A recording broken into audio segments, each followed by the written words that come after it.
his quirk first manifests when he's 5 years old. Alright? His father's there, and his father has a water-based quirk. His mother still has her same quirk, but it's a lot more powerful. And so, what's happening is his mom heads off to work that day, and his father's home alone with Deku. And Deku's playing with his dad, and then his dad tries to hug Deku, but his quirk manifests, and he just slips right past him. Like, his body just becomes full water out of nowhere, and he just slips back, and then his quirk deactivates right after that, because Deku got scared, and he just became water, and he's freaking out. His dad's freaking out, so he called his mother, and she's at work, so he's saying, hey, I gotta take Izuku to the quirk doctor. His quirk just manifested, and I think it might be a mutation type. So she says, okay, well, I'm gonna see if I can leave and head over there. I'll meet you there. So he hangs up. They're heading to the quirk doctor, and they get there, and they tell him, yeah, it's a mutation quirk, but they've never seen one of this type of caliber before. They say he can control water, become water.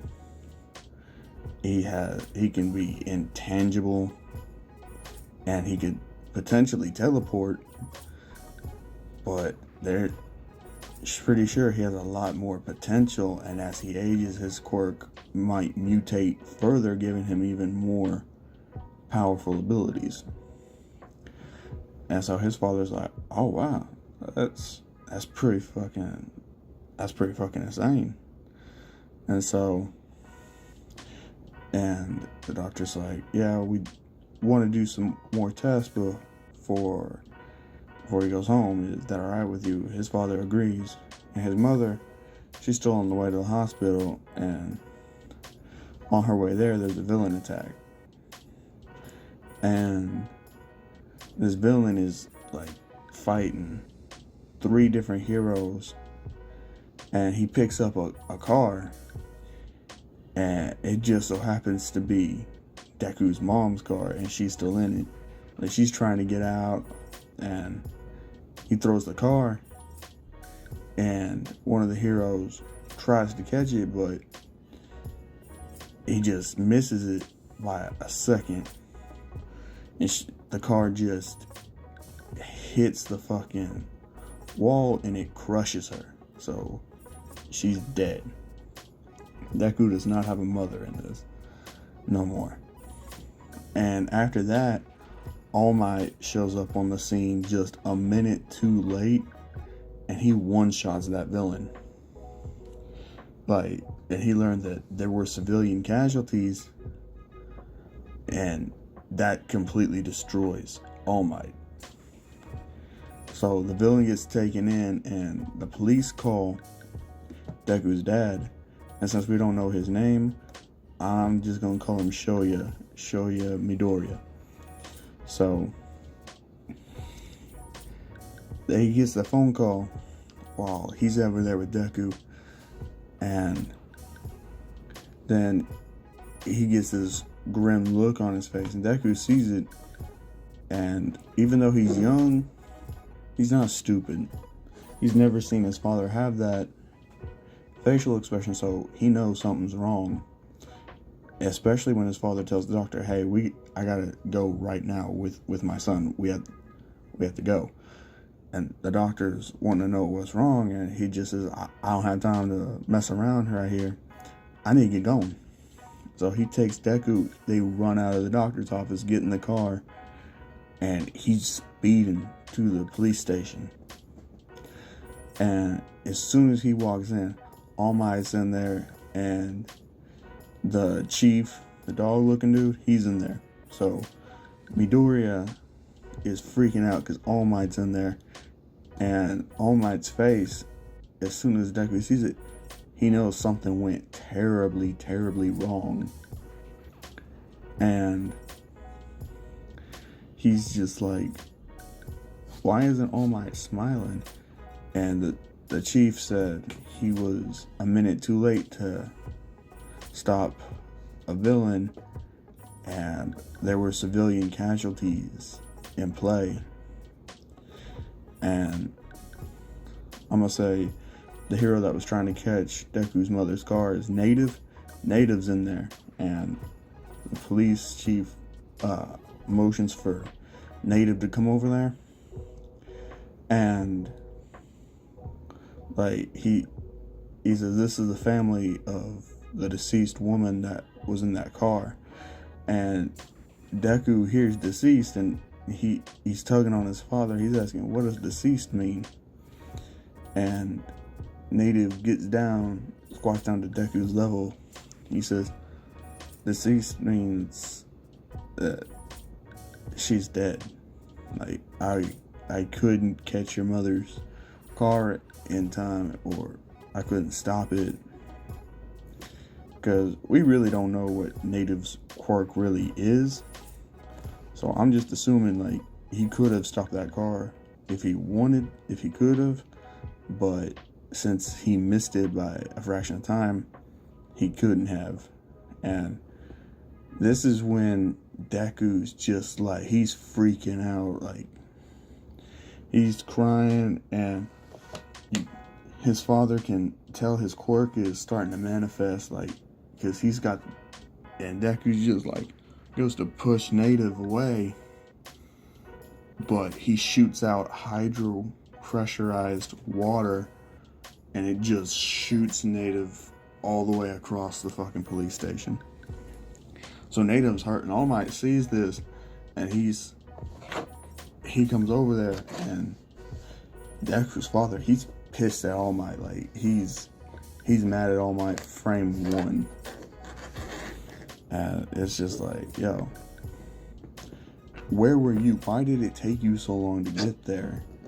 Like, that big of an incident, you should have been there immediately. Like, what could have took you for so long? And All Might's not just saying, he's just staying quiet at this point. He's letting Shoya just get all his frustration out. And he's yelling at All Might, and Deku's seeing this, and, you know, he's actually the one that calms his father down. He says that, like, it's not All Might's fault, you know, he's probably was at another deal stopping another villain. He says it's the other hero's fault, because there were three of them, but they couldn't stop one villain. And that kind of resonates with his father a little bit. And all Might says is, I'm sorry for your loss. And then Shoya takes Deku's hand, they walk out of the police station, and they head home. I'm gonna say it's been a couple years since then. You know, Deku's in middle school now.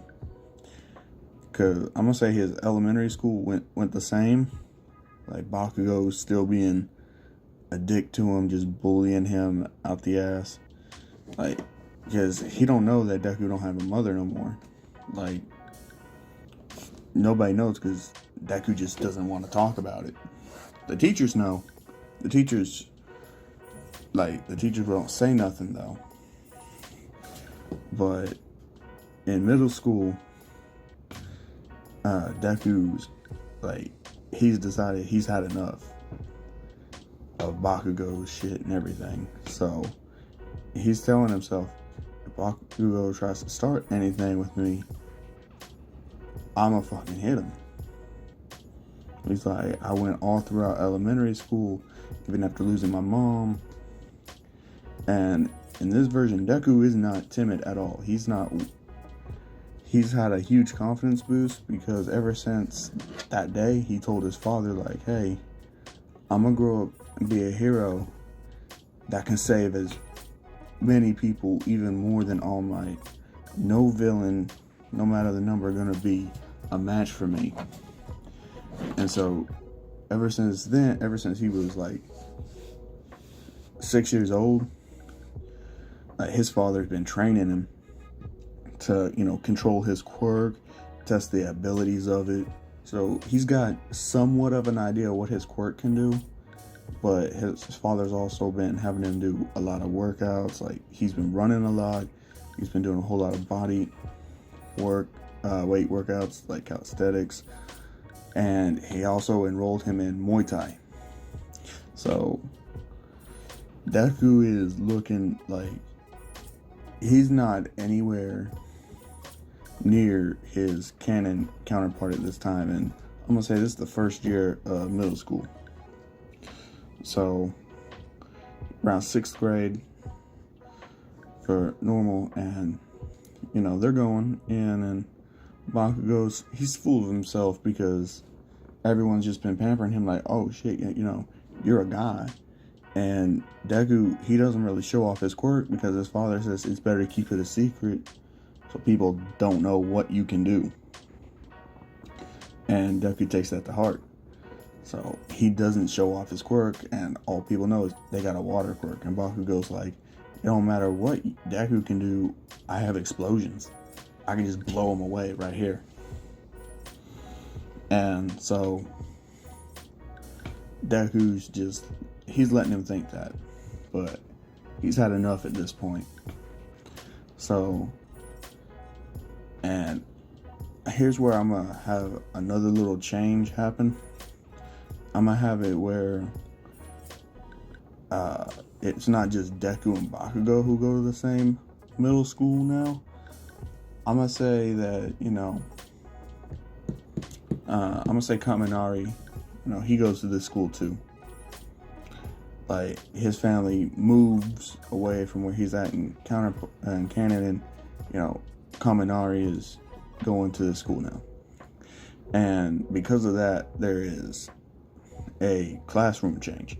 Instead of Bakugo and Deku being in the same room, it is now Deku and Kaminari in the same room, and Bakugo is in a completely different class.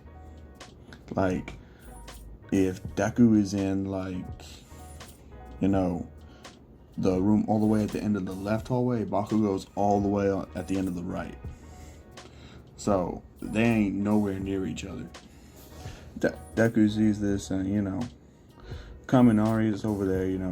He's being, I'm gonna say, he's being much like he is in canon.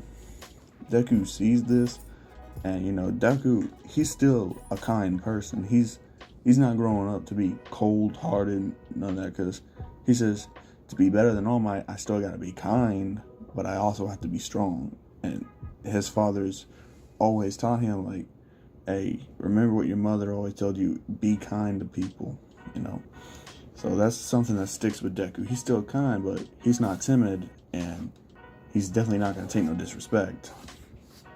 So he approaches Kaminari, and he asks him, hey, what's your name? And he said, oh, my name's Kaminari.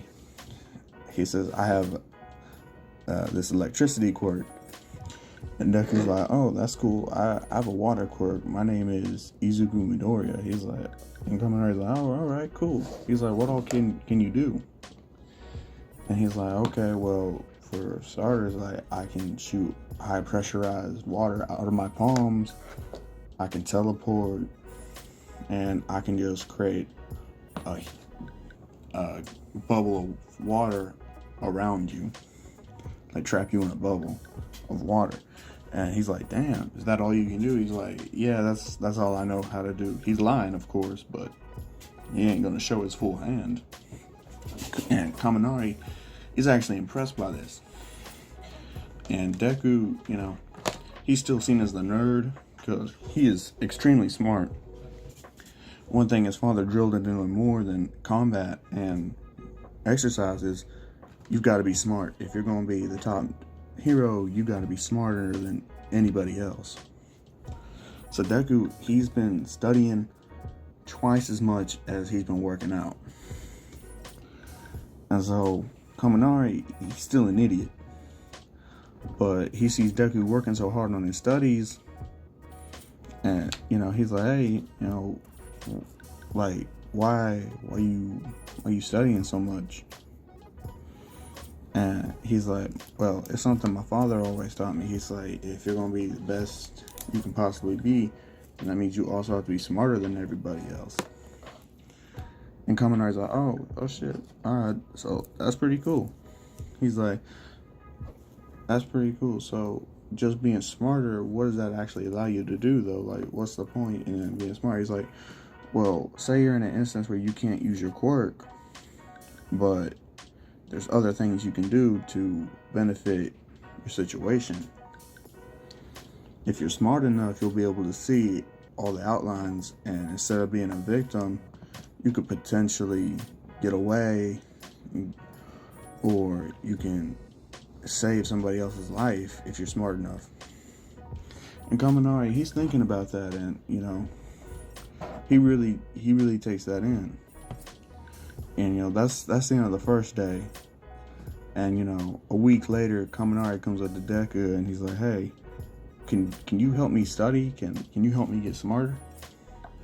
And so Kaminari's like, yeah, I can help you get smarter. And he's like, all right, cool. He's like, in exchange, since I'm not gonna have you doing this for nothing, how about we work out together, and I can see if I can give you any pointers on anything if I see you're struggling a bit. And Deku's like, alright, sure. But in his mind, he's thinking, there ain't no way you're gonna be able to point out something to me that I don't know myself. And all this time, Bakugo is just like in his own class, being basically king of the classroom. He sees Deku and Kaminari hanging out together more and more, and he's wondering what's up with that. He's like, yo, who's that new kid over there? Like, I know, and most of us here went to the same elementary school together, so who's that fucking yellow-haired guy over there? And they say, oh, that's Kaminari, he's a transfer student. And Bakugo's like, I wonder how strong he is. And he sees he hanging out with Deku. He said he can't be too strong if he's hanging out with Deku, but I just want to see. So before they can even exit the school after school that day, Bakugo and his little gang, they blocking the entrance. And Deku, he just sighs and he's like, Bakugo, what you doing? He's like, man, shut up, you fucking nerd. I want to talk to your friend here. And Kaminari's like, what, me? What for?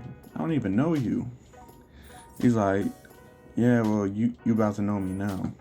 And so Bakugo walks up. He's like, how strong do you think you are? And Kaminari, like, he's pretty confident in his ability because, he's no slouch. Like, if there's one thing he loves doing more than anything else is like showing off his quirk, because like that's just how he is. And so he's like, oh, I got a pretty cool quirk. I think I'm pretty good. And so Bakugo's like, how about you run it back then? And so Kaminari's like, what, you need to fight you? And Bakugo's like, yeah, show me what you can do. And so Deku's just like, yo, back the fuck up. And Bakugo's like, yo, since when does a nerd have the balls to say this shit? And Deku, he's getting kind of heated right now. Like, you can tell because he's got, people think it's sweat dripping off him, but no, that's just his water. Like, he's getting ready to fucking launch Bakugo away with a fucking pressurized water blast. And Kaminari's like, alright, yeah, I'll fight you, but it's just me and you. Your crony, your little gang here ain't gonna be a part of it. And Deku says, I'll come and watch. Just make sure they don't interfere. And Kaminari's like, alright, bet. And so they go out to the field out there, and Bakugo, he throws off his jacket, and he's stretching, he's popping his knuckles, cracking his neck. Kaminari's he's stretching out too, and before he goes over there to fight Bakugo, he looks at Deku and says, hey, you got any tips for this? And Deku's just like, he's loud, but he does have the fire power to back it up, but it's all in the palm of his hands. And so Kaminari's like, okay. Alright, I got you. And so Kaminari's like, all I gotta do is avoid his palms then. And Deku's like, yeah, pretty much, but they're explosions. And Kaminari's like, oh, that's gonna be a bit more difficult. And he says, just be smart about how you fight, and you should be alright with your quirk. So Kaminari's like, alright, I'm gonna try to be smart. And Deku's over there watching, and Bakugo's like, come on, you fucking nerds, like, come on, hurry this up, I ain't got all day. So Kaminari goes over there, he's like, man, just cool your heels, you sure in a hurry to get beat, aren't you? And that just pisses Bakugo off. Like, Bakugo, he's fucking pissed. Now he's like, oh, now you're fucking dead. And so Bakugo just immediately rushes Kaminari while he's off guard. Like, putting his hand behind him to accelerate him, and just explodes his way over there. He puts his palm out. I'm gonna say Kaminari, while Bakugo's heading straight for him, he can't really, and he's solely focused on the attack, so he ain't really gonna notice that Kaminari just, like, he shoots out electricity right at him, and he hits Bakugo midair. Bakugo hits the ground, and he's like, what the fuck is that? He's like, that's my quirk, electricity. I can use ranged attacks. And Kaminari is just smiling, and he's like, you might be pretty tough to average people, but the trick is I just gotta avoid your palms, and that's pretty much it. And Deku's just like, now that's some smart thinking. Just hit him with long range attacks and he can't get close enough to hit you. And Bakugo's just so mad, he's not even thinking that he could use long range attacks, but that's just not in his mindset right now. And so Kaminari goes for another one right when Bakugo charges at him, but before he does the same thing, but Bakugo dodges this time, and he actually gets close enough, and he just blasts Kaminari at like full force right in the stomach, and that shoots Kaminari way back. Like, Kaminari is rolling on the ground, and he rolls up beside Deku, and he's just like, he's barfing. Like, that shit fucking hurt him. And Bakugo goes running over there, and Deku says, yo, he's done. Like, you won. Why you still trying to come at him? He's like, it ain't done till I say it's done. And Deku's like, well, you ain't gonna beat a man while he's down, so if you still looking for a fight, I'll fight you. And like, Kaminari, he's like, yo, you sure? He's just like, well, I'll show you what I can do. And so Bakugo just lunges right at Deku, and Deku turns himself intangible by going into pure water. Bakugo just like goes right through him. Deku looks back and just blasts him with water straight in the face. It's not as pressurized as it could be, but it still hurts him quite a bit. And Kaminari is looking amazed, and he's just like, I didn't know you could do that. He's like, you didn't tell me you could actually do that. And he's like, there's a lot of things I don't tell people, but it's about being smart. And so Bakugo, he comes and he just tries to do that spinning kick to Deku. Deku just teleports right behind him. He grabs his head, and since Bakugo is already doing another attack, he can't counter this. And Deku just Muay Thai high knees him straight in the fucking jaw. And like, Bakugo is knocked the fuck out. And his homies, they're like, yo, what the fuck was that? And they run off because they ain't trying to catch the fucking hands that Deku just handed out Bakugo. And so Deku helps Kaminari back up, and he's like, yeah, I think we should start your tutoring today. And Kaminari agrees, so they head to Kaminari's house. And they just leave Bakugo there on the ground. Bakugo wakes up a few hours later, still in the same spot, like nobody's around. And he walks home. And when he gets home, he walks in the door, throws his book bag down, and his mom asks him, "What the fuck happened to you?" Bakugo's like, "What?" He's like, "All that blood on your shirt." And Bakugo looks down, and he sees that he was bleeding from the mouth, and that Deku knocked out a few of his teeth. And he is pissed. Like, now, it was just like bullying him before, but now he's out to fucking murder Deku. And Deku's telling, like, Kaminari, yeah, he's probably gonna be coming for me pretty hard tomorrow, if he even shows up. And he's like, why? He's like, I'm pretty sure I knocked out a few of his teeth.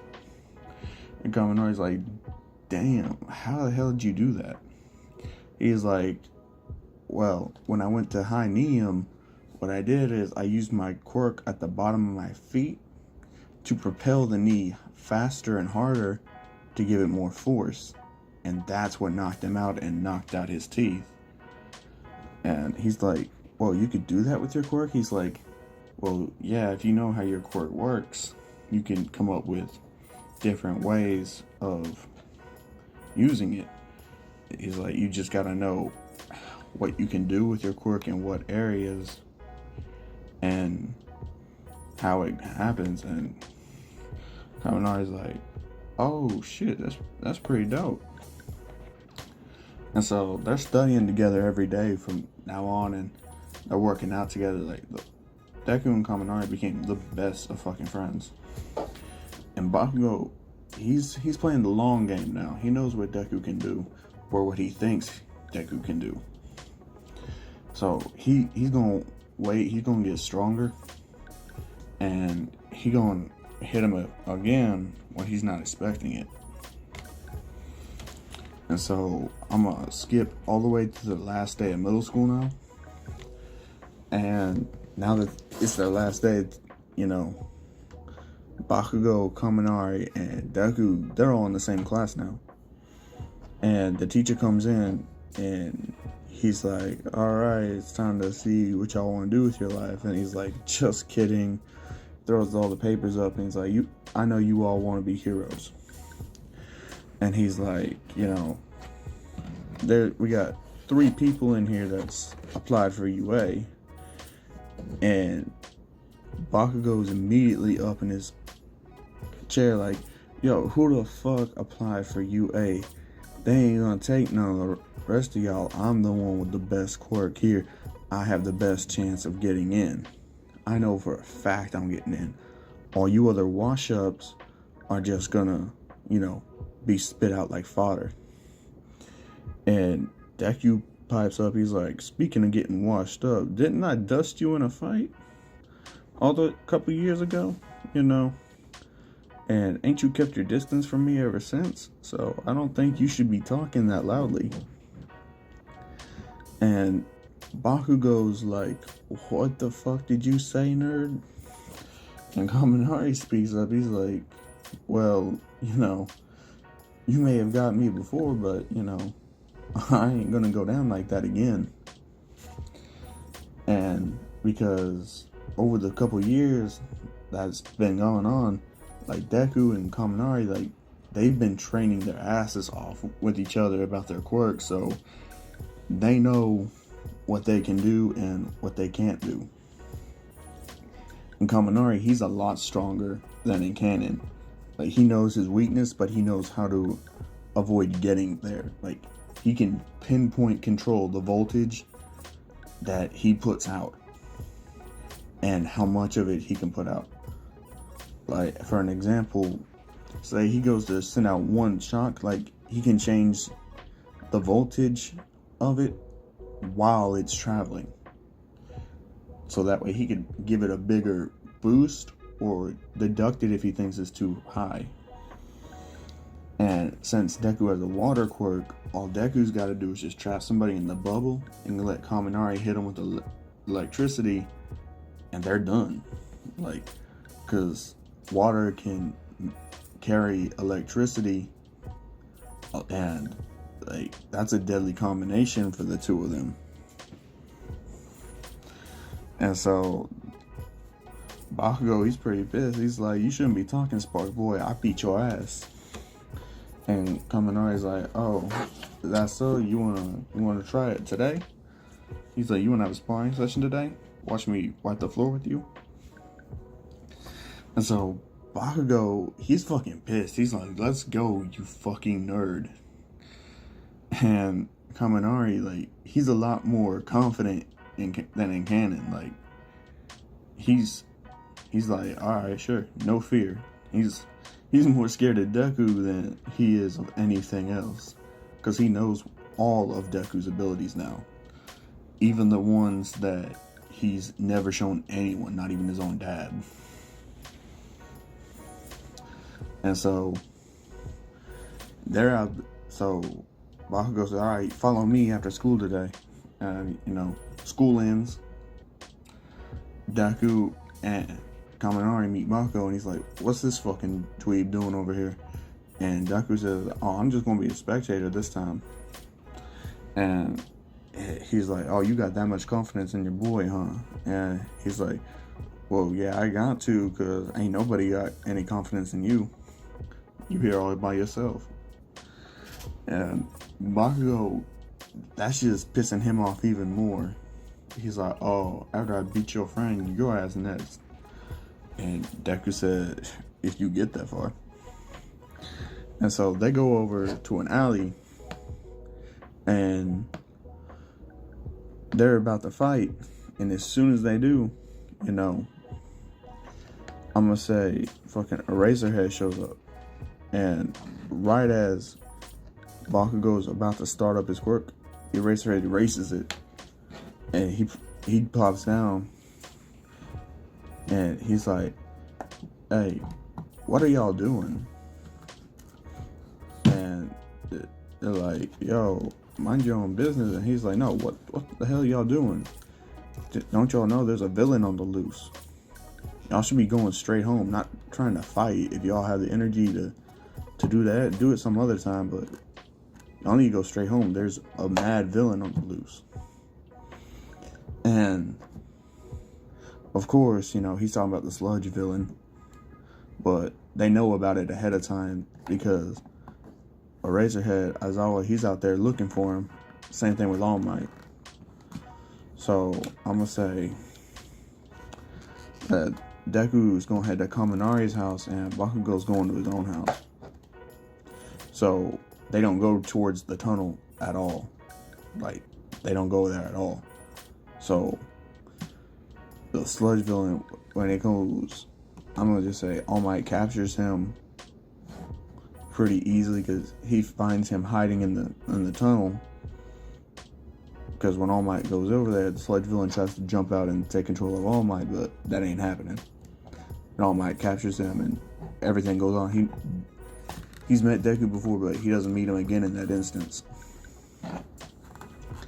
Instead, like, Deku, he's met Aizawa, and even though he was hunting a villain, Aizawa took the time to literally come down there and make sure they weren't about to do no dumb shit.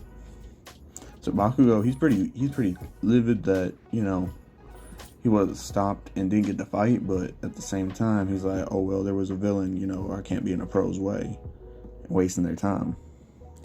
So Deku and Kaminari at his house, they studying, and then, Kaminari's like, hey, let's do the weights. And Deku's like, all right. He's like, man, you should pump today. He's like, well, yeah, I rounded up all that energy and I didn't get to fight. And Deku jokingly says, well, you want to go around? And Kaminari's like, nah, I ain't stupid. So they hit the weights. And Bakugo, he's just pissed at home. He's throwing his boot bag and his mom's just bitching at him. Then they hear on the news that All Might, he caught the villain. And Deku's at Kaminari's house when he hears it, and Kaminari's like, yo, isn't All Might so fucking amazing? Like, he's able to catch any villain anytime, anywhere now. And, He's like, it sucks we don't get to see more of him. I wonder why that is, though. And so Deku pumps off. He says, All Might's not all that great. He doesn't save everyone like the media says. Like, there's people that have died because All Might wasn't there in time. He's just saying All Might's overrated. He says, I'm more impressed with that hero we just met today, Eraserhead. You know, he actually took the time to get civilians out of the way, you know, that could be potential targets. And instead of just like solely going for the fame, he actually got the people out of the way. He's like, if I was going to be a hero, I'd want to be more like Eraserhead. And so All Might doesn't meet the current Deku, and Kaminari, he's just shocked. He's like, yo. He's like, why are you saying that stuff about All Might? And Deku tells him about his mom. And Kaminari's like, oh shit. He's like, man, I'm sorry, I didn't know. He's like, oh, it's alright, I'm over it now, but I just know not to believe the hype of a hero. And a true hero don't go chasing fame like that. But he's like, Eraserhead a pretty cool, good one though. He's pretty sure, and that sticks with Deku. And so for the whole 10 months of training, All Might, he's still looking for a successor, and Kaminari and Deku, like, they're looking for a place they can train at and use their quirks, but they ain't gonna inconvenience a lot of people.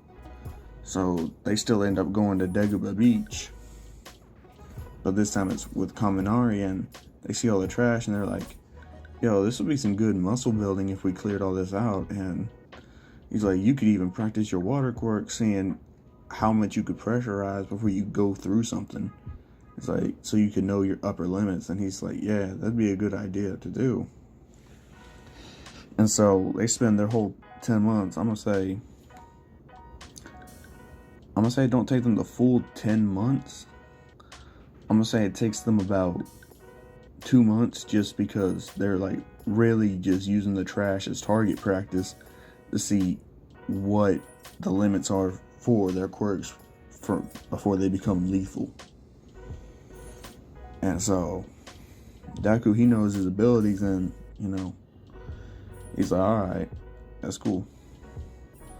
And so the rest of the time they're hitting the gym and they're doing mixed martial arts. And Kaminari, instead of getting into Muay Thai like Deku, I'm gonna say Kaminari got more into boxing.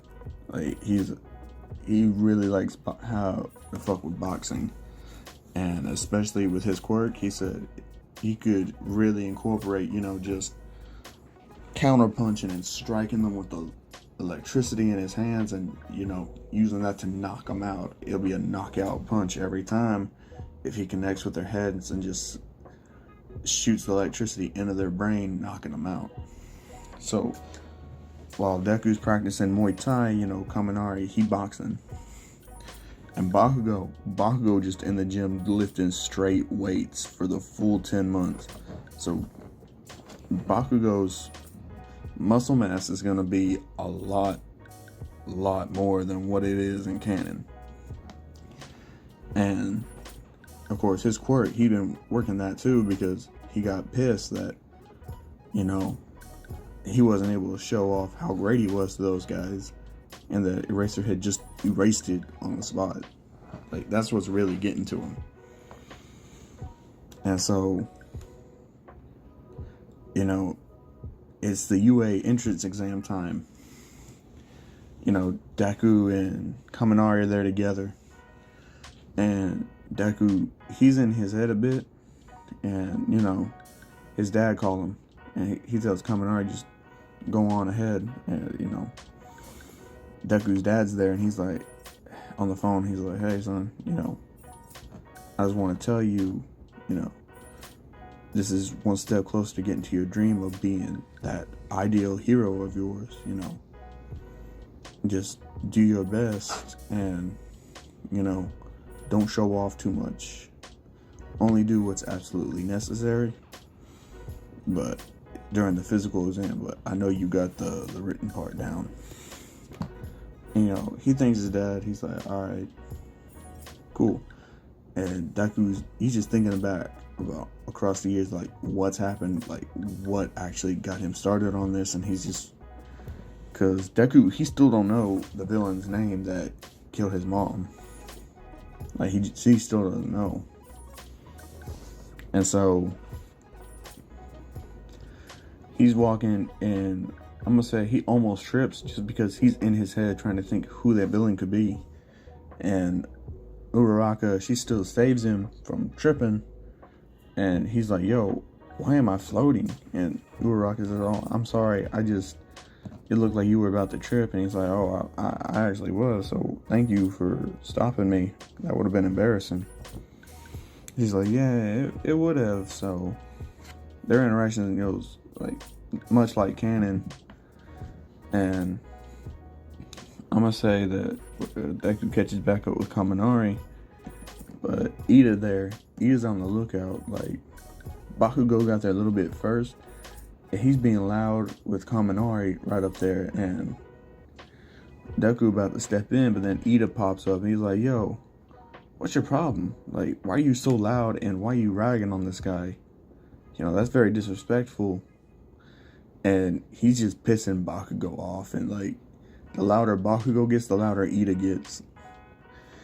And Deku walks up to Kaminari. He's like, hey, you know, you good? Kaminari's like, yeah, but it looks like Bakugo found someone who can argue with him just as much. And Ida don't hear it, and Bakugo don't hear it, because they're just getting louder and louder with each other. So Kaminari and Deku, they walk on in. They find a seat, and it's much different than this time, because even though there are seats closer to the front, Deku and Kaminari, they choose to sit all the way in the back. And Bakugo, he just gets in the first seat. He gets in, and Ida, you know, he gets like middle row, because in his opinion, that's the best seating spot right there. And, you know, I'm gonna say Ida don't blurt out nothing at the exam this time, because, you know, he isn't visually seeing Deku and Kaminari talking, but they are definitely up there talking, making a game plan for what the physical, you know, actual quirk evaluation part of the exam is going to be.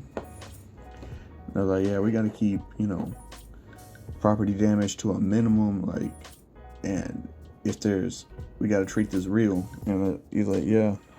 So the written part, it starts.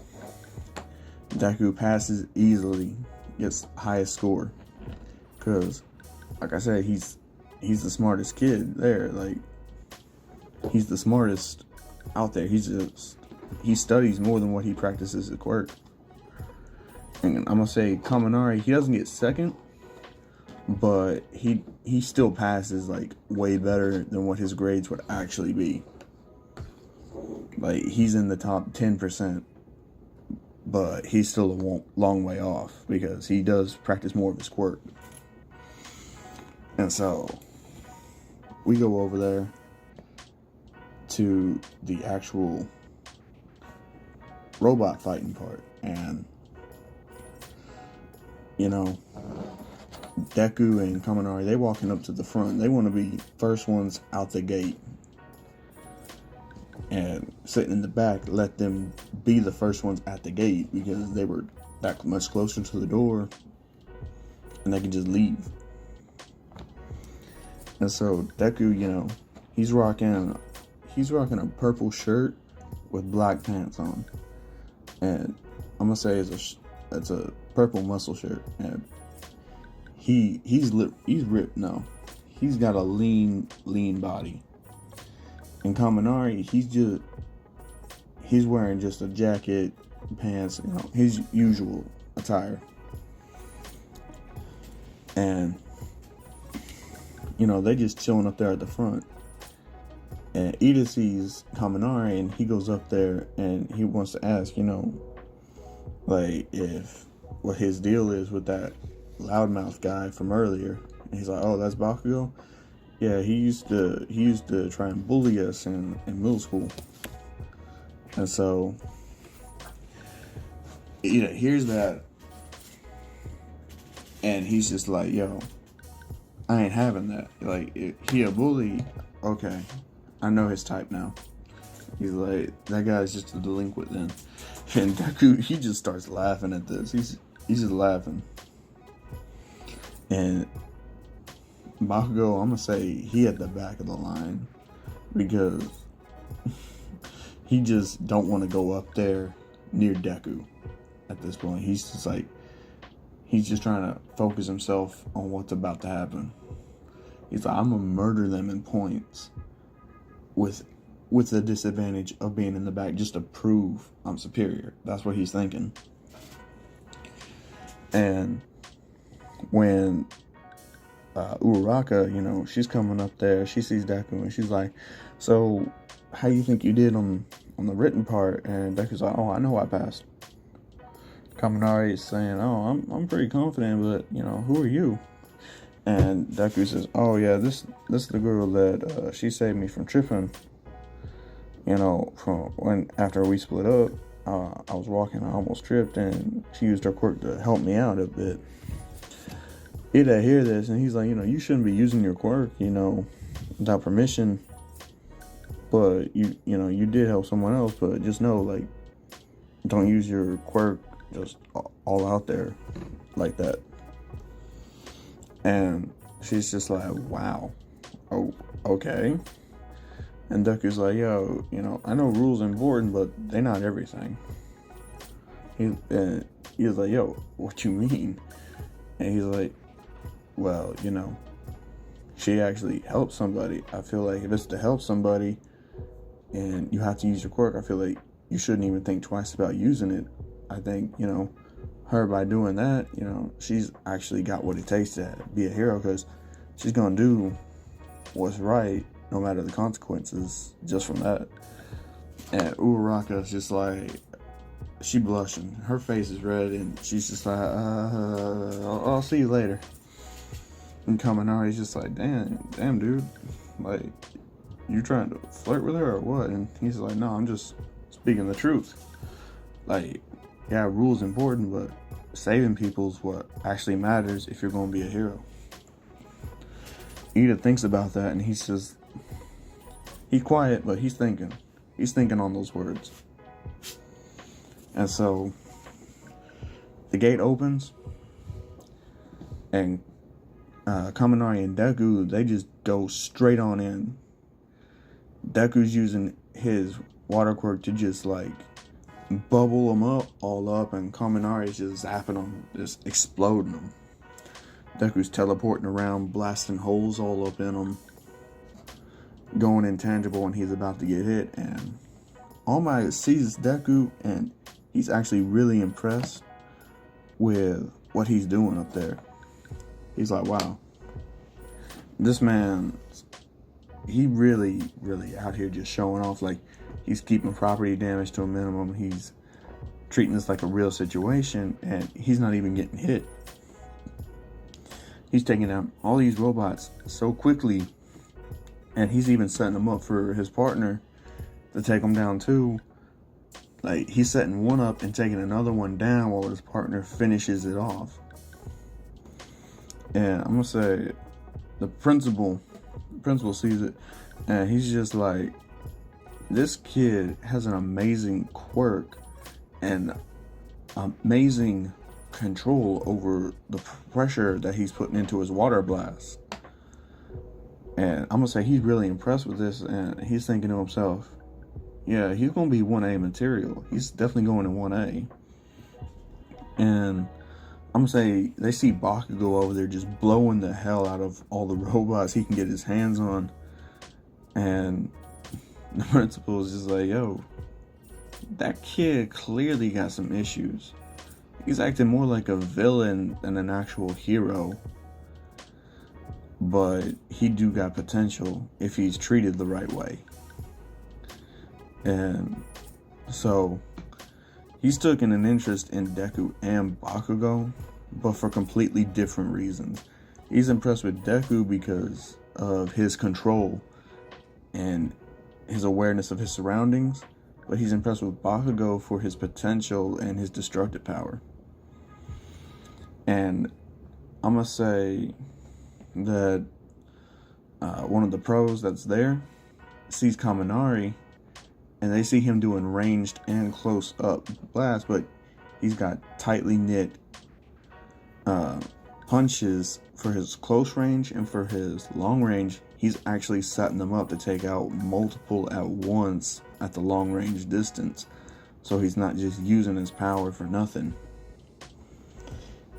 And I'm not gonna say the name of that pro hero, but they're looking at Kaminari like, yeah, if he still showing this level of power at the sports festival, I want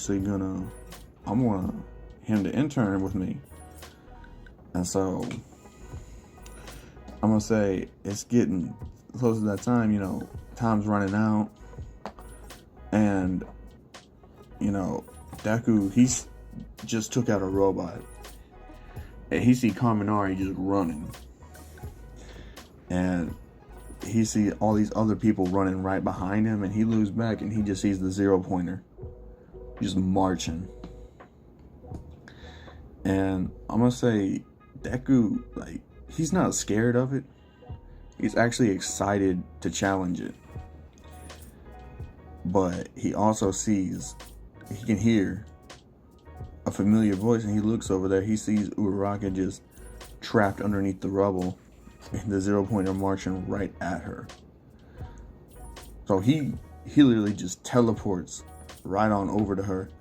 He just blasts those rocks clean off of her, and he says, all right, can you walk? And she's like, yeah, I can walk. And he's like, all right, well, get out of here. And the 0-pointer almost right there on him.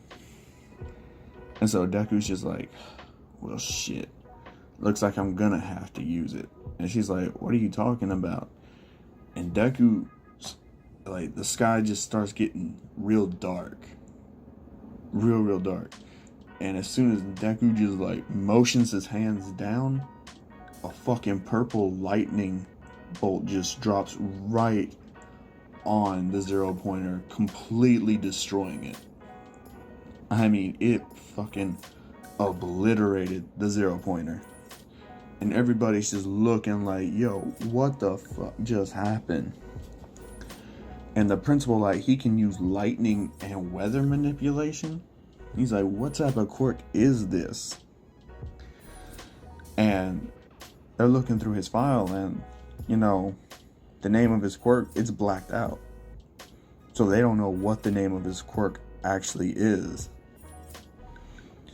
And so Deku, he's walking back from that, and the time limit's up now. Like, as soon as he exits the gate, the time limit's up. And I'm gonna say Deku goes home that day. He just goes straight home. He just teleports right there. As soon as he walks in the door, his father's like, so how'd it go? He's like, well, I had to use it. And his father's like, you had to use what? He's like, I had to use the lightning. And his father's like, yo, are you fucking serious? What could have happened to make you use the lightning? And so he tells his father what happened. He's like, well, you did the right thing because you saved that girl's life. You showed the essence of a true hero right there, saving her life above your personal gain of just leaving and getting yourself to safety. And so his father says, I'm proud of you, and I understand why you had to do it. He says, but I wouldn't just go using lightning freestyling out there. He's like, still keep that under wraps. Just say that's your ultimate move, and you can only do that once without it completely wiping you. He's like, all right, I got you. And he gets his results in the mail, and he All Might's face is on there. He's like, congratulations, Izuku Midoriya. You are accepted into UA, and you have the highest results out of anybody. And they showed off the video of him just completely destroying the 0-pointer. And he's like, alright, cool. Deku had just gotten his acceptance letter to UA, and it's been told that he had the highest rank. So, of course, first thing he does is go downstairs and he tells his dad. His dad is really happy to hear that. So, they go out to celebrate. And over the couple weeks till then, I'm gonna say Deku just works out. He doesn't really do a whole lot. Just trains up to get stronger and hangs out with Kaminari some. So it's the first day of school. Deku and Kaminari are walking together, and they get into class, and I'm gonna say they're one of the first two there. The only one there is ahead of them is Ida. So Ida's there. Of course, he walks up there and he starts talking to Deku, and he's wanting to know, hey, my name is Ida, and my quirk is engine. What's yours? And he says, oh, my name is Izuku Midoriya. Quirk unknown. They don't really have a name for it. He's like, well, he says it's a mutation type, but they don't know how far my quirk's abilities go, so they can't really classify it, and they really couldn't come up with a name for it. It's a new type of quirk. And Ida's actually surprised to hear this. And then he sees Kaminari, and he's like, oh, okay, so who are you, and what's your quirk? And he says, oh, my name is Denki Kaminari, and I have an electric-based quirk. He's like, oh, that's cool. And he asks, are you two, like, friends or something? Because every time I've seen y'all have been together, like, what's that deal? And Deku says, yeah, like, me and him have been friends since middle school. So, we just hang out together a lot. We've trained together, we study together, we're like brothers. And Nita, he accepts that answer. He's like, oh, I know how that is, my brother's Ingenium. And, he's like, oh, that's pretty cool. So, yeah, you should know. And then, they find their seats. And I'm going to say Bakugo comes in a little bit later. And, he sees Deku and Kaminari over there. I'm going to say he walks over there, and he basically issues a declaration of war to them, saying he's not going to lose to them. He's going to be the number one hero when he graduates. And he's like, y'all will not be better than me. Then he just walks back over and sits down. And, people start coming in. And this is where another change happens. I'm going to say Mineta didn't do as well. So he's in class 1B. And Kendo is in class 1A. Just a small switch, because I felt like it. So that's why that happened. And Aizawa, he's waking up now. So he wakes up, and everybody's shocked to see him there. And Deku's just like, oh, hey, it's that guy from before. It's Eraserhead. Now he's pretty happy that he's their teacher. He's like, alright, yeah, I can actually learn a lot from him. And Deku, like, he's really trying to get Aizawa to actually, train him, like not just like teach him how to use his quirk and abilities, but actually train him to be a stealth type hero. And so Eraserhead, he's like, all right, get up, go out to the field, we're doing quirk evaluations. And so everybody still complains like normal, but after a while they do all go out there, they get changed, and while they're in the changing room, Kirishima's like, he's eyeballing everybody's physique, trying to see like the competition, and then he sees Deku, Kaminari, and Bakugo, and he's just like, yo, what the fuck type of training did y'all do? And they're like, what? And they're like, dude, you guys are way too fucking ripped and leaned out for this. And they're like, oh, well, we've been working out for years now, so, and me and him do martial arts, so that's even more training on top of what we already do. And he's like, oh, I could explain some of it, but still.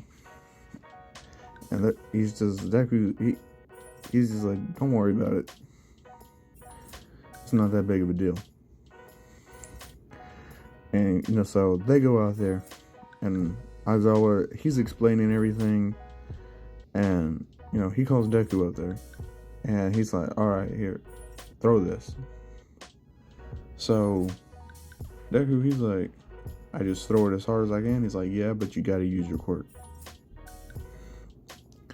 So, Deku, he's getting ready to throw it. He's building up pressure with his hydroblast, and as soon as he throws the ball, like, his quirk just hits it, and it sends it, like, I'm gonna say about 11,000 meters. And everyone's shocked.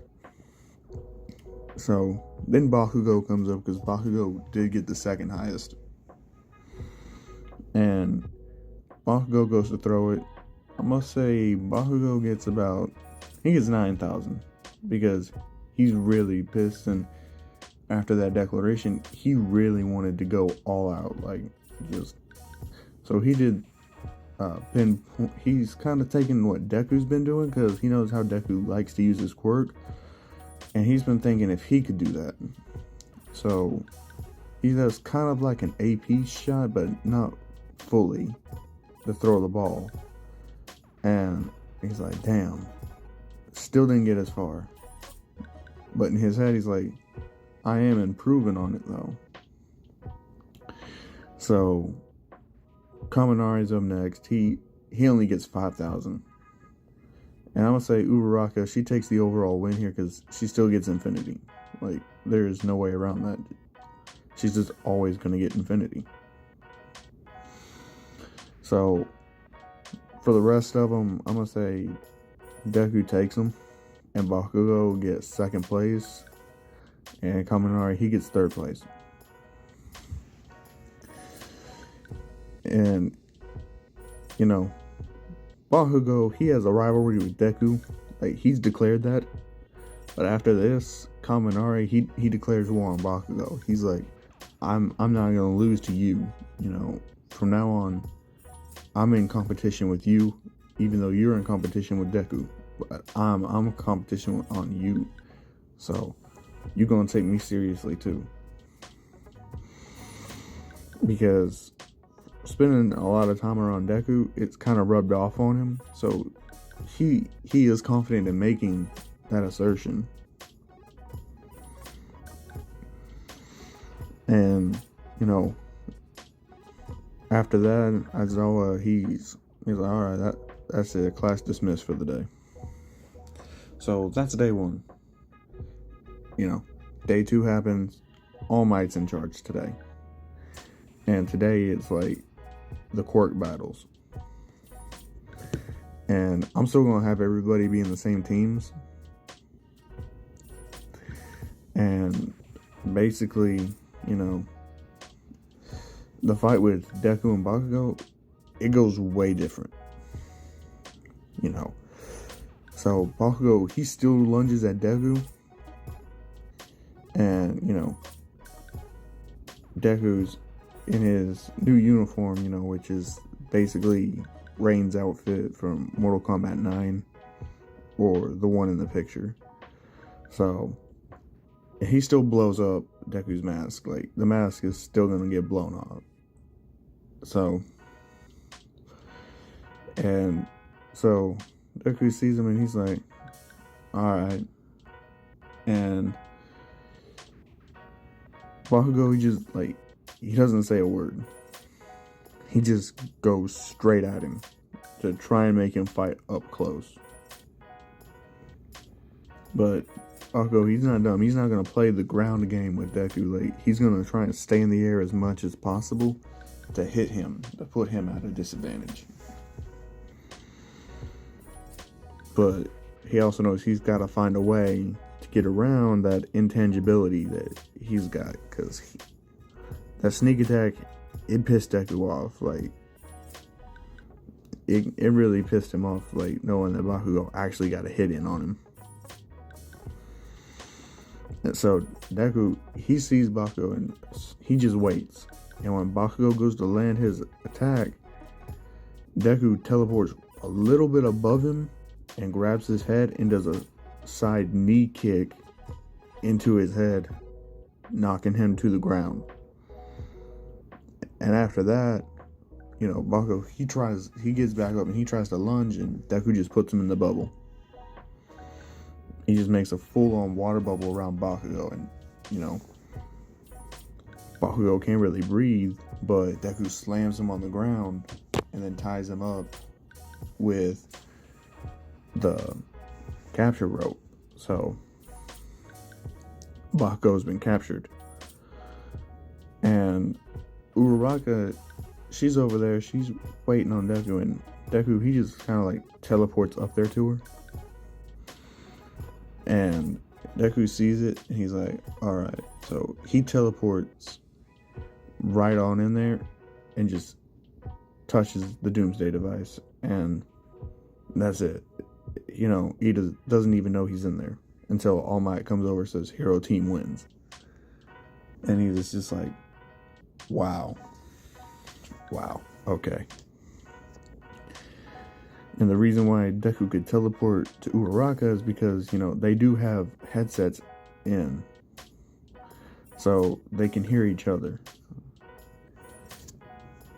So she just told Deku where she was, and he just teleported right there. And so I'm gonna say the Todoroki, it still goes the same way. He freezes everything.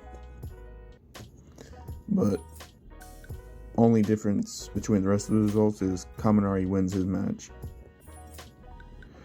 So that's that. And that day's over, but nobody's got to go to Recovery Girl. Not even Bakugo, because all Bakugo got was he was just knocked out. So now we're coming on to the USJ incident. You know, they're all on the bus, and, you know, Sue's talking to Deku, like, you know, your quirk is actually pretty amazing, and it seems like it's pretty versatile. And he's like, yeah, it is pretty versatile, and it comes in handy. And she's like, so is it just water? And he's like, no, it's not just water. It's got some other abilities to it, but I'm not gonna disclose them all to you. And she's wanting to know why won't he? He's like, well, for one, if what we're gonna be doing here is another setup like yesterday, me telling you everything I can do would put me at a disadvantage. And she's getting it, and she's like, yeah, you're right, that would be. He's like, I don't really want to know what any of you guys can fully do, because that's on you. And they're actually listening, and they're taking that to heart, because a lot of them, they really just like showing off their quirk. And I'm gonna say, Uraraka, she's talking to Deku, and she's like, so what type of hero do you want to be? And Deku, he's like, I actually want to be a stealth type hero like Aizawa. And she's like, well, what? Why? With your quirk, you could easily, get a lot of fame and popularity. And he basically tells her, I don't care about the fame. I don't care about being popular. I care about saving people.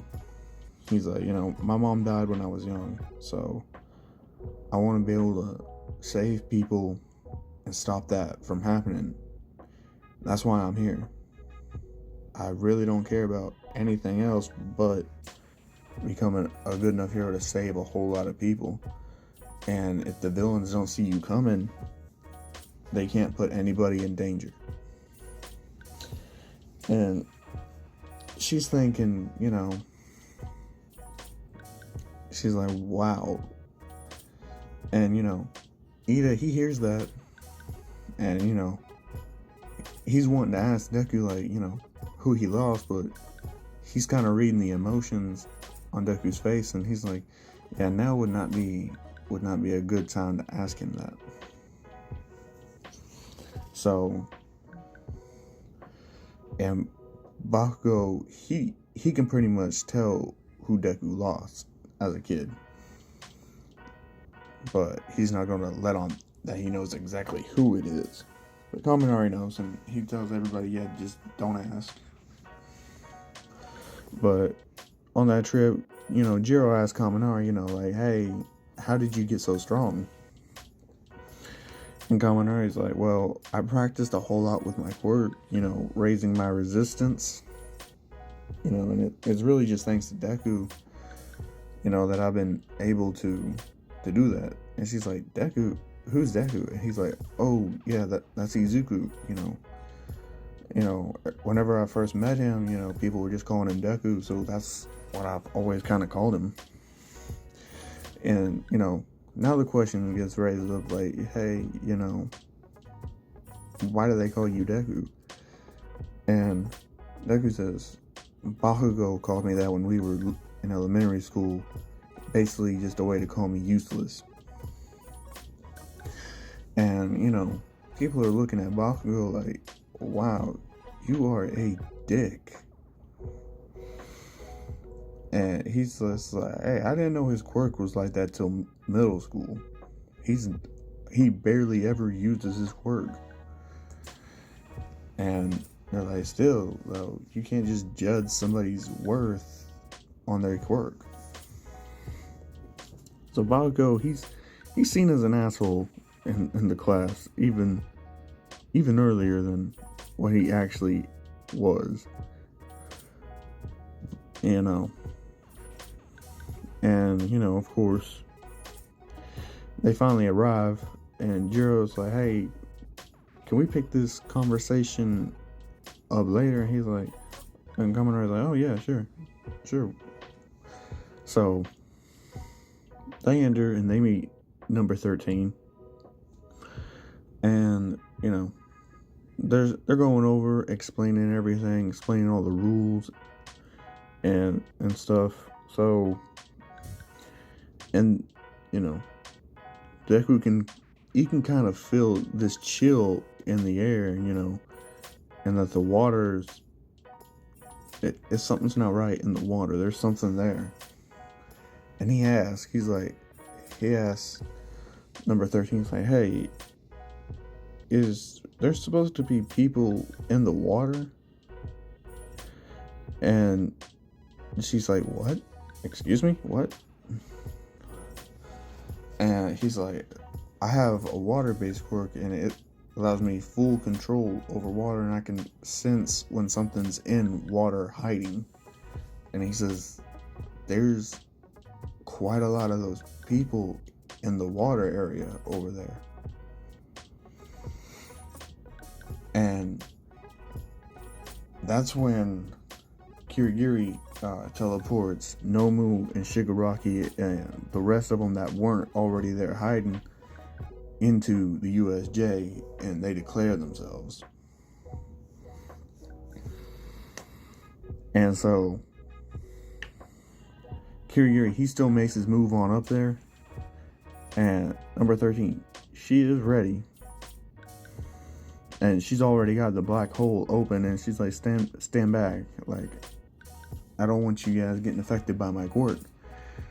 And they're like, why, what's your quirk? She's like, it's black hole, like, it can be used to save people, or it can be used to kill very easily, so I need you guys to give me some room while I handle this. And as always, he's already running down there to handle the villains that just showed up through the portal. And, you know, Kirigiri, he's already teleporting, like, he's trying to get to them to teleport, but 13 just starts using black hole. But much like in canon, Kirigiri actually, sorry about that if you hear any barking in the background, you know, that was my dog. Alright, I got her shut up though. So Kirigiri, he teleports and opens up a portal behind her, but I'm gonna say it's a lot closer to 13 this time. And so 13 actually ends up taking on a whole lot more damage, and it is actually life-threatening this time. Because Kirigiri, he actually got closer to 13 than what was already there. Like, so a lot more 13 got sucked up into the black hole than what in canon. You know, and after that, you know, Ida, you know, Deku basically tells Ida, hey, you gotta get out of here and get some pros. You have to get to the pro heroes right now. Like, go and get some backup. He's like, and after seeing that, Ida's not gonna argue. He's gone. He's trying to get out. Of course, Kirigiri tries to stop Ida, but, you know, I'm gonna say Bakugo jumps in, and Deku, he can see something silverish. So he teleports right there and he hits it. And Kirigiri, he feels that, and keep in mind, a punch from Deku hurts. Like, it hurts a lot. It's not no normal type of punch. So Kirigiri, he actually felt that one. You know, he backed up a little bit, and he's like, and by that time, Ida's already at the door trying to get it open. You know, because the portal he opened in front of Ida, you know, same thing happened to it as in canon. So Ida, he's out the door and he's running. And I'm gonna say that All Might, he's still at UA talking to Nezu, trying to find someone to actually be able to take on his quirk, because he doesn't have any intention of giving it to Deku at all right now. So, you know, while Ida's on the way going over there, they still get teleported out. Like, Kendo and Tsuyu and Deku, they all get teleported to the water area. Man, everybody gets teleported off to their original areas, except for that smaller group that didn't, because, you know,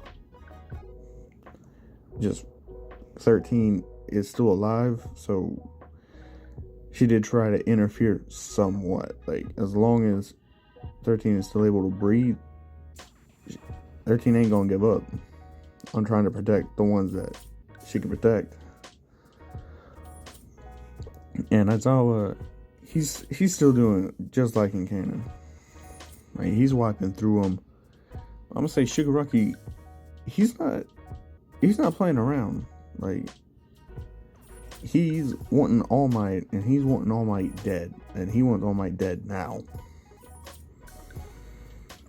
And Kirigiri basically tells him, one got away. And he's still irritated, but instead of, being kind of timid, he's just like,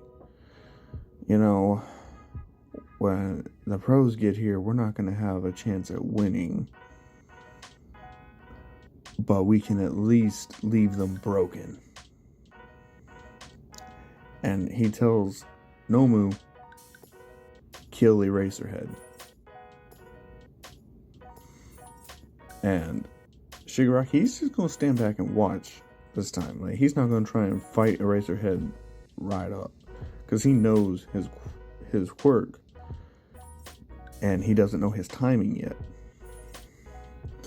So Nomu just charges straight for Aizawa, and Aizawa doesn't even see it coming, because he's got his hand full. He's fighting like 10 villains all at once right now. And so when he hits Aizawa, I'm gonna say he grazes him, because Aizawa was already doing a move to maneuver around another villain. So Nomu, he grazes Aizawa's arm, and he hits that other villain. Like, that villain's dead. And Aizawa's arm, it's broken. Like, the bones are completely shattered in that arm. And Aizawa's like, damn, this guy, it's tough. And he tries to use his quirk, to erase his, whatever quirk that guy might have that no one has. But when he takes another hit, this time, to his leg, and his leg breaks, he's like, this guy's just strong even without the use of a quirk. Like, he's All Might level. And Nomu, he kind of does the same thing that he does to Eraserhead in canon, but he's a lot more brutal. And, back over to Deku now. Like, Deku, he's not going to be playing around. He knows there's people in the water. So he just, wherever he senses a person, he creates a bubble and he lifts them up into the air. And he keeps them in the bubbles until they passed out. Then he releases them on the land so they're not dead. And then they make their escape. But, he tells basically Suyu and Kendo to go back up there where 13's at and, see if anyone else is there. He's going to go help Aizawa because he sees Aizawa getting his ass beat. Like, there is no way around it. Aizawa's just getting beat mercilessly by Nomu. So Deku, he's like, and he goes over there and he tries throwing a punch at Nomu, and nothing happens. He's like, what? And so he's like, I even propelled myself forward with so much force that should have at least broke your skull.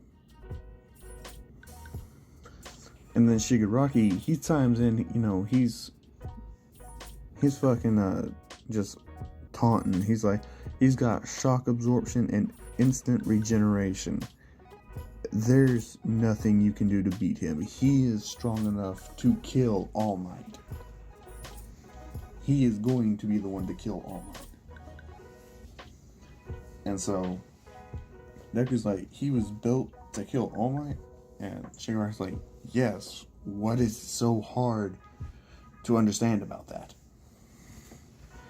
And Deku's like, well, shit.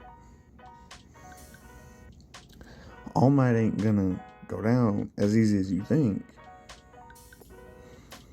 And they're like, trust me, we've calculated to get All Might in here. They're like, we were told All Might was gonna be here. And Deku hones in on that. It's like, told? Who told you? And Shigaraki, he's just annoying. Like, he's just ignoring Deku now. He's like, whatever. He's like, Nomu, kill that annoying kid. So Nomu, he switches gear. He drops Aizawa. So Aizawa's not dead, but he's critically injured a lot more now than what he was in canon. And Deku, he knows if he doesn't get Aizawa out of here fast, he is going to die. And he remembers the promise he made on his mother's grave that if he could help it, he would not let anyone die. And so Deku, he's getting ready to fight. He's like, this thing's got regeneration then, right? So Deku, he's like, I don't have to hold back. So he's storming, and you know, the ceiling is glass. So if he pours down a lightning strike, it's gonna break that glass. And basically, that's what he does. He pulls a lightning strike out of the sky and aims it right at Nomu. I'm gonna say it actually does hurt Nomu some because it's lightning. Lightning is gonna hurt anything. And he sends Nomu flying back over towards the water. And Deku, he has it to where it's raining right now, so he can control each individual drop of rain. He has them building together, and he sends basically these rain spears over there to pierce and pin Nomu to the ground. But that's not really gonna work too well against Nomu. And Shigaraki, he's getting more annoyed with Deku as time moves forward. So he tries to rush at Deku right then and there. And nobody knows what his quirk is. So Deku, he's already conscious. He doesn't know what type of quirk Shigaraki's got and what could happen. So he instinctively, he lines up a good way because Deku, he hasn't teleported at all yet. So Shigaraki, he's charging at Deku, and right before he can touch Deku, Deku teleports behind him, and Shigaraki grabs one of the fodder villains that was right behind Deku. And Deku sees that villain, when Shigaraki touches him, he's starting to decay. He's eroding away, like just turning to dust. And Deku, he's like, I cannot let him touch me at all. He's like, this is gonna be tough. I gotta worry about that guy over there and him. He's like, this is more than what I can handle myself. And Kaminari, he's got his hands full handling all those fodder villains and keeping Jiro and Momo safe. So it's not like he can really go over there and help Deku out too much. But I'm thinking Momo, she'd still do the same thing and create insulation. And Kaminari would release a lot more electricity. And I'm gonna say he could determine who was creating the interference, because that guy was in that area. But you know, in canon, Kaminari wasn't strong enough to really damage him. and he got taken hostage. So Kaminari, he's discharging a whole lot more because he wants to make sure he gets everyone, even if they have the same type of quirk as him.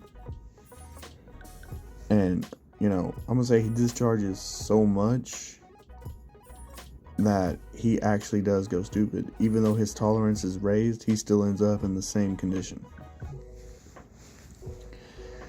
And so he's not gonna be able to help Deku. And Bakugo and Kirishima, they're still in the same situation, but they get done a lot quicker since Bakugo is a lot stronger. Kirishima, he's saying, Bakugo, wow, you're actually a real man. You're calm, collected. You're thinking of ways to get through this and help everybody else. That's a real man stuff right there. And so that starts their little bond right there. And he's like, come on, we gotta go find everybody else. And Kirishima's like, right on. So they're heading off to find other people and to go help Aizawa, because they don't know Deku's over there fighting literally tooth and nail for his life. Like, Deku can't hold anything back, and he can't use multiple abilities at the same time. So, and Nomu's finally broken free, and he's coming right towards Deku. And, right at that time, the doors just go flying open. And All Might, he makes his normal debut into there. And he sees 13. And 13 can barely speak at this point. Like, yeah, 13 don't get medical assistance right now, 13's gonna die. And he's basically asking him what happened here. And then he sees Nomu and Shigaraki closing in on Deku, and he sees Aizawa in the shape that he's in. So All Might, he's like, he rushes down there even just as fast or even faster and with more force than in canon. He takes out several villains along the way. Like, he takes out 30 villains right immediately. And he just charges straight for Nomu and delivers his strongest punch. And Nomu goes, he gets blown back a little bit. Not by much, but enough to give Deku some more space to work in. And All Might, he's right there behind him, and he's asking Deku for a status report, and Deku tells him that Nomu thing, he actually has shock absorption and regeneration.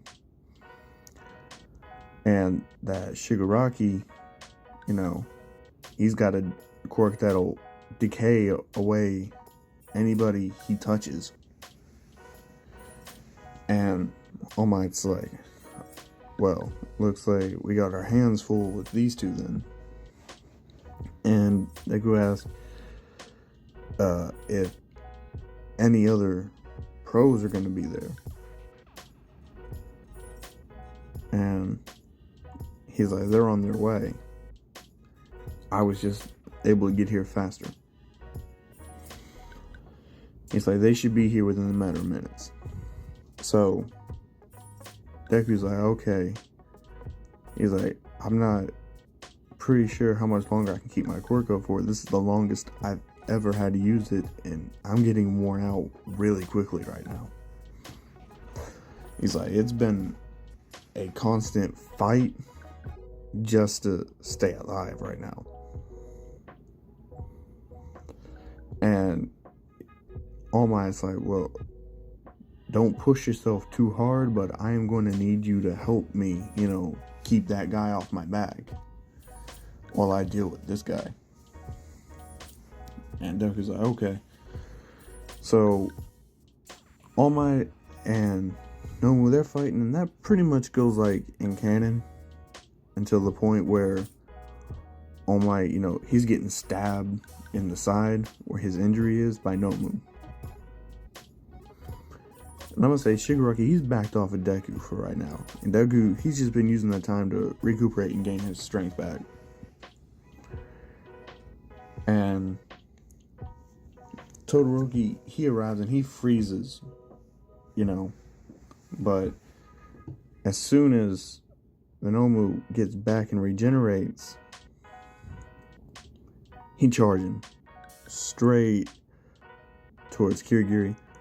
And All Might, I'm gonna say he's actually a bit more hurt than in canon, because Nomu literally, he gripped a bit harder because Shigaraki was more annoyed, and he says, Nomu, hold nothing back. So I'm gonna say Nomu, he injured All Might a bit more than in canon. All Might still tries to charge to get Bakugo out of the way, and he does, but All Might gets hit a lot harder. And so Shigaraki basically tells Nomu, now back to the kid while All Might's distracted. Like, while All Might's down, get that kid, because he's not wanting Deku to live, and he knows that he can't really take on Deku because Deku's got long range capabilities, but Nomu can. And Deku, he's still tired, so he was not gonna be able to move as quickly. But he's still able to go intangible. So Nomu, he slips right on past him, and Deku's like, whew. And then All Might comes in, and he's charging right at the Nomu.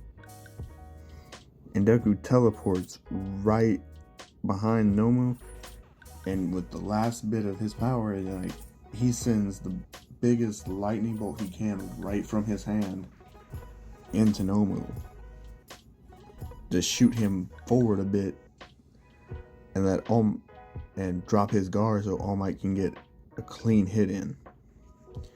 And All Might, he's kind of pissed now from taking that hit. And he knows he's got to end this now. So All Might, he's using more force than what he did in canon, but the outcome still the same. And seeing this, Shigaraki, he actually calls a retreat, a lot sooner than what he did in canon, because he knows he just lost Nomu, and that these kids are stronger and have more versatile quirks than what he actually thought they would. And he's like, well, I crippled 2 of the heroes. That's good enough for right now. And he falls back. And by the time help gets there, I'm gonna say 13's dead, because 13 had a lot more, and there was no way 13 could get any type of medical help to save her life. So 13 dies, and Aizawa's still in very much critical condition right now. The only reason Aizawa is not dead is because Todoroki actually used some of his flame quirk to cauterize the wounds Aizawa had, the open wounds, so he wouldn't die of blood loss.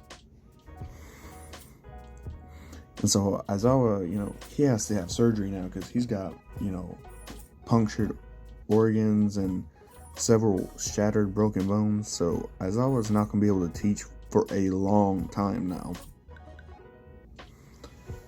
And that actually hurts Deku a bit. He's like, he knows that he didn't let anybody die, per se,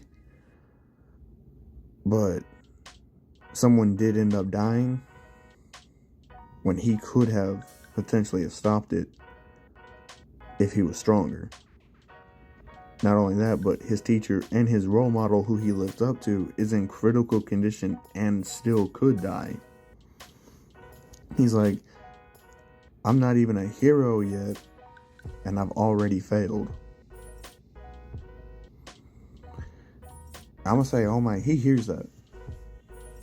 But, his time limit's coming up, and, Cemento still puts up the wall so nobody sees All Might's true form. And he basically tells students to, go back up there towards the entrance. And, they do. And, All Might, he's like, spirited away back to Recovery Girl. And the principal, he's basically saying, it's thanks to the sacrifice of 13 and Eraserhead that you guys are able to still be alive as much as you are. So give it your all, and, don't let their sacrifice be for nothing. Become the heroes that they showed you that you should be today. And, let's see. So they're all lining up there. They're answering the police officers' questions. They get taken back to the school. And I'm going to say, Jiro, she's talking to Kaminari now. And she's like, why did you go stupid like that? And he's like, well, I had to use a whole lot more. She's like, but didn't you say you upped your tolerance to it? He's like, just because I upped my tolerance doesn't mean I still won't end up like this. It just means that I can use more powerful blast more often, but I'll still feel the backlash of it. And she's like, oh, okay. And she's like, you still never answered my question on why you got so strong. And he's like, strong, what do you mean? He's like, we were just shown how weak we are. We have to get a lot stronger. He's like, one of our instructors died today. We're weak. We're nowhere near the level that we need to be. He's like, I thought I was strong, but I'm not. We're all still weak. And, Bakugo, he wants to object to that, but he kind of can't when he knows for a fact that a hero did die because they couldn't save him. And he says,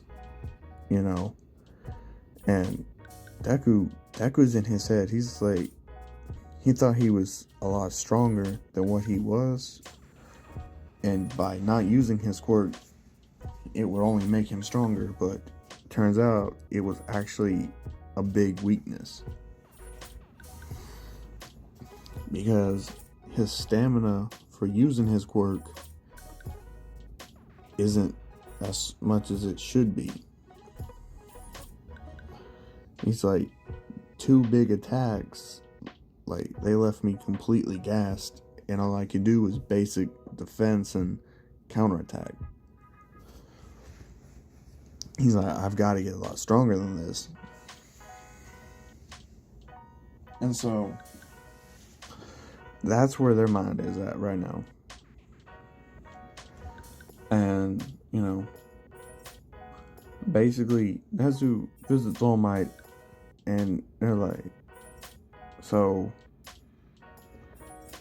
what is your status like? And All Might tells him, my time limit just got shortened again. Nezu asks, like, how much? All Might says, probably about by 20 minutes now. He's like, I could still probably go for an hour, but I'm saying more like 40 minutes should be my limit by now.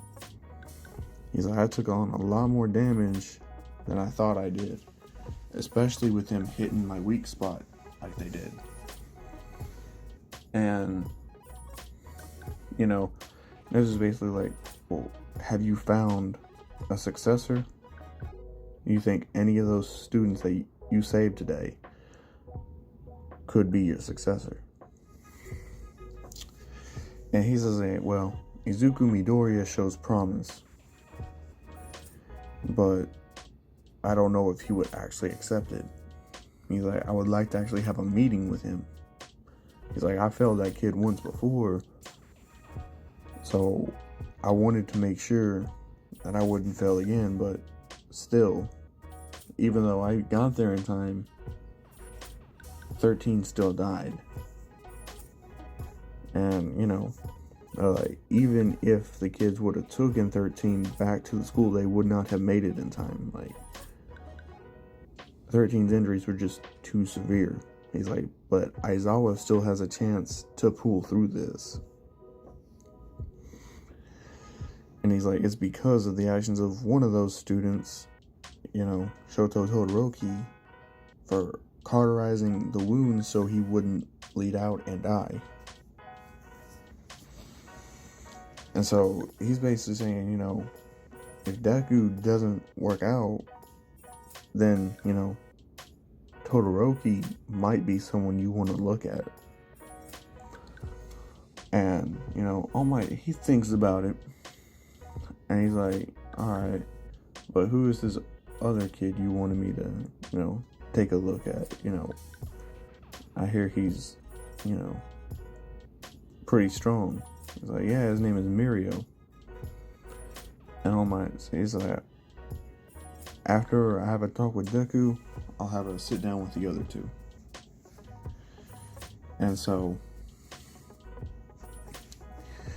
Nezu, he agrees with that sentiment, and he leaves All Might be. And, you know, there's a few days, I'm gonna say, after that attack, since a hero actually died, instead of being like a 1-day break, I'm gonna say they give their kids, you know, 2 weeks off, because they have to find a replacement to teach class 1A now, because Aizawa, there is no way in hell Aizawa's gonna be able to come back in time to teach. And Nezu's racking his head, and All Might enters, and he thinks, All Might, who do you think would be, you know, a good fit to teach class 1A? And he's like, I know just the man who could actually teach them properly. And Nezu's like, who is he? He's like, he hasn't been active for quite some time, and he's a bit old, but I think Gran Torino could be a good fit as a teacher. And Nezu's like, can you call him and see if he'll accept? And All Might does. And he says he'll accept it as a personal favor to me, and it'll give him some chance to help me scout out a suitable successor. So he's agreed, and he's like, excellent. Gran Torino will be the new teacher of class 1A. So right after that, I'm gonna say, like, the PR fallout from this was a lot bigger, obviously, because they had a hero actually die, like, and another one hospitalized in critical condition, and multiple students did get injured. So, of course, the fallout's a lot worse, and I'm gonna say it takes about a solid month for them to be able to, you know, get everything under control. And during that month, they hold a meeting. So what ends up happening is Nezu, he calls a meeting because Nezu, he's not stupid by any means whatsoever. And he knows that there is a mole among them, and he lets that be known. He lets them know, like, yes, we do have a mole among us, and that he is actually going to be moving ahead to a dormitory system instead of the current system they have in place. And that the homeroom teachers need to go around and ask, try to convince the parents to let their students still attend UA, and of course, go into the dormitory system and trust them with their child's protection. Which is going to be a lot harder now, especially since, like, in the canon timeline, they did that after the villain attacked training camp. Like, now they have to deal with, like, the backlash of the parents knowing that heroes died. Like, and their students, their children, got injured in that. So, even the students who aren't in Class 1A are going to have a hard time convincing their parents to let them, still attend. So, Gran Torino gets welcomed into UA as 1A's teacher, and his first task is to go around and convince parents. So, he's already having a tough time of it right now.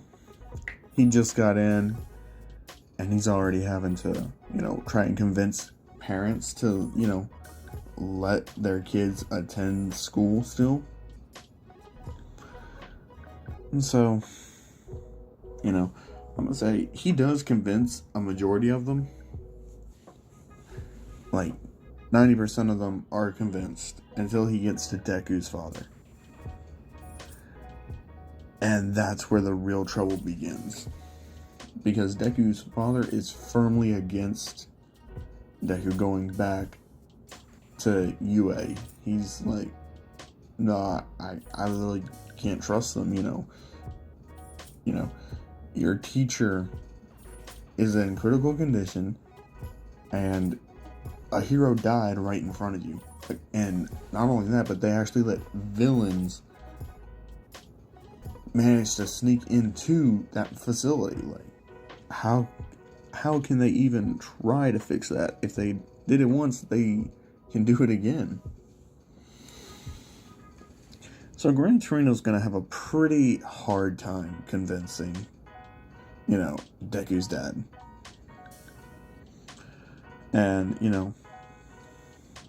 Gran Torino actually pulls the card like, oh, well, I'm the one that trained All Might, so I'll be way more experienced than anyone there, and I'll know how to handle situations a lot better. But Deku's dad, he's still not having it. Because there is no love for All Might. But Deku actually speaks up. He's like, okay, well, here's the thing, I used to blame All Might a lot for what happened to Mom, but after experiencing that, how can I not, let the grudge go, because I wasn't able to save everybody. I've already failed at my main goal. He tells his dad that, and, his dad, he's looking at him, and he says, if he's saying he trained All Might, then he can train me to be better than All Might. And his dad actually starts thinking about it. And he's looking at Gran Torino, and he asks him, can you guarantee my son will be better and stronger than he is right now? And can you guarantee his safety on that? And without a hesitation, Gran Torino says yes. And that's what gets Deku's dad to say yes, and so Gran Torino informs him, well, it won't be right away. We still have about a month left to, go before everything will be ready. So you guys are going to have a month off from school, so just, relax, and we'll send you guys a notice when we choose to resume school. And, so they're saying, okay. So for that month, I'm going to say Deku, he's actually, he's thinking about how he can get stronger. And he asked his dad, what all can your quirk do? And his dad actually tells him, your quirk is a bit different from mine. And he's like, what do you mean? He's like, well, if your quirk was exactly the same as mine, they would have given you, the exact same name as mine. And Deku's like, that's true, but, it's weird that, my quirk still doesn't have a name. And I'm going to say they go back to the quirk doctor, this time for reevaluation and more testing. Because the doctors originally wanted to continually test Deku's quirk to see what all it could do, what all its limitations would be, and how much it could evolve before they gave it a proper name. And I'm going to say that, they do test it, and the results they come with are, okay, well, here's basically the gist of your son's abilities at the moment and what they could, become. And he says, well, first off, for right now, your son is literally water. He controls anything water related. Even if he can't generate it, he can control the water in it. He's like, that makes him able to control human bodies to an extent if he focuses and hones in on that. And Deku, he's actually really surprised to hear this. He's like, okay, what else? He's like, well, you're not gonna believe this, but you can also control the weather to an extent. He's like, you can control the rain and lightning. He's like, you have a multi-elemental quirk that, but the basis for it is mainly water, but you do have some lightning capabilities. It may increase as time goes on, but, for right now, what we're going to do is we're actually going to give this quirk an actual name now. And Deku's like, okay, well, what's my quirk's actual name? And how I actually ended up, deciding the name for Deku's quirk is I was actually talking to a friend of mine, and he suggested this name, and I actually like it. So all credits to him, and his channel will be linked down in the description below for giving me this idea. But anyways, so his quirk's name is multi-water quirk. And he's like, why is it that name? And they say, well, because it's a multi-elemental quirk, but the base is still water. And he's like, okay. He's like, is that all? He's like, well, you already know how to teleport and turn intangible. He's like, and you already know how to create water spheres. So pretty much that's all that we know you can do right now, and that's all we can estimate your abilities to be in the future. So whatever happens next, it's up to you to discover how your quirk can mutate. And so he's like, okay. And Deku, he's gonna stay quiet about this for right now, because he's not sure how to process this himself. And so, He's like, His father actually thinks this would be a good time for, since he has the rest of the month, 3 more weeks. He should really go to his Muay Thai teacher and start practicing more advanced techniques during, the early mornings when the classes aren't so full, and he can get real one-on-one time with his Muay Thai master. And Deku, he takes that to heart, and he says, well, what, I should actually really be trying to figure out my quirk. He's like, no, you're not understanding. Strengthen your body, and then worry about your quirk. He's like, you need to increase your stamina more than anything.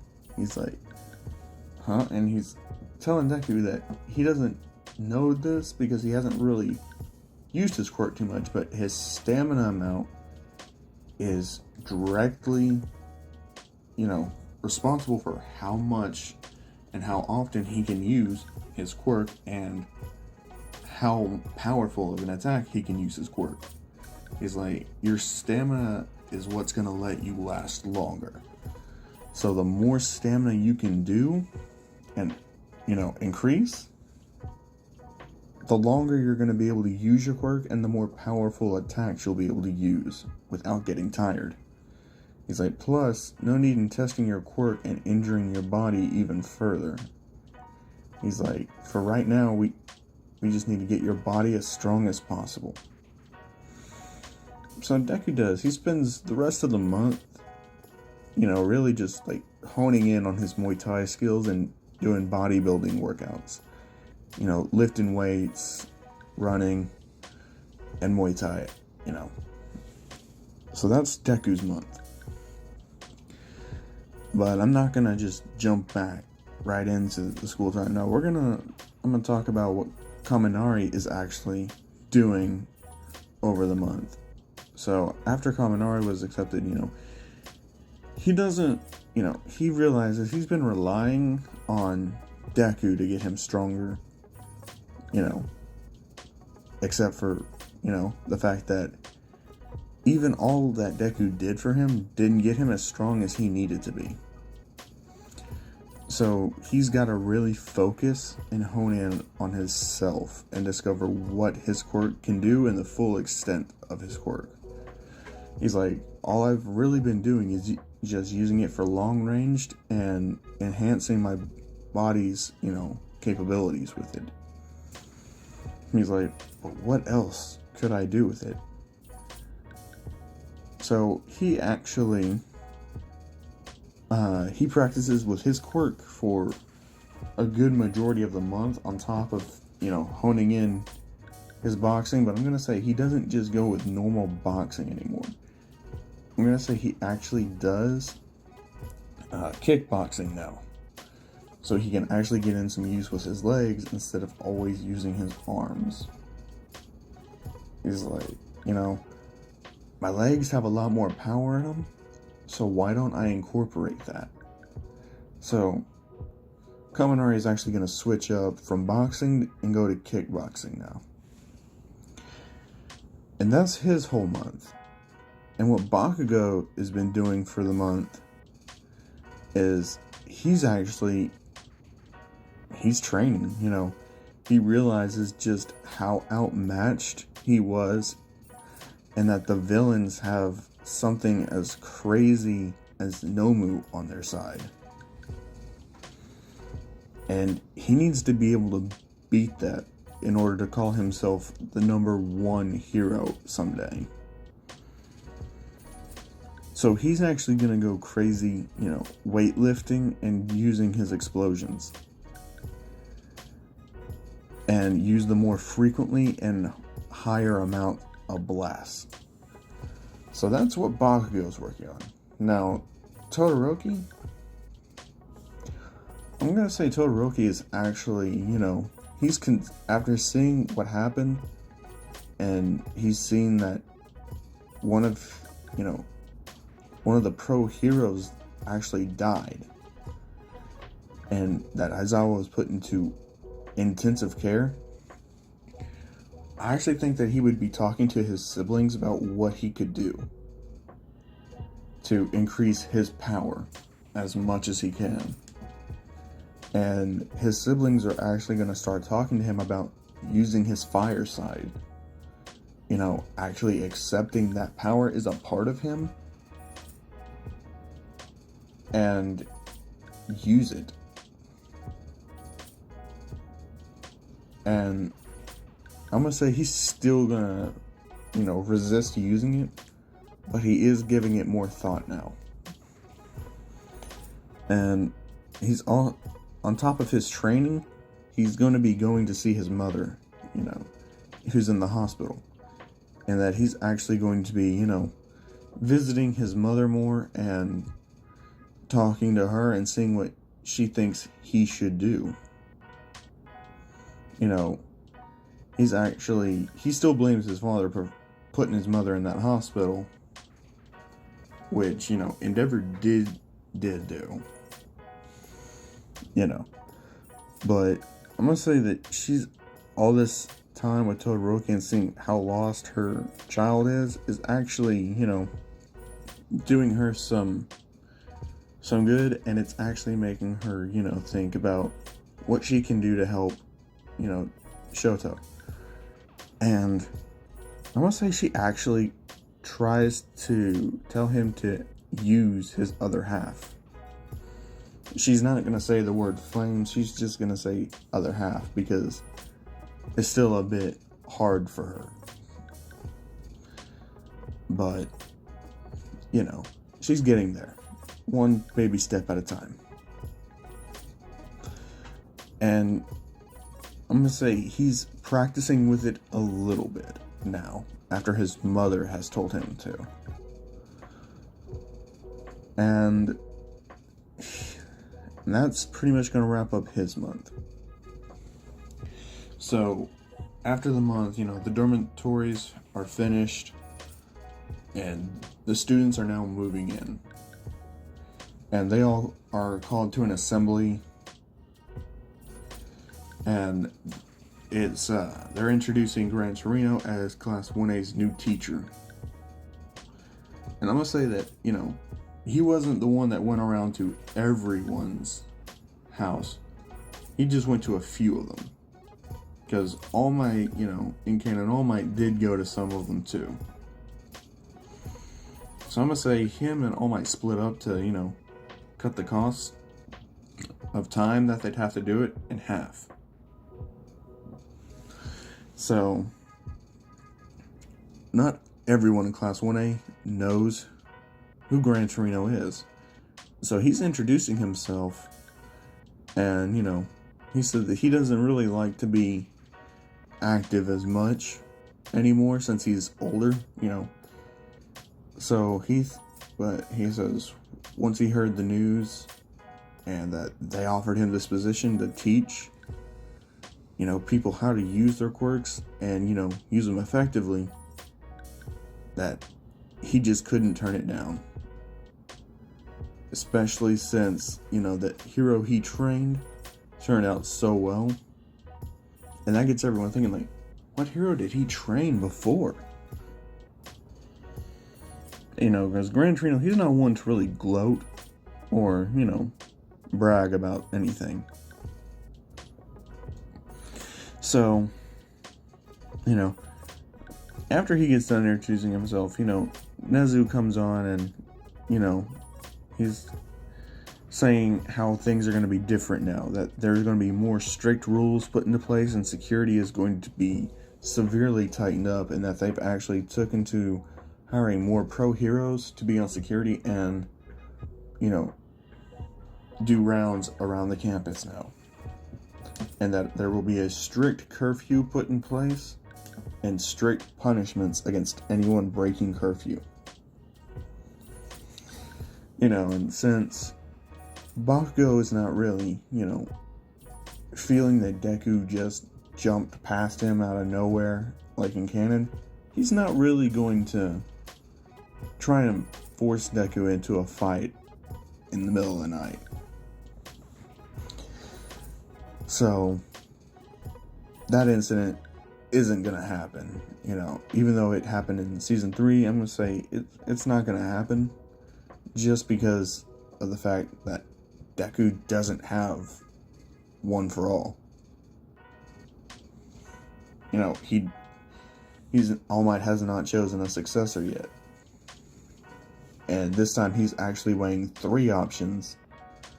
You know, Deku, Todoroki, and Mirio. And he hasn't informed any of them yet. And Nezu says there is 2 first years who will be, you know, having one-on-one time with All Might. And he announces Izuku Midoriya and Shoto Todoroki. And that surprises them both. Shoto more than Deku, though, because Shoto never expected to ever have any type of personal one-on-one time with All Might whatsoever. And so Deku, he's thinking, and he's like, what could he have done to have gotten the privilege of having one-on-one time with All Might? But he says it is a good chance that they do get to talk. Especially since, you know, he has a complicated history with All Might. But I'm going to say that, you know, All Might comes up there to speak, and, you know, he doesn't really touch on what Nezu said. He's just going to say that, you know, that he and the other pros and teachers are there to try to do their best to provide a safe environment for these students to grow, learn, and nurture their quirks. And that before he goes, there's one thing that everyone should know, that, you know, the hero that Gran Torino trained was him. Gran Torino is All Might's teacher. He says, if you listen to him well, he could turn any one of you into the next #1 hero. I'm gonna say that immediately gets, like, Gran Torino the respect of the more difficult students like Bakugo to accept Gran Torino and respect him. Because, you know, who were they to argue with the #1 hero? So, I'm gonna say, you know, the orientation for the new dormitory system and meeting, you know, it's dismissed. They all go to their classes, and, you know, Gran Torino starts going over, and he tells everyone to, you know, introduce themselves to him and tell them, you know, about their quirks, and he calls them up there one by one, you know, and then he gets to, you know, Kaminari, and Kaminari, he walks up there, and he tells him that his quirk is an electric-based quirk, and, you know, Gran Torino says, okay, but, you know, I see here that you got number 3rd in, you know, entrance exams and on the quirk evaluations. So he asks him, what is your goal? What type of hero do you want to be, Kaminari? And I want to say that Kaminari, you know, he looks at him and he says, you know, honestly, I just wanted to be a hero just for the fame, the popularity, you know, the money. And he says, but after seeing what actually happens, what it means to be a pro and to actually fight villains, that he's not sure what type of hero he wants to be right now at the moment, but it is something that he is going to find out, and that he is going to pay close attention to and try to understand. And, you know, Gran Torino says, okay. And then he calls up Bakugo. He asks Bakugo, you know, same question. what type of hero do you want to be? And Bakugo says that he wants to be a hero greater than All Might ever was. And that he wants to be able to say that he's stronger than All Might and to beat villains that All Might can't. And Gran Torino, he's actually, he says, you know how tall of an order that is? Bakugo, he looks at him and he says, yeah. I know that that's a seriously tall order, but you don't get it. Like, after having to be saved,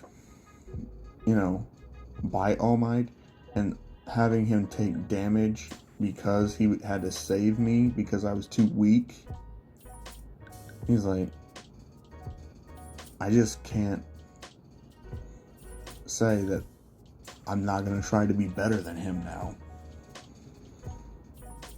Because that's always been my goal. And I don't care how hard it gets, I won't ever complain or regret setting myself down this path because I have to. And Gran Torino, he says, very well. I look forward to seeing if your actions reflect what your mouth is saying. And so, now he calls up Deku. And Deku, Gran Torino already knows that he's one of the people that All Might has his eye on to actually give him his quirk. And so, he has Deku, it says here, your quirk doesn't have a name, is that true? He's like, it was, but now that I've had it reevaluated, it does have a name. He's like, well, what is the name of your quirk? And Deku tells him it's, the multi-water quirk. And he's like, multi-water quirk? And he's like, yeah. Gran Torino asks him to explain, and Deku's like, basically, it's a multi-elemental quirk, but its base is water. He's like, okay, well, what is the other element? And he says, lightning. And that catches his attention. He's like, oh, so you have the quirk that has, ability to carry a current better than anything else.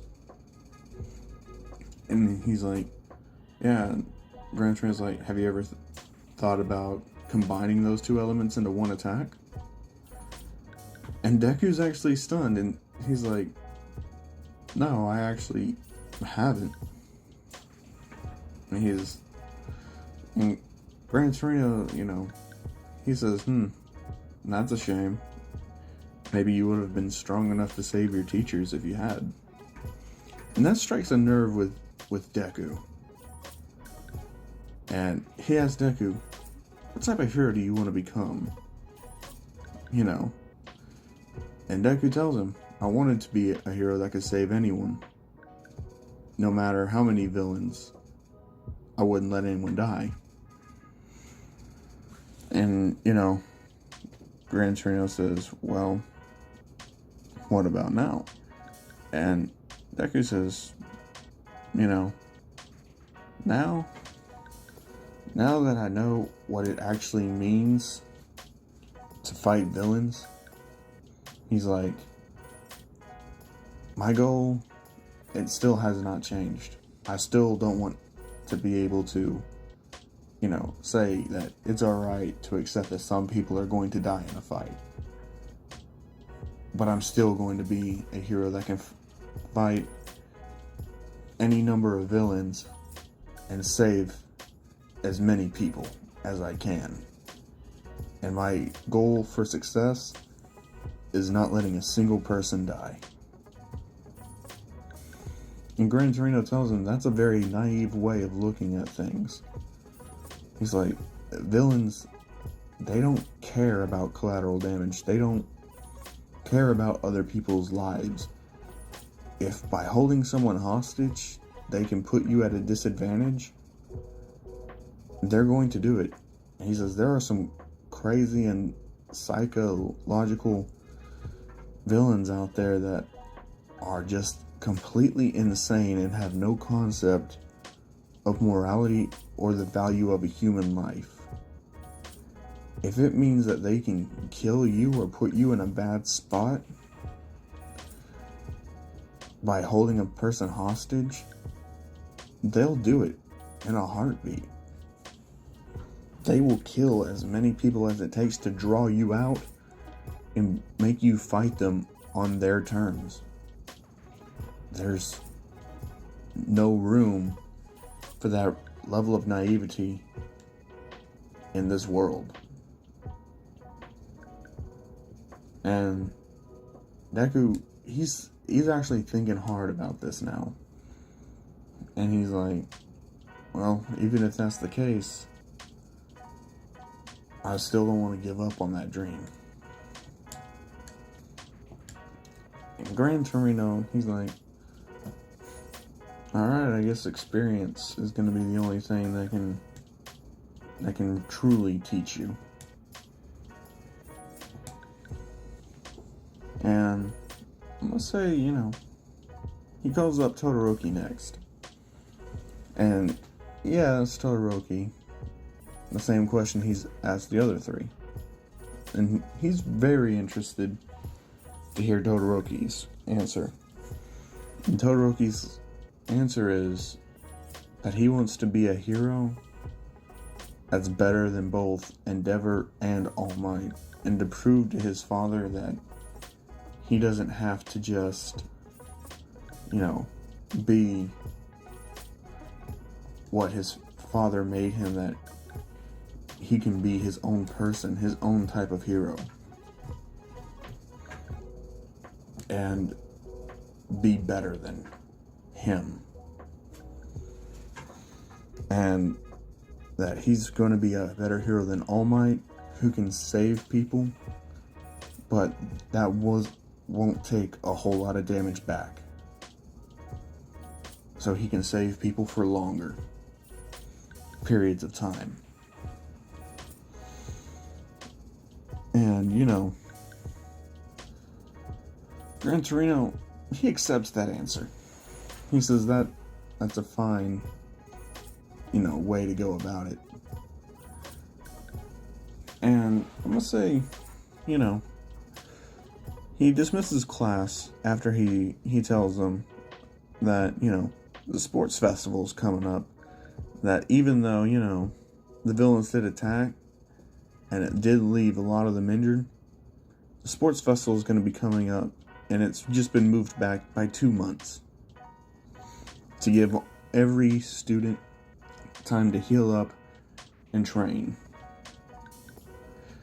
And, that gets everyone excited. He's like, it's to show them that even though the villains attacked, that they won't be held down, and, they won't let them think that they've got them on the defensive, that it's time for them to show that they are still strong and are still going to move forward with everything.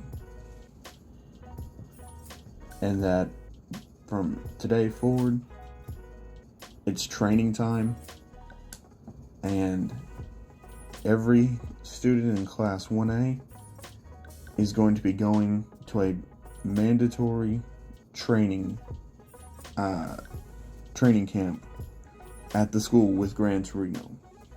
It's something that, only Gran Torino is going to do with his class. So that way he can personally oversee and see who would be a good matchup for who to practice their quirks with. And to see where everybody's at and what they can improve upon. And so, and then I'm going to say, during this period, he sees All Might, and All Might asks him how it went. And, Gran Torino basically tells All Might that, the Todoroki boy, he shows a lot of promise and can be a really good candidate. And All Might asks about Deku. And he said, the boy's got heart, but he's really naive. He thinks that he can save everybody and not, understand that some people are going to die in the way the world is. He doesn't understand the true concept of how villains are. And All Might, he's actually going to go out and defend Deku a little bit. He's like, well, it wouldn't be the first time you trained somebody like that. He's like, and Gran Torino says, yeah. Only difference is they will have one for all. Or will they? And All Might, he's like, who knows? Who knows? So I'm going to say, All Might, he calls in Deku into his office. It's been already a month. But, he didn't want to disrupt Deku's training too much. So it's an off day. So he's calling in Deku. He's like, so I've called you in here to ask you, what do you think it means to be a hero? But Deku, he says, before I answer that, there's something else we need to talk about. And, All Might's like, alright, what is it that you want to talk about? And Deku says, you remember an incident, way back in your, earlier career? And All Might's like, well, you'd have to be more, more elaborate on which incident. There's been a lot of instances that I've had to deal with. He's like, it was an incident that dealt with, 3 heroes. And there was one villain. It was in the middle of a traffic day. He said, it'd be about, 11 years ago. And All Might, he starts to think. And then, he's like, after that incident, you were at a police station and you met a little boy and his father. And All Might, he's starting to remember now.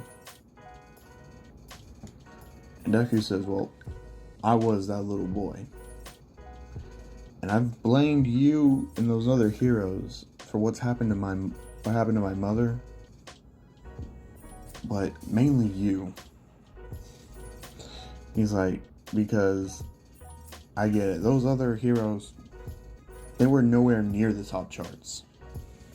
And that villain was strong. And he says, but you were the number 1 hero. You're faster. You could get across this whole city in no time at all. He's like, what took you so long? And All Might basically tells him, I was dealing with a lot of other villains. He's like, you've seen how many villains can amass at once. He's like, even for me, it's going to take me some time to deal with them.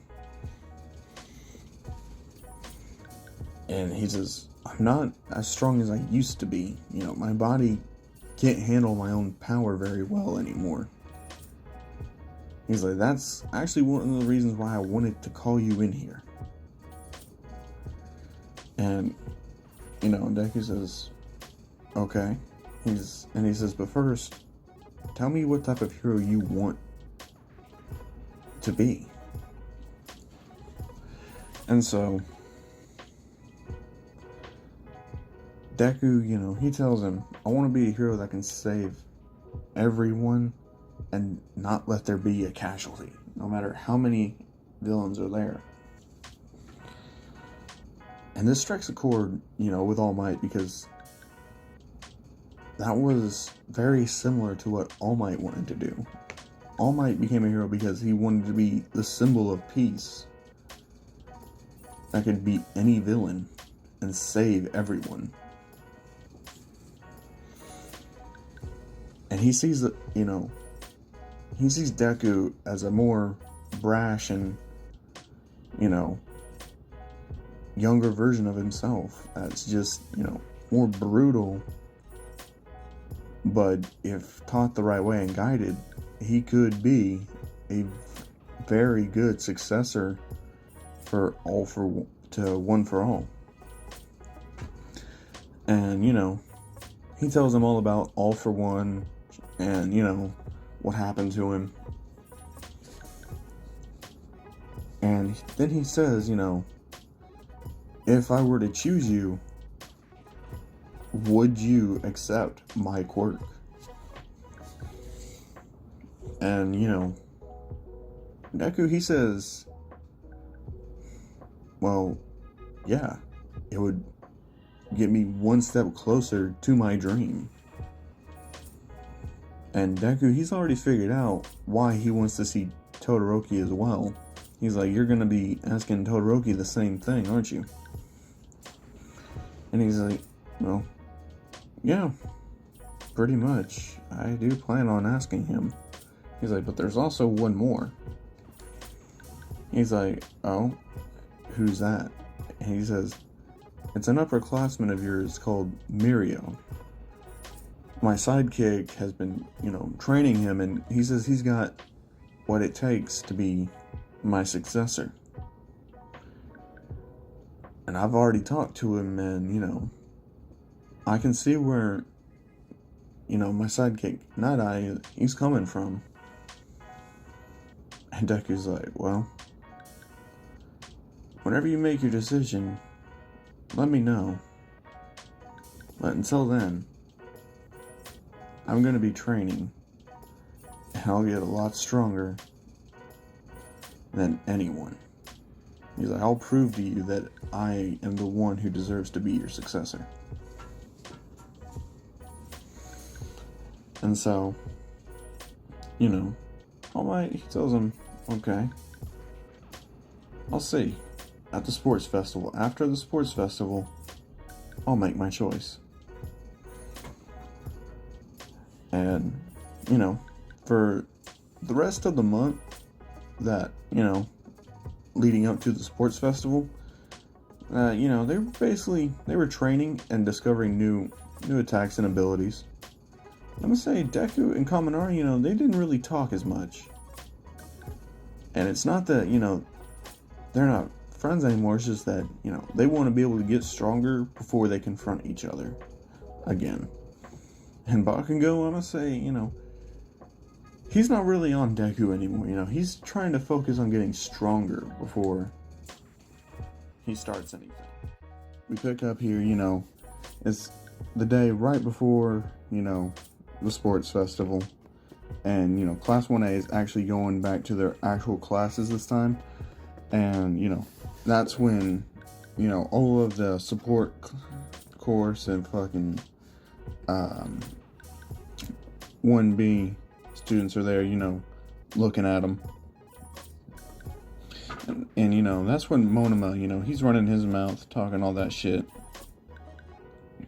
And I'm gonna say Deku's had about enough of that, you know, because that's a sore subject to bring back up with Deku. And, you know, Bakugo, he ain't really feeling it because, you know, Bakugo, you know, he had to be saved. And that's something Bakugo hates more than anything, is somebody having to save him. You know, because he's a bit insecure in this timeline, you know, he's a bit insecure about that.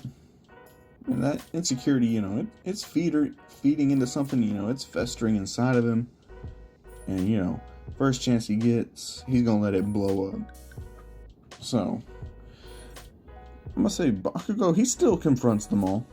And, you know, Shinzo, he's not gonna be talking right now because he actually heard everything, and, you know, he knows, like, what actually happened. And, you know, so Bakugo, he's just like, y'all need to shut the fuck up. Y'all weren't the ones attacked by all those villains. We were. Y'all didn't see Pro Hero, you know, die and get put into fucking critical condition. We did. So if y'all are wanting to say that we're better than y'all because we actually fought villains, then by all means, say that. But as far as we're concerned, y'all are a bunch of clowns who just talking a lot of shit. So either put your money where your mouth is, or shut the fuck up and go back into the sidelines. You know, he pisses everybody off with that. Especially Monoma. Monoma, you know, he's talking that shit some more. You know, he's trying to get Bakugo to really let loose.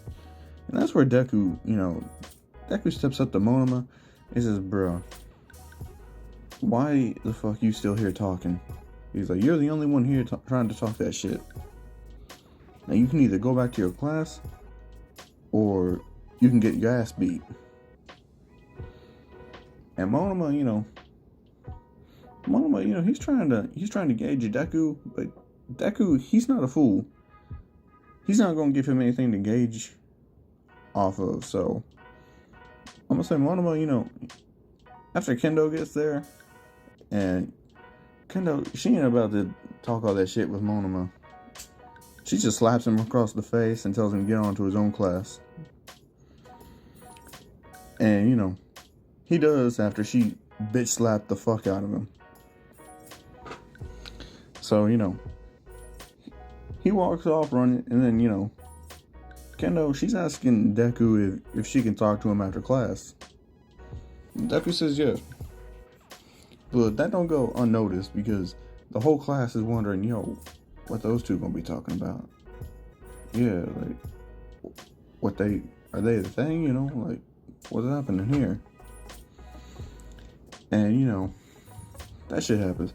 Then Gran Torino says, alright, get in your seats and shut up. They do.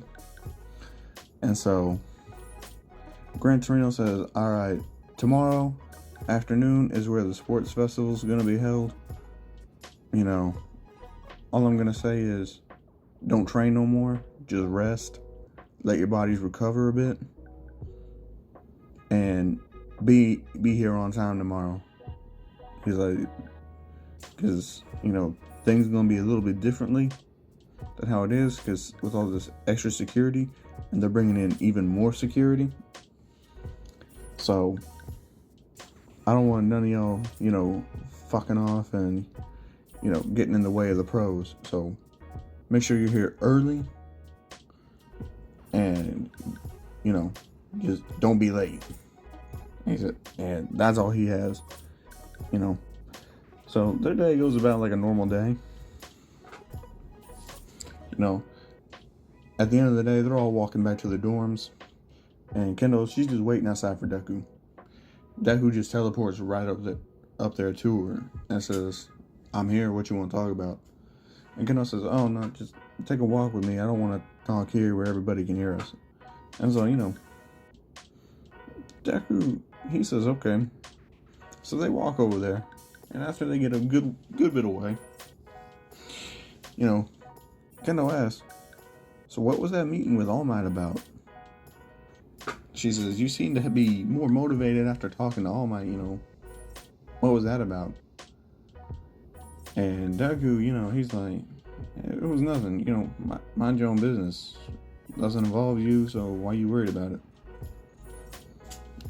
And she's just like, well, your personality doesn't just, you know, change that quickly. Sorry about that, dog is barking. Y'all are quiet now.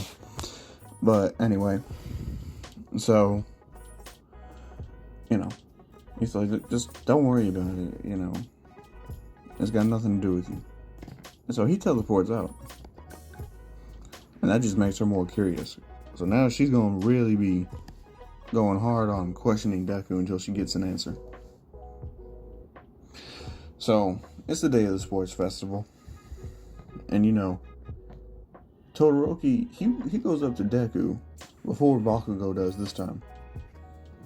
You know, like, and Todoroki, he's not going to ask to talk to Deku privately anymore in this, but he does say, Izuku Midoriya, I challenge you to an all-out war at the sports festival for the #1 spot. and to make good on All Might's offer. And Deku, he looks at him and he says, bruh, are you fucking stupid to be saying that shit in front of everyone? And Todoroki's like, I didn't say what the offer was, so, you know. And I ain't gonna answer no questions about it, so I don't see the big deal. And Deku's like, you know what? Just for that smug ass attitude, I accept your challenge, and I'm gonna tell you right now, I'm gonna beat your ass. And so, Todoroki, you know, he kind of heated now about Deku making that offer, and Todoroki's like, oh, don't worry, I doubt you'll be able to beat me, because I won't be using only half my power when we fight. And everyone takes note of that, because no one has seen Todoroki use his other half at all. And for him to come out and say that he's going to use everything he's got against Deku, people are peaked about what All Might's offer was. And, you know, they're starting to ask questions, and Bakugo's just like, look, I don't give a fuck about what All Might could have offered y'all, but I'm gonna be number one, and I'm gonna bury you motherfuckers. Don't get in my way. And so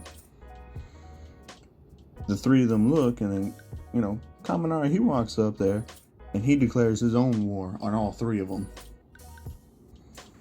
And he says he's not going to be looked at like he's just fourth best or a sideliner. He's going to show that he's better than they are, that he's improved more, and that he's the strongest. And everybody's just like looking to see who's next, who's going to step up next. But nobody is seriously going to step into that tension that has all four of them fucking heated. But Deku, he looks at Kaminari and he's like, you sure? And Kaminari says, yeah, I'm sure. And Deku, he accepts Kaminari as a more rivalry type of thing than just pure aggression like he has with Todoroki and Bakugo. And so we cut over there to the stadium, you know. Gran Torino's up there with President Mike. They're explaining the first battle to everybody. And, you know, All Might's walking up there, and I'm gonna say he's got 2 extra people with him observing. He called in a favor. And with him is Sir Night-Eye and Mirio. And Night-Eye is there to, you know, gauge the ability of the other 2, you know, candidates. And Mirio, he's just there to, you know, talk more with All Might and, you know, try and win All Might over. You know, so that's where they are at. You know, the first event, it goes off, you know, but Todoroki, I'm gonna say he freezes it off balance even more so than normal, where just as soon as he gets by, it comes crashing down. But I'm gonna say he doesn't just stop there. I mean, he like completely sets it on fire and has it tumbling down towards other people. And Deku, you know, he sees this as a pure act of aggression, and he ain't having it. So he's just like, you know what? If he wants to play that way, then why am I even gonna take the time to actually run this? He just teleports to the finish line, instantly clears it, gets the 10 million points. You know, and I'm gonna say coming in second.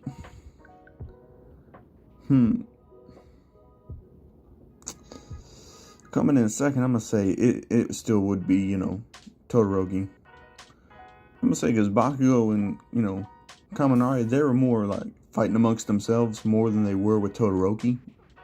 So that allowed Todoroki to get a little bit further ahead and just barely get into second. But in third, it's, Bakugo and Kaminari tie for third. And then everybody else places as they would. So, that's the first event done and over. Then you have the cavalry battles. And with this, Deku and Kaminari, normally they would have teamed up, but, now they since they declared war on each other, they ain't gonna be teaming up. I'm gonna say Kaminari, Jiro, Koga, and Tokoyami make a team. With Deku, I'm gonna say it's Deku, Uraraka, and Kendo. That's a team. And for Team Bakugo, it is Bakugo, Kirishima, and let's see, who else can I throw in there?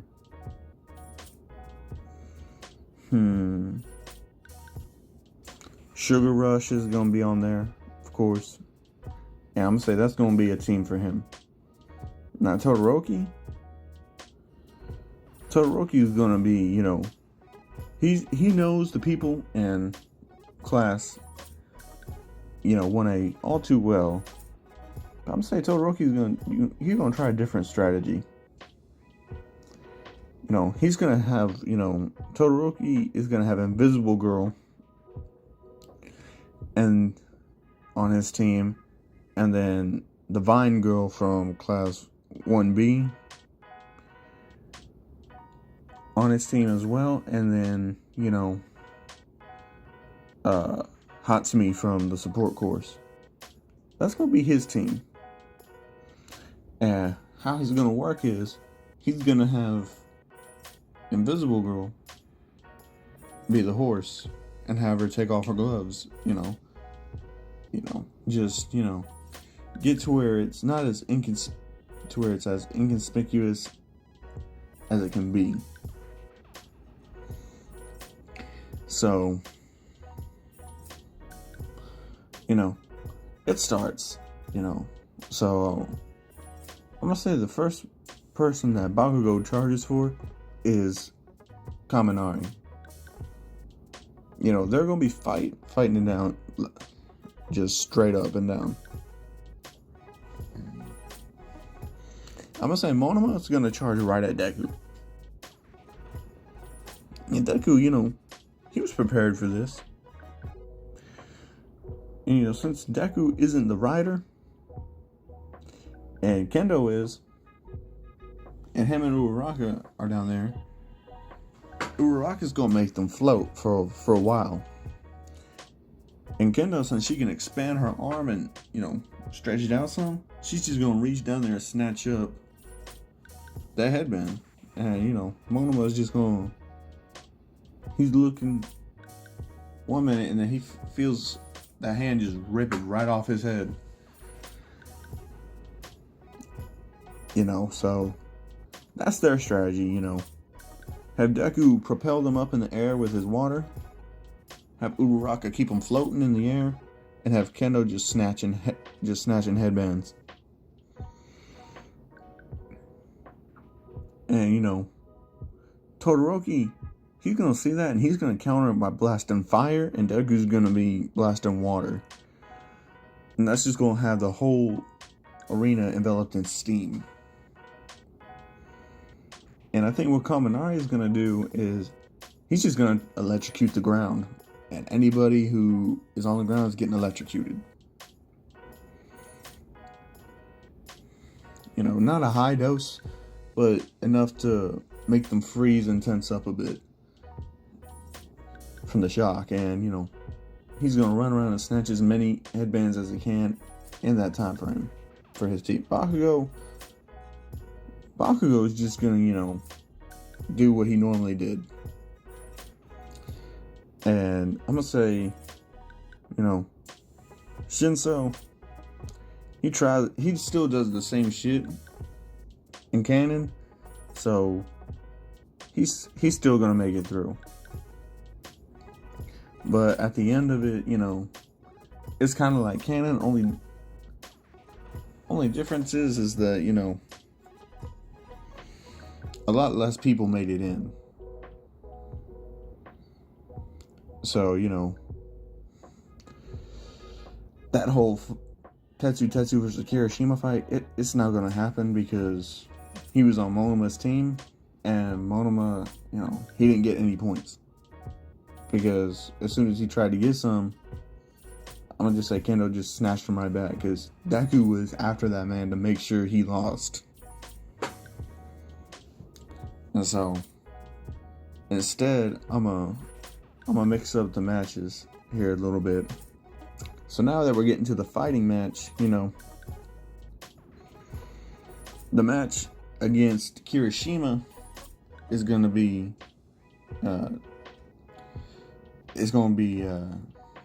fucking Denki. Denki is gonna end up fighting Kirishima.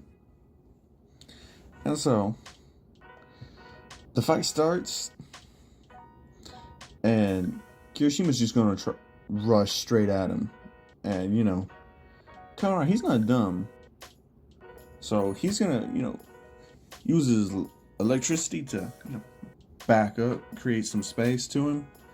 But all the while he's doing that, he's gonna be setting down electricity mines and remotely detonating them. Because I'm giving him that ability now. Like, he's just gonna be able to, I'm gonna say, over those months of drastic training, he learned a lot from Gran Torino, and he's gonna be able to use his electricity to a whole lot more of an effect. Think kind of like static shock, and you'll see some of the, abilities I'm gonna give to Kaminari. And, Kirishima, he's getting tagged by him, and he's noticing that each one he gets hit with, the voltage is increasing. It's not a whole lot of an increase, but it's definitely an increase, and he can still feel it. And so they come charging at him still, because he built different. So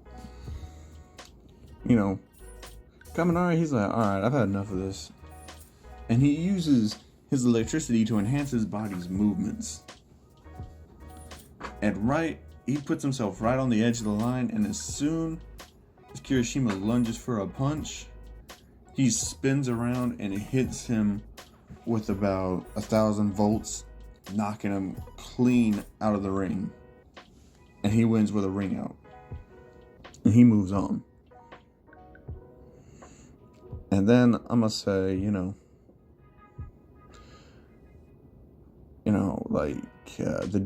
the Bakugo and Uraraka fight, they still happen the same way. But instead of Todoroki versus Deku, I'm gonna have it be, because first it was like Todoroki fought fucking Senna, Tape Boy, and just froze him over instantly. That does still happen. And Deku, he's fighting Shinzo, and Shinzo, he tries that, but Deku, he's not in a talking mood. He's still a bit pissed thinking about what Todoroki and Bakugo said, so he's still kind of pissed, and he's not paying too much attention. As soon as it starts, he just teleports behind him and knocks him out with a solid just water prison, slam into a wall. That's it. So his was a pretty fast match too. And so I'm gonna say, besides those matches, everybody else who moved on to the next round, they moved on. But now, instead of it being, Todoroki versus Deku, it's Todoroki versus Kaminari. And, Kaminari, he knows that Todoroki, has a lot of power in his quirk, but he knows that Todoroki doesn't know how to really fight. Because, he mainly just relies on his quirk to instantly win anything. And, he could see that as a big weakness. So, the match starts and Todoroki just tries to freeze him, but I think he shoots off fucking electricity and propels himself into the air, jumping over it, and whatever ice comes up to him, he's just blasting it into chunks, creating a pathway for him to slide down it. And, he gets up close to Todoroki and he starts using his boxing skills, and so he hits him with a couple kidney shots and then a high kick to the head, and that in all the time he's hitting him, he's implanting his own electricity into his body and having it stay in that spot for a grand finale. But, Todoroki ain't just going to take the hits, no. Because whenever he went for that high kick to the head and hit him, Todoroki froze, Kaminari's leg. So now Kaminari, he can't move as fast because his leg's frozen. And, Todoroki, he's getting kind of pissed off. And, his fire is starting to flare up now. He's kind of mad he got hit at all. And his father's watching. His father, he's kind of shocked that, that his son got hit by someone who was considered beneath him. Endeavor, he's kind of shocked and intrigued all at the same time. And he's actually thinking, what if my son didn't have the quirk he does? This would be a hell of a different fight. And so he's watching. Of course, he wants Shoto to win because, he still hasn't moved past any of that character progression he gets later on. But, and when, Todoroki, he uses his flames, Endeavor still screams out, Shoto, all that shit, And Todoroki, he looks up and tells Endeavor, shut the fuck up. This is my power, not yours. So don't even start with that. And Endeavor, he getting kind of pissed, but he's thinking whatever. Kid's using the fire half finally. And I'm gonna say he blows out a pretty good amount of fire right at Kaminari.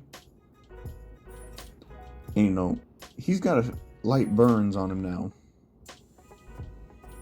And while he's trying, his best to put out the fires, that's the little fire patches that's on him, Todoroki's, he just throws this big ass fucking ice spear right at him. And, Kaminari, he's not gonna, be able to completely react to it while he's trying to put out the fires at once.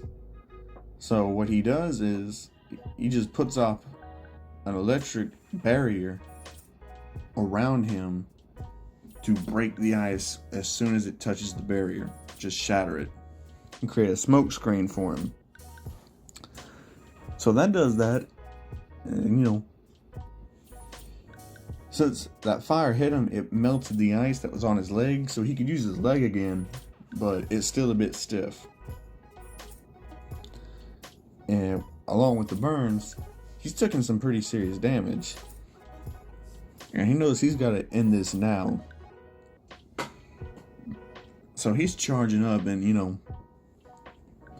he's charging it up as much as he can. Like, he's going for an all-out attack.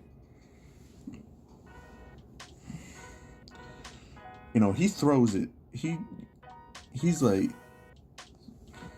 And as soon as he does, Todoroki, he sees the smoke screen and he's wondering what's going to be happening. He doesn't know that, Denki is charging up too much. So he's preparing to use his fire again.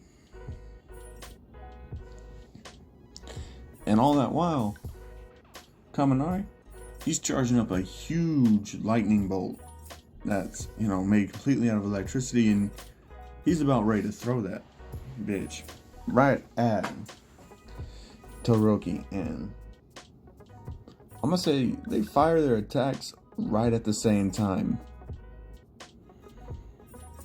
And it hits. And the electricity is just pushes the fire back a bit. And it's pushing it back a little bit. And that's when, Todoroki sees it. And he just freezes the entire thing along with his fire, just throwing ice and fire at Kaminari at the same time. And I'm gonna say he knocks Kaminari right out, like knocks him out. It's a KO. And everybody's shocked because Todoroki displayed such a display of power with his ice in the first round, but struggled here in the second.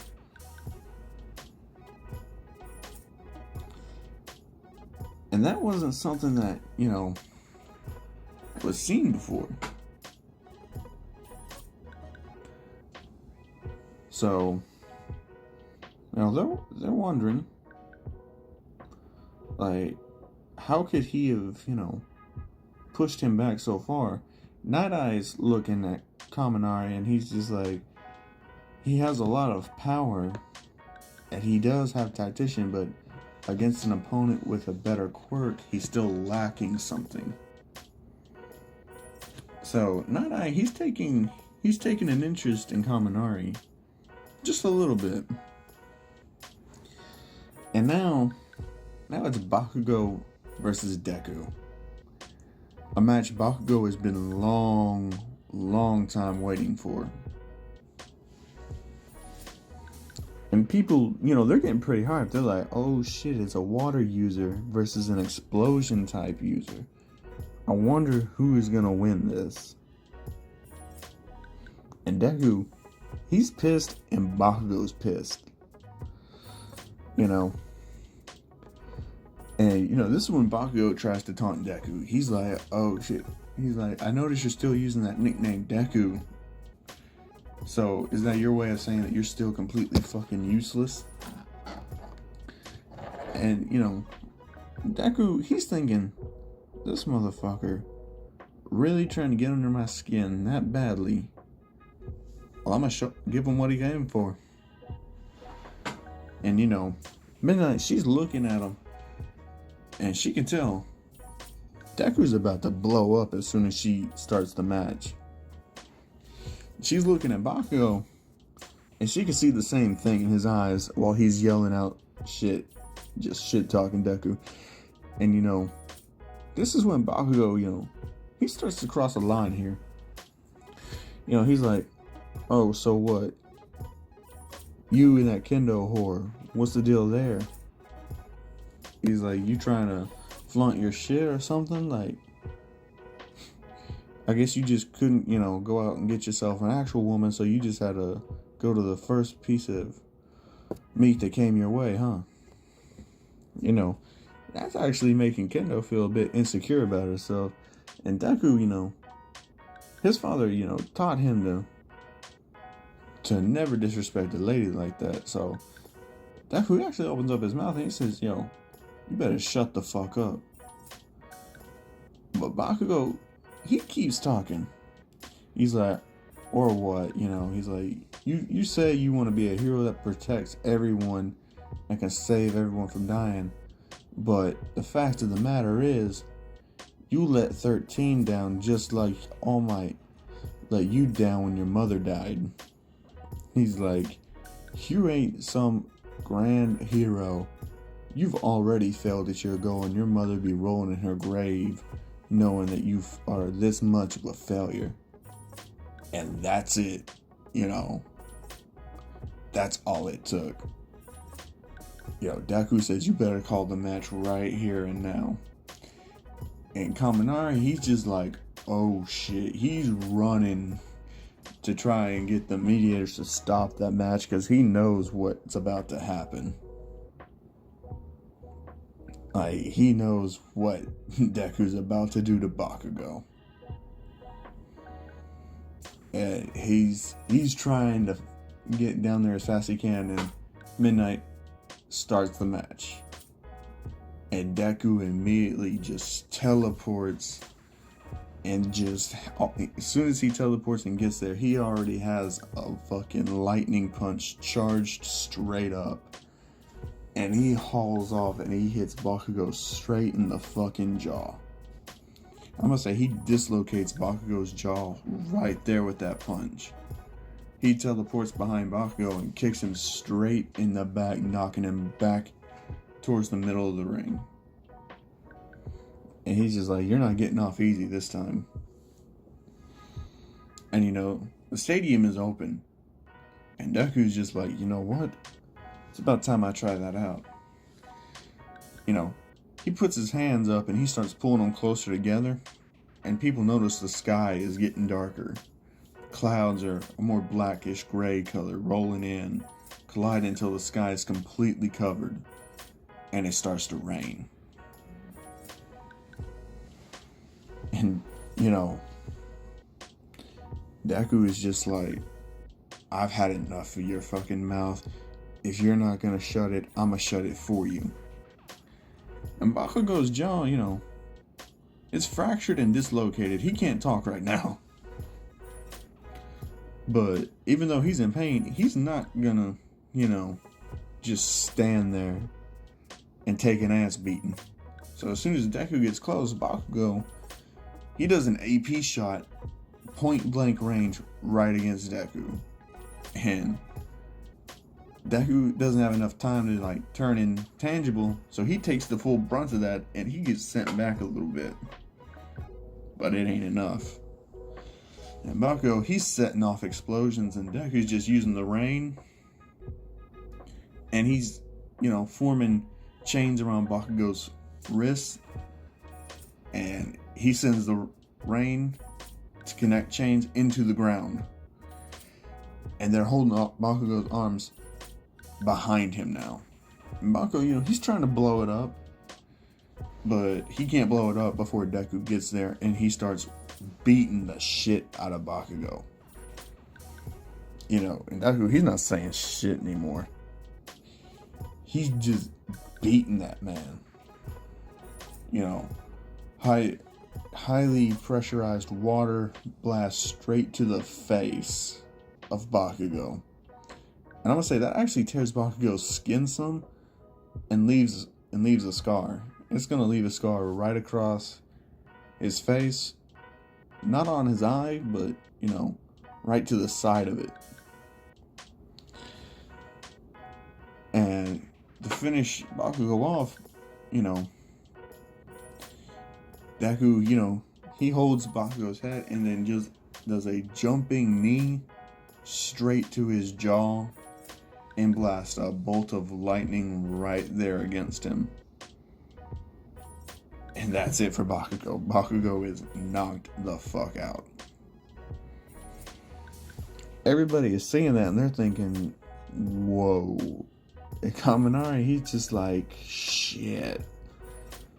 Because he got there too late to stop the match, so he already knew better than to try and get them to stop it then, because Deku wouldn't have been having it.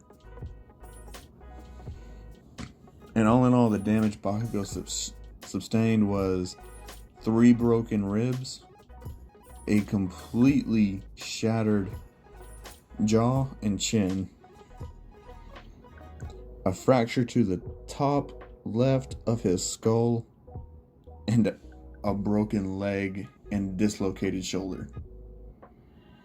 Like, Deku beat the shit out of Bakugo for talking that shit.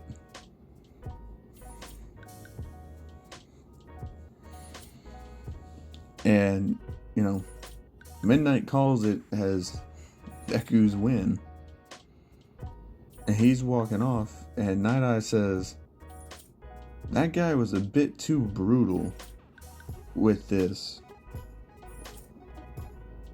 but I get it.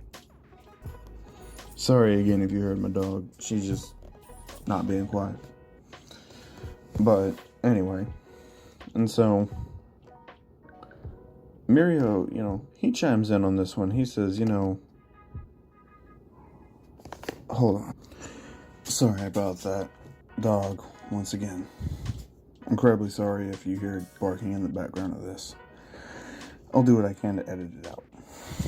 But anyway, so Mirio, he's chiming in and he's like, sir,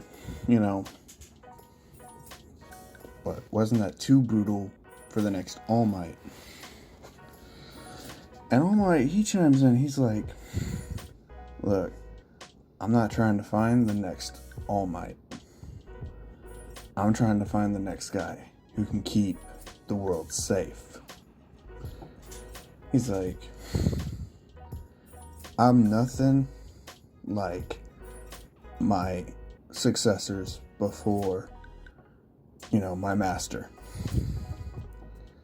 They all had different personalities far and wide, but they had all one goal: to save people. And that kid's got that in spades. And he's like, alright, All Might, I understand where you're coming from now. You're not trying to find the next you. You're looking for, the next original hero. He's like, now you're understanding it. And so Night Eye's like, well, he'd definitely be at the top of the list for candidates then. He's got an amazing quirk. He knows how to use it properly and efficiently at that. If, he had your power, he would make quite the unstoppable hero. And All Might's like, well, one match left, so let's see where that goes. So Tokuyami, he still beats Momo, so that still happens. And they're thinking about having a three-way between Deku, Todoroki, and Tokuyami. And Tokuyami, he bows out. Like, he's like, no, I know I'm just gonna lose and get in the way if those two fight. He's like, I'll take third place. And so, that happens. And so the fight between Todoroki and Deku, there's no words between them before, they start their fight. And this is actually, making them even more scared than when, Deku and Bakugo were squaring up. Because it's dead silent. But you can still see it in their eyes, like, they're pissed. Each of their opponents pissed them off in different ways. For Todoroki, he's pissed that he was shown his own weakness in front of this many people. And Deku's pissed that Bakugo brought up his mother in front of this many people.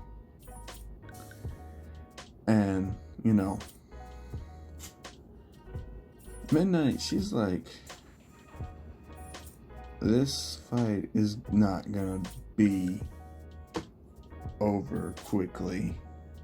She's like, this is gonna be one drawn out fight. And she's so fucking worried about starting it because she's just trying to think, how is this even gonna end? And Cementos, he's just like,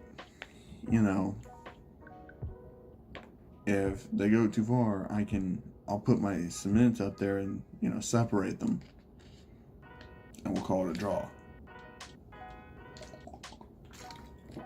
And that's like, okay. So she starts the match.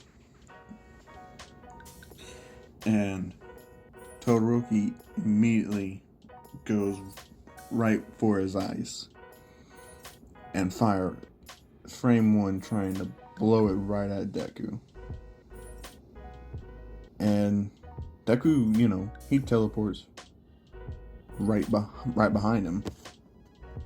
So he's right behind him and he kicks him straight in the spine like he did Bakugo. And, Todoroki took that moment to throw ice right at Deku, but like we all know, Deku controls anything water, so he's just slipping right through the ice.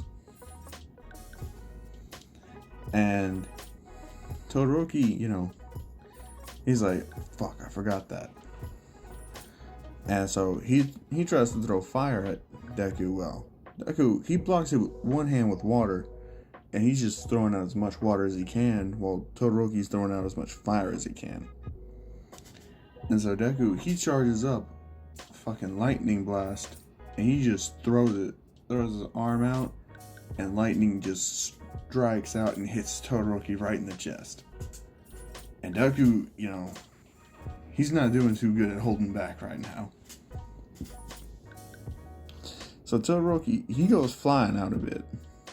He's throwing up ice to keep him in the ring. And he is right there at the line. And he's hurt. Because, and it's still raining. Because, Deku, he hasn't had it stop raining yet. And he's just making it rain even harder now. And he's using the rain above. He's creating water spikes, and he's just throwing them right down at Todoroki. And Todoroki, he's freezing them right before they hit him. And, he's just leaving them up there, stuck in his ice that he's putting up above him. And he's just throwing as much fire as he can at Deku, just trying to delay him. And Deku's not really having that. And so he's teleporting around, and he finally catches Todoroki off guard. Because where Todoroki, he's overheating himself now. And he puts him up in an ice, and just like a water prism right there, before he can even get his ice off. And so, while Todoroki is stuck in Deku's, water prison, Deku, he's carrying it out. He puts it right outside of the out of bounds. But, before that, he shoots, lightning right through there and is shocking Todoroki, and then he throws Todoroki out of bounds and onto the ground. Like, he just wanted to get that last jab in at Todoroki to tell him, I'm better at you, and you're not gonna beat me. And he just, Midnight calls the match. Deku wins. And Deku, he takes number 1 at the sports festival. And so, Deku's father is watching that, and he's proud. He's proud of his son. He shoots him a text saying that he watched it all and that he's proud of him. And, that they weren't the only, Deku's father wasn't the only parent watching, Bakugo's parents were watching, and they saw how Deku destroyed their son. But they also heard what their son said to Deku. So they're feeling pretty conflicted right now, and they're wondering why Bakugo would bring that shit up in the first place. And so, Endeavor, he's actually he's shocked that, his son actually lost. And that badly. He's more amazed with Deku's quirk than anything. All Might, he walks away. Because, he's gotta go down there and present the medals, so he presents the medals to them. And, he tells Deku and Todoroki to meet him tomorrow morning in his office. And they do. They say, okay. But who else was watching was Shigaraki.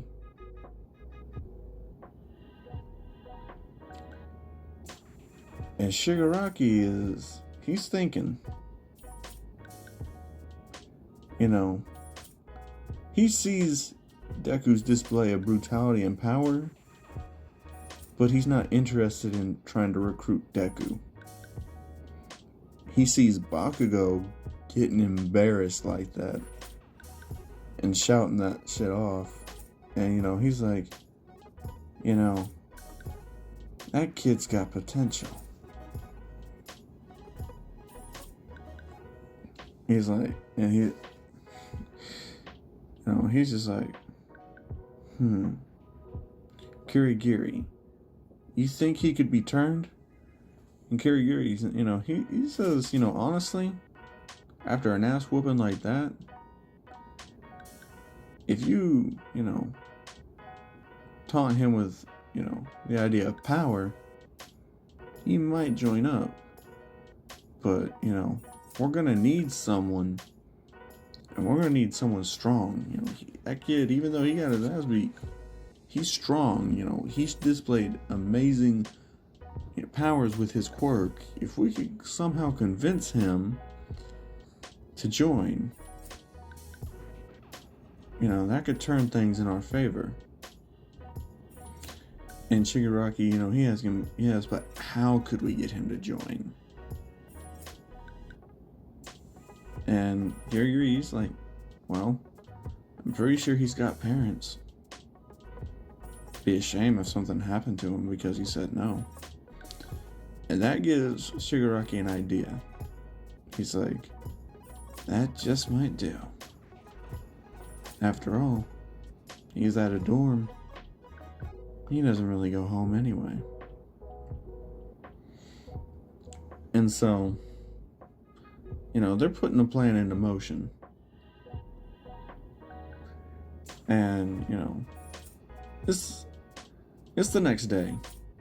Todoroki and Deku meet All Might in his office, and they're surprised to see Mirio there, and Night Eye and Gran Torino.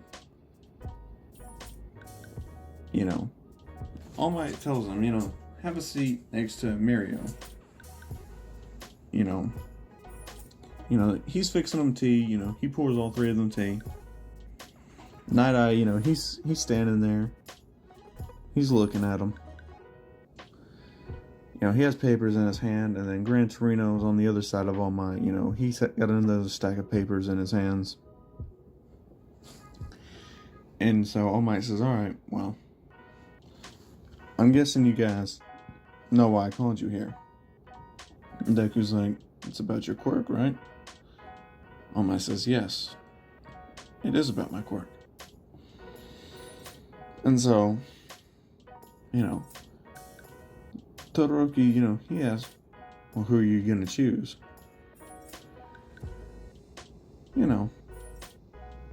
And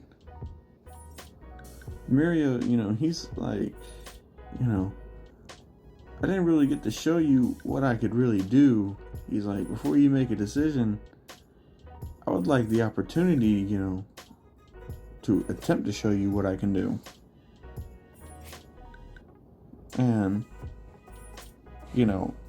All Might, he's considering it. And, Night Eye, he actually encourages this idea. He's like, well, these two showed you what they could do.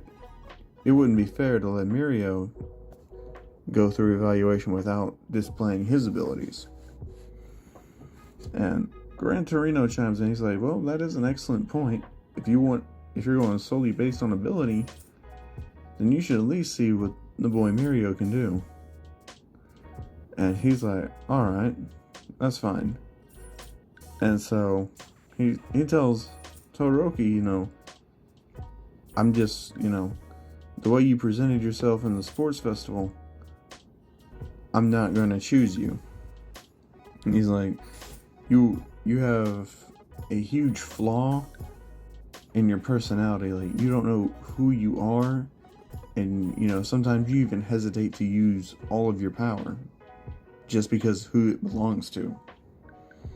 And he's like, even though you did use it, I can tell you're still hesitant to use it. He's like, you got your own personal problems you need to sort out. And he's like, Deku, I was gonna choose you right away, but it's right that it wouldn't be fair. He's like, Mirio, he's been working hard for a long time, and if I don't at least see what he's capable of, it wouldn't be a fair trial here. He's like, so here's the deal. If you can beat Mirio in a fight, I will give you my quirk. And, Mirio, he's like, and what if I win? And All Might says, if you can beat Deku, I'll give you my quirk. He's like, this is a winner takes all fight for my quirk. So they like that idea. And so, they're fighting. They're getting ready to square up. And so,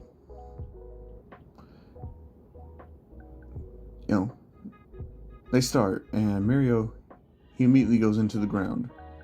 And Deku immediately knows what his quirk type is. And he also knows he's either going to come from below him or behind him. And so what Deku does is he sets a whirlpool trap behind him and in front of him, and is solely focusing on the ground. And Mirio, he comes up right underneath Deku, and as soon as he does, Deku turns himself intangible, and Mirio misses. And he's just like, wait, you can do that too? And, Deku's like, yeah. And, because Mirio, he has to breathe. And, he can't breathe while he's underground. And Deku uses that split second to teleport right in front of him and hit him with a punch straight to the solar plexus, knocking the wind out of him, making it to where he has to, catch his breath before he can use his quirk again.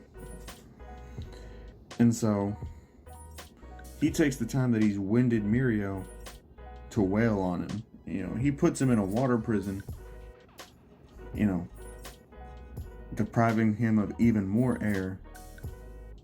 And, he waits for Mirio to pass out, and then he drops him. And, Deku wins. And so, All Might gives his quirk to Deku.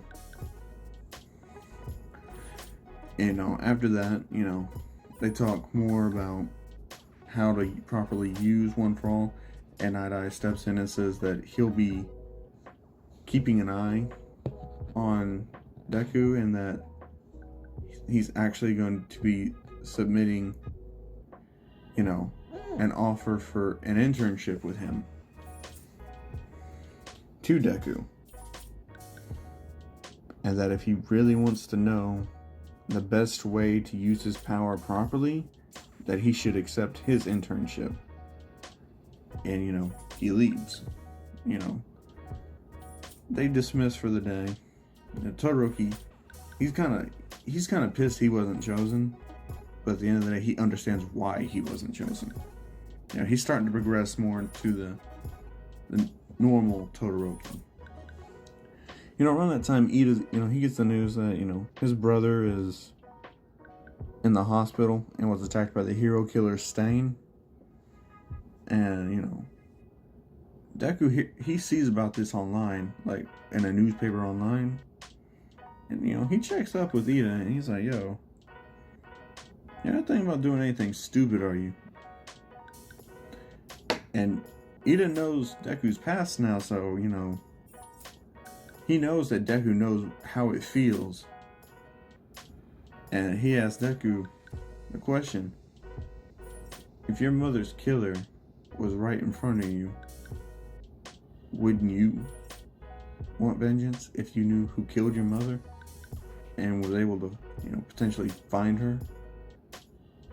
And, you know, Deku, he's like, of course I would. Who wouldn't? But here's the difference.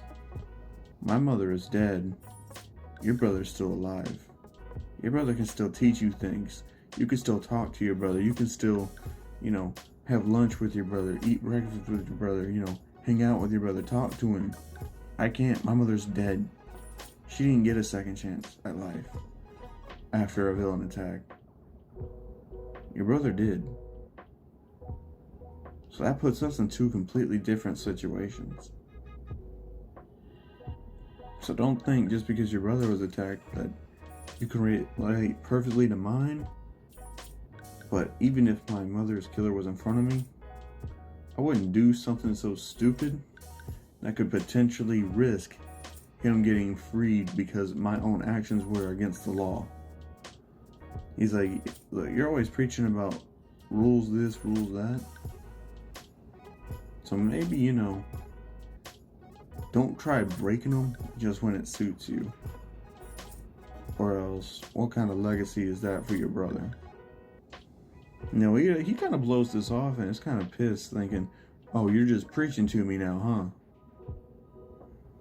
You know. So, Deku is just like, man, I ain't even gonna be in the same area to look out for him.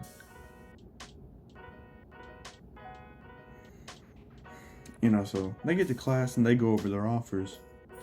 And the person that has the highest amount of offers is actually Kaminari, because of how effectively he used his quirk and how much he showed off against someone who was thought to be, you know, untouchable. You know, and then it goes, you know, Shoto got the second amount, you know, then Deku, and then Bakugo. But Deku, he's already made up his mind, you know. Gran Torino asked, you know, for them to decide by the end of the week. You know, Deku, he immediately turns his in. He's like, are you sure? He's like, yeah, I'm sure. And, you know, okay. And so, you know, Deku, he's gonna go with Night Eye. Night Eye has caught his attention, and, you know, he's gonna roll with Night Eye, see what Night Eye can teach him. And, you know, Kaminari, you know, he got a call, he got a, you know, an offer from Endeavor. And so he's actually accepting Endeavor's offer. And Shoto, of course, he gets an offer from Endeavor and he accepts. But they don't know that they're going to go to the same place just yet. And Bakugo, you know, I'm going to say Bakugo got an offer from Best Genius, and, you know, he's considering it. But, you know, then he sees who else sent him an offer. You know, Hawks sent him an offer. Like, yeah, Hawks was watching, and, you know, he looks at the rankings and he sees Hawks is actually pretty high up there as, you know, the number 3 hero. And so Bakugo is actually going to go with Hawks. So that's who he's going with. And so now it's time for hero names. You know, everybody, you know, they name themselves, you know, about the same, except for Deku. You know, when it's Deku's turn, he goes up there, he shows the board, and his name is Rain. And, Midnight asks him, why rain? And he's like, well, I can control the weather to an extent, and my quirk is a water-based one. Rain seems like the perfect name for me. And, she says, okay, well, I'll allow it. And, that's how that all ends up, and that's done and over with. We pick up, and, it's time for everybody to start going to the foot again, to the training. So Deku, he leaves, and as soon as he does, he's already fully aware where Night Eye is at, so he just teleports right there. He's not going to be wasting any time because he knows that Night Eye was All Might's sidekick and that they had a falling out. But nothing really past that, so he's kind of interested. Especially since he looked up and researched Night Eye a whole lot and found out what his quirk was. So Deku's pretty motivated on getting stronger, but he also, he knows that Night Eye knows about, One for All, so he's thinking Night Eye could help him, get a better handle on that. So he goes there, and Night Eye, he said even though he sent him an offer, he's still going to put him through the test that, he put Deku through in the overhaul arc. But I'm going to say this time, Deku, he was expecting it. But instead of having to, stamp a paper to say approved or whatever, he's just like, all I want you to do is try to take this stamp from me without using any teleportation. He's like, I want to see your best hand-to-hand combat. Don't use any of your power and try to take this from me. And so Deku, he's like, okay. He's not going to be backing down anytime soon, so the first part of his training is hand-to-hand combat training. And, him and Night Eye are fighting, and Night Eye can see what Deku's going to do, not because he's using his quirk, but I'm going to say it's because Night Eye can read his muscle movements. Because, even though Deku is, a very good Muay Thai fighter, he still has a lot of excess movements, and, that tends to, telegraph his movements to someone who's more trained and more specialized in fighting, like Night Eye was, because Night Eye doesn't have a physical power, so every physical thing he did was through his own work. And so Night Eye, he's seeing it, but Deku, he's catching on and he's seeing his own wasted movements, and he's slowly starting to correct them while he fights. So I'm gonna say it goes on for about an hour, and at this point, Deku, he's sweating pretty good. He's not used to having to spar for this long, especially against someone who can read his movements. So he's getting very agitated, but he's trying to keep it under control. But Night Eye is intentionally antagonizing him, trying to get him to, to break, to try and snap and lash out. And, Night Eye starts delving into Deku's personal life. Because, Deku did his research on Night Eye, Night Eye did his research on Deku. And, he's finding out a lot of things about Deku that he's using as ammunition, exactly how Bakugo did in the sports tournament. Deku, he's pissed at this point because he's just like, don't even try that shit with me. And so he's still keeping his word about not using any of his quirks. But boy, does he start getting sloppy. And Night Eye capitalizes on that and ends up, putting Deku into a submission hold and holding him down. And Deku can't really move much right now without using his quirk. And Night Eye has made it apparently clear that if he uses his quirk before, Night Eye allows him to, he won't teach him anything.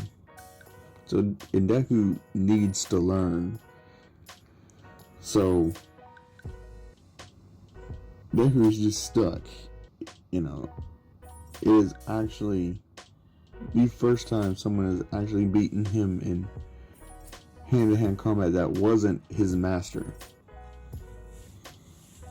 So he is definitely feeling irritated by this. And Night Eye, he lets him go, and he throws the stamp to him. And Deku, he catches it. And he's like, were you just gonna give me this, the whole time? And Night Eye, he said, before I answer that,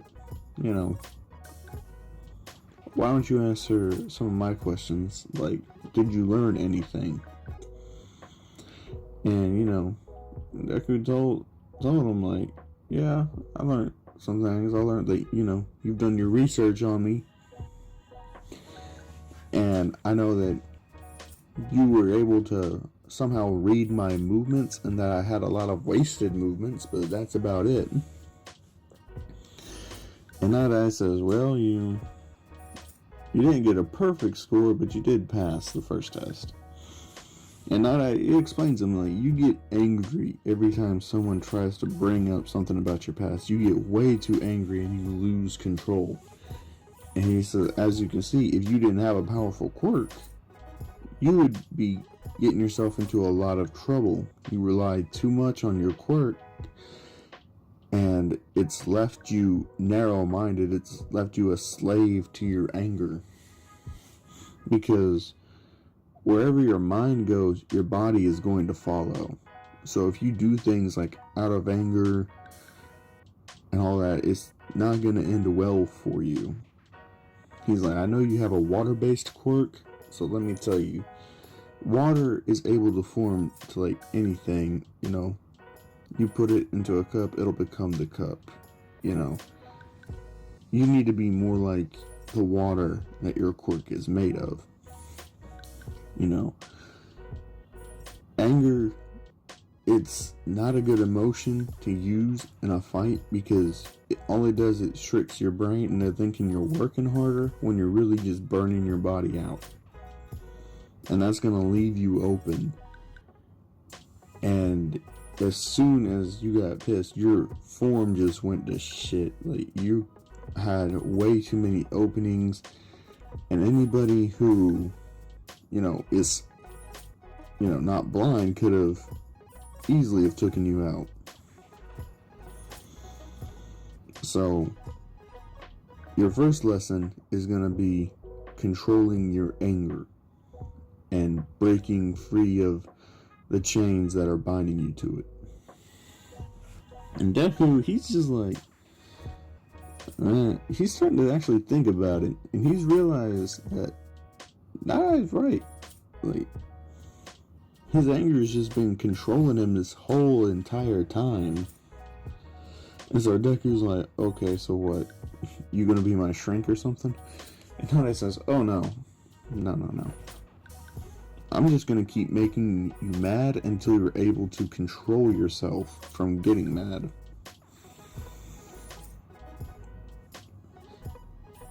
And Deku, he's just like, crap. He's like, but beyond that, you're gonna relearn martial arts because I can tell you're a Muay Thai dominant, but Muay Thai isn't gonna help you in every situation. He's like, you need to learn how to grapple, you need to learn how to do throws, you're going to need to mix it up a whole lot. Like, Muay Thai is good, yes, but you need more diversity in there, because it's just not a good matchup for you. And he says, like, it only worked for All Might because he used his quirk for the power destructive force of it. Deku, he's actually thinking about that, and, you know, he's realizing it. And now I ask him, how do you want to use One for All? And Deku is just like, I just want it to be able to enhance my already strong quirk, but really to enhance my body as well. I just want it to be able to make me move faster. And Nada says, well, then martial arts is going to help you a lot more than it would have helped All Might. So they start working on that, and, you know, I'm going to cut over to, you know, Todoroki and Kaminari. And so, you know, Endeavor, he sees Kaminari and he sees Shoto, and he's just like, alright. He says, Shoto, glad you made it. He looked at Kaminari, he's like, well, I'm surprised you showed up. And Kaminari is like, well, you are the number 2 hero, and you are incredibly strong, so it would make sense for me to choose the strongest person that sent me an offer. And Endeavor, he just flat out tells Kaminari, I'm just going to use you to make Shoto stronger. We are going to use you to eliminate Shoto's weaknesses. And that is it.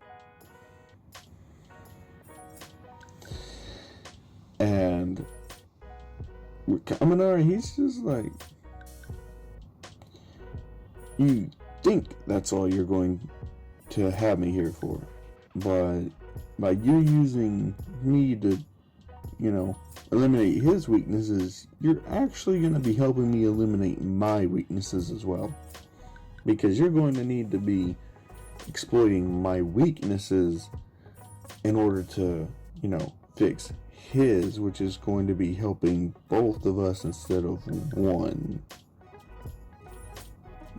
So Endeavor's, he's following what he's saying, and, you know, he's actually impressed the kid wasn't just depressed and deterred from even trying after hearing that. So he actually starts, you know, thinking, you know, if he makes Kaminari stronger and that somehow leads to Todoroki, his own son, becoming stronger, it could actually work out a lot better that way, and Shoto would get a lot stronger, because he can tell, you know, Shoto's already using his fire, so he doesn't have to worry about trying to convince him to use that anymore. And after the sports festival happened, you know, he's pretty much not even going to try and touch on the subject on getting into why he's, you know, using his fire. But he does bring up an interesting point to Todoroki. He's like, do you want to learn more ice techniques? And Todoroki, he's actually piqued by this. He's just like, what do you mean? You can't teach me anything about ice, you know.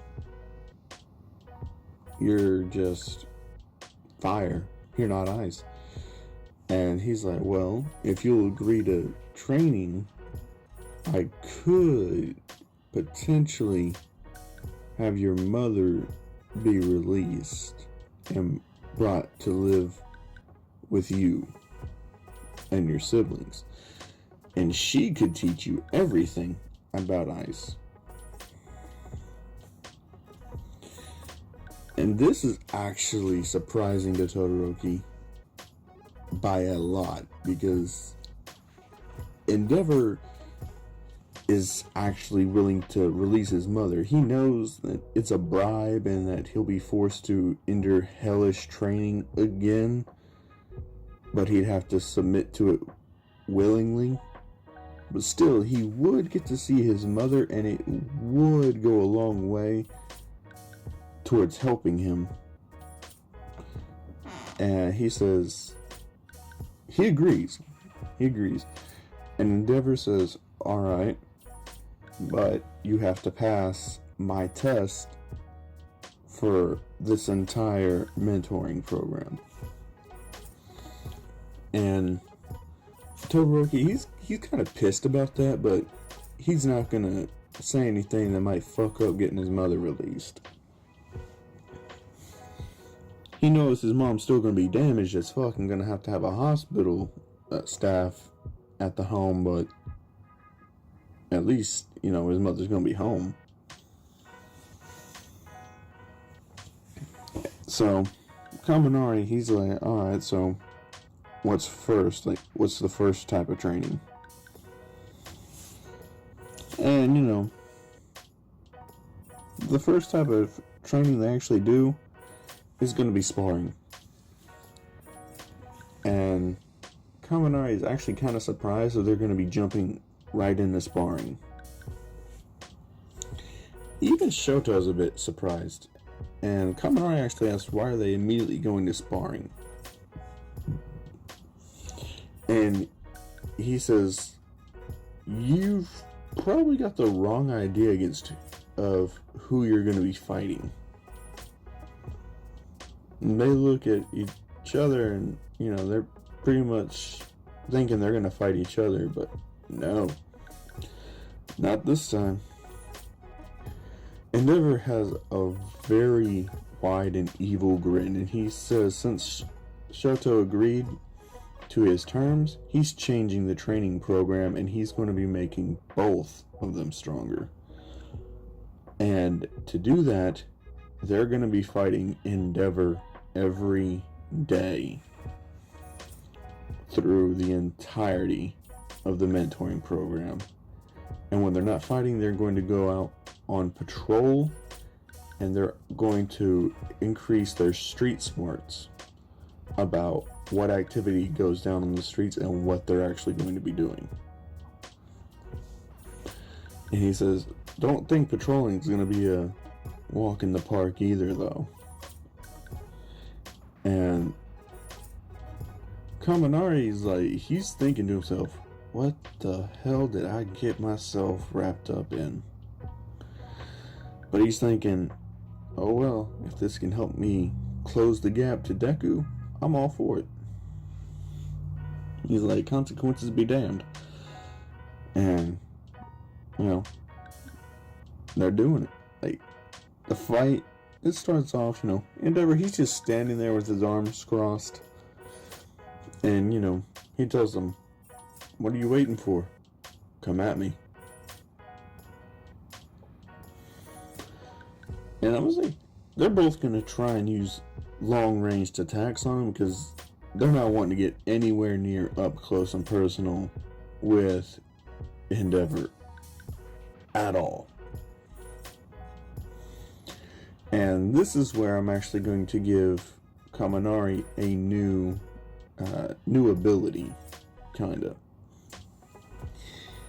He sticks out his finger like making a finger gun, and he charges his electricity at the tip of his finger, and it starts to make a ball of electricity, and he's able to get a whole lot more wattage and voltage and power into that by pinpointing all the electricity into one point and discharging it out towards his opponent.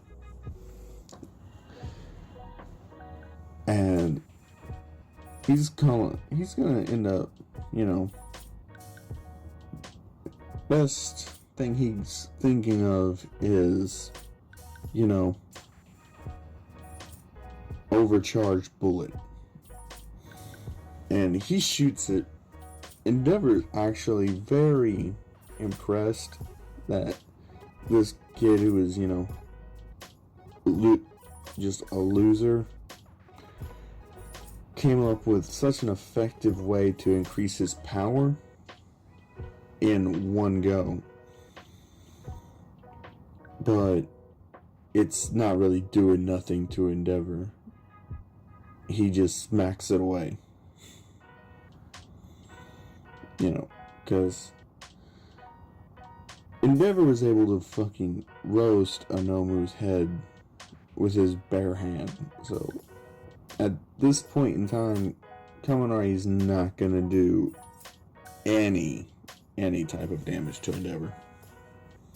He's gonna need to get a lot stronger. So, Shoto's using his ice abilities because he knows fire against his dad isn't gonna cut it. Not at all. And so, they're actually sparring. And Endeavor's, he's studying them. While he's moving around, he's just avoiding. He's just using his superior speed to dodge all the attacks and use what little fire he needs to just melt all the ice and keep the room misty. So he's studying their movements and their reactions to every scenario that pops up, and about 30 minutes in, he calls a stop to it. And they're both surprised that he would call a stop to it this early. Especially Shoto, knowing how his father was in the past. And his, Endeavor is just like, okay, so I've studied you guys for 30 minutes, and you guys don't have a whole lot of battle prowess yet.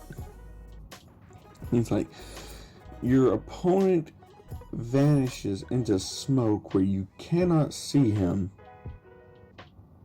and you think shooting random attacks is the way to go.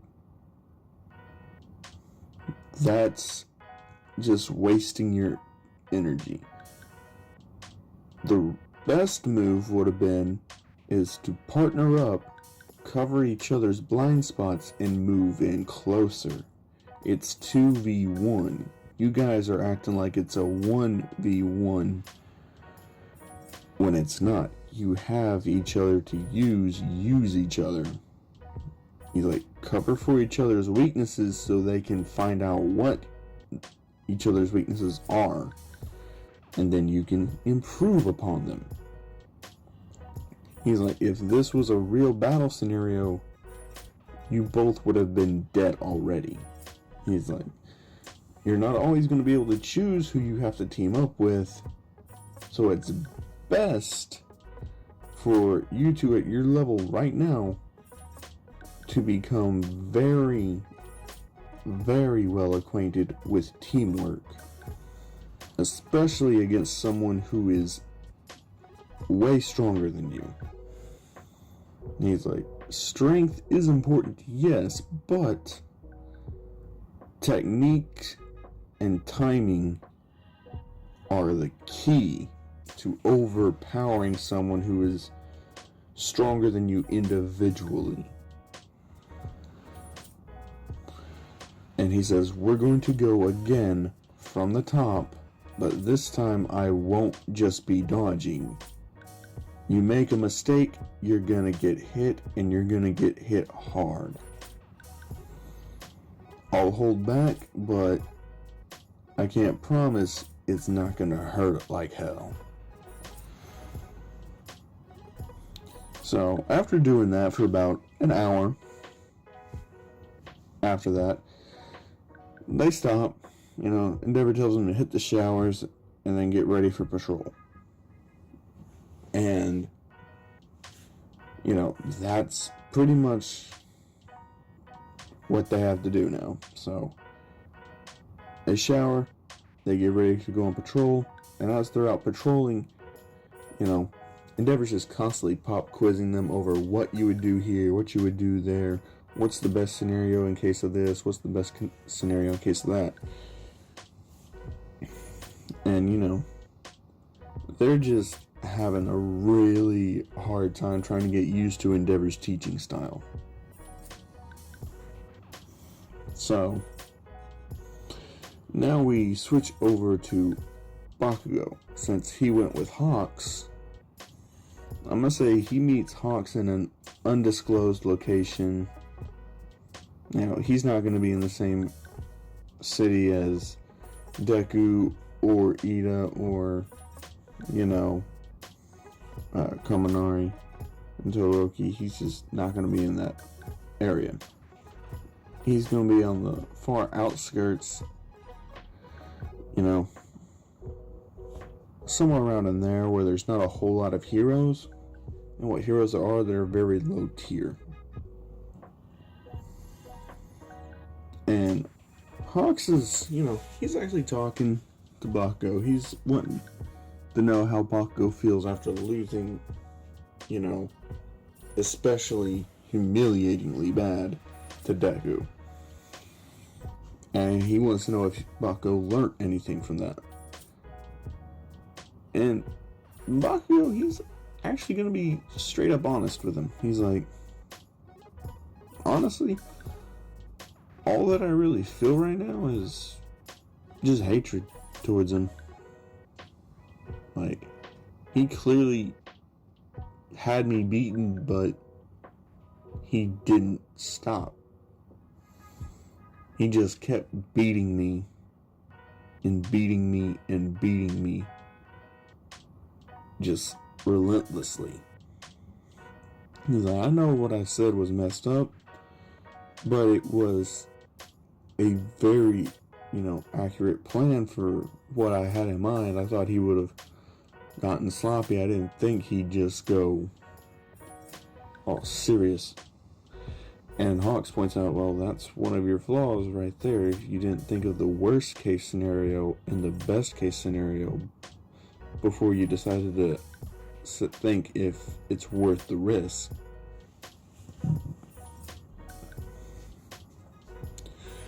And Bakugo, he's actually thinking on that.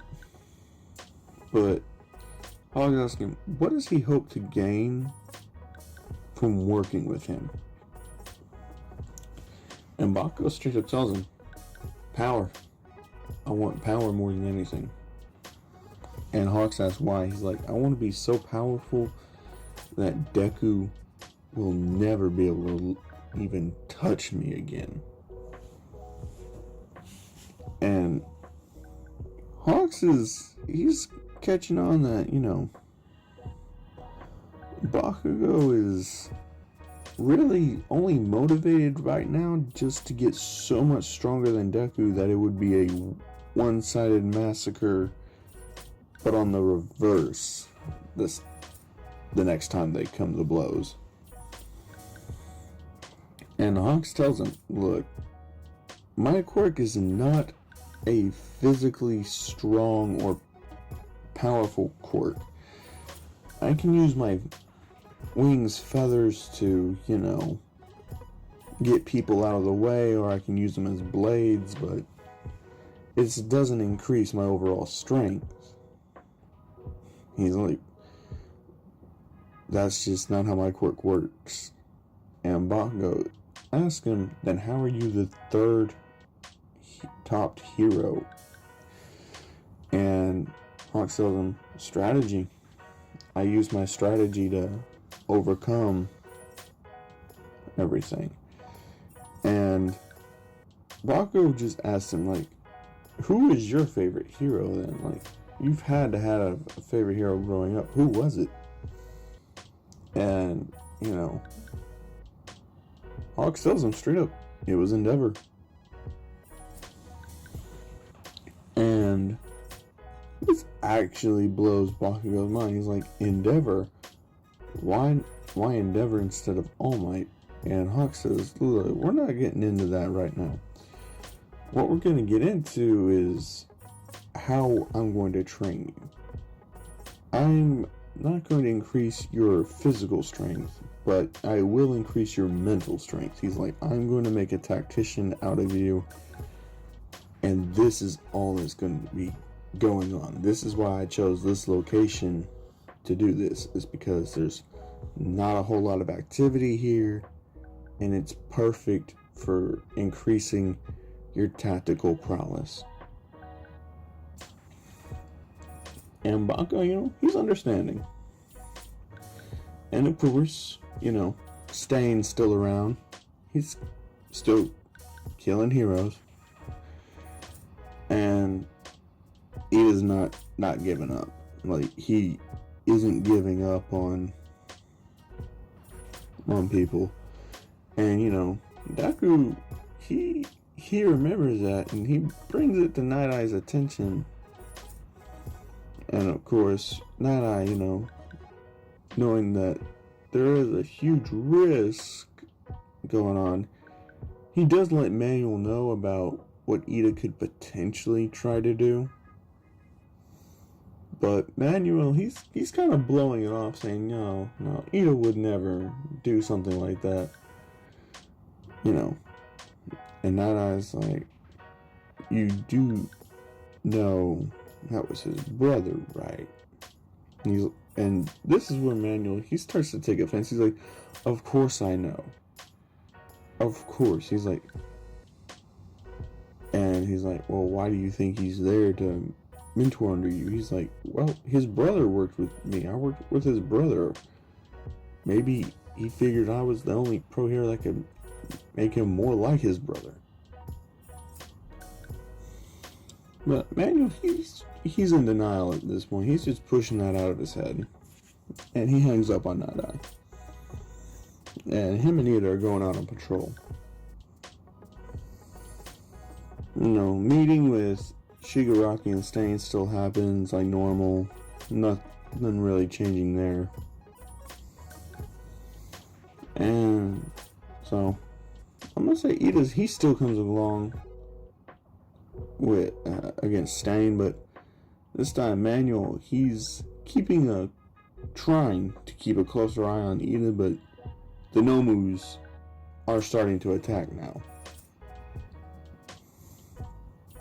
So there's not much he can really do, because every pro hero is, fighting for their lives. The police are scrambled. Everything, like hell, is just breaking loose.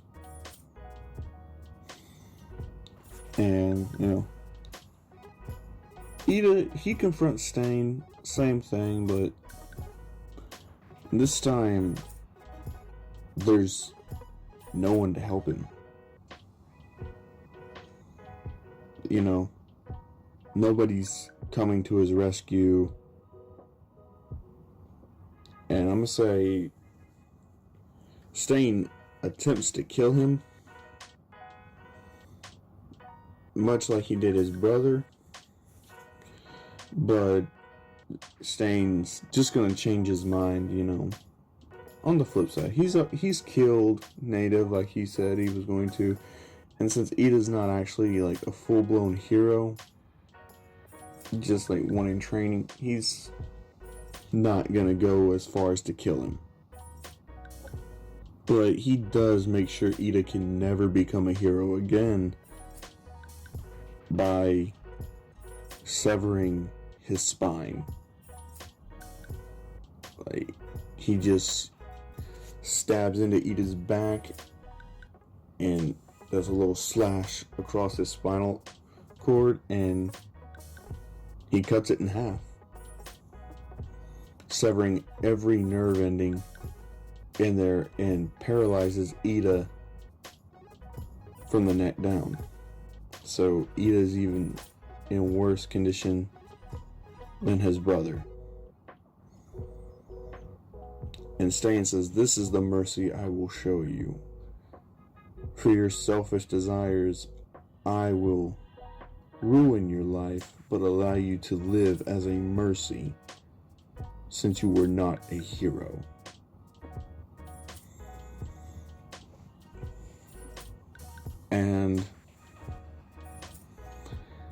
Yeah, so pretty much Stain isn't captured because he uses the normal confusion to his advantage and just hightails it out of there. And of course that does affect the, the recruitment into the League of Villains. But of course, Shigaraki puts out his own message this time around. Like, he saw that Stain's not really the publicity type of guy. And he figured that he should at least try to use Stain to the most of his ability. So he puts out a message saying that he's met with the hero killer Stain, the one ridding the world of these so-called heroes. And from what he met with Stain, he wasn't impressed. Stain is only out there to let All Might kill him. But Shigaraki says that his League of Villains is out for something much greater. He wants to completely destroy the Hero Society as a whole, getting rid of all those false and just ruthless heroes that are only out for themselves, who don't care about the little guys, who are never there for people in their time of need. He's wanting to restructure the world in a way that's much different than its current state, and that he's welcoming any and all who are willing to put their lives on the line to achieve his goal. That he's there to make this world better for them as well. And that it's just not a selfless endeavor to become a martyr like Stain. He's just wanting to destroy all the heroes and this hero society they've brought up. And that he'll be doing any means to achieve that goal. And obviously, this gets Dabi in easy. This is definitely getting Dabi to join up with Shigaraki no matter what. I'm gonna see Toga, she's definitely gonna see this, and she's definitely going to try and join. Twice sees this as a way of protecting himself from the heroes.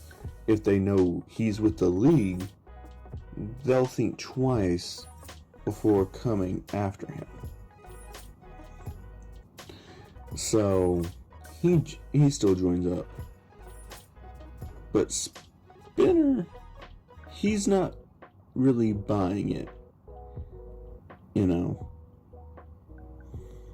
But it does get some other recruits, like Muscular. He'll still join because he sees this as a way to take on the heroes and have a fallback in case things get, kind of dicey. And All For One is just pleased. He is just pleased with this. And he's just like, well done, well done. And he tells them about,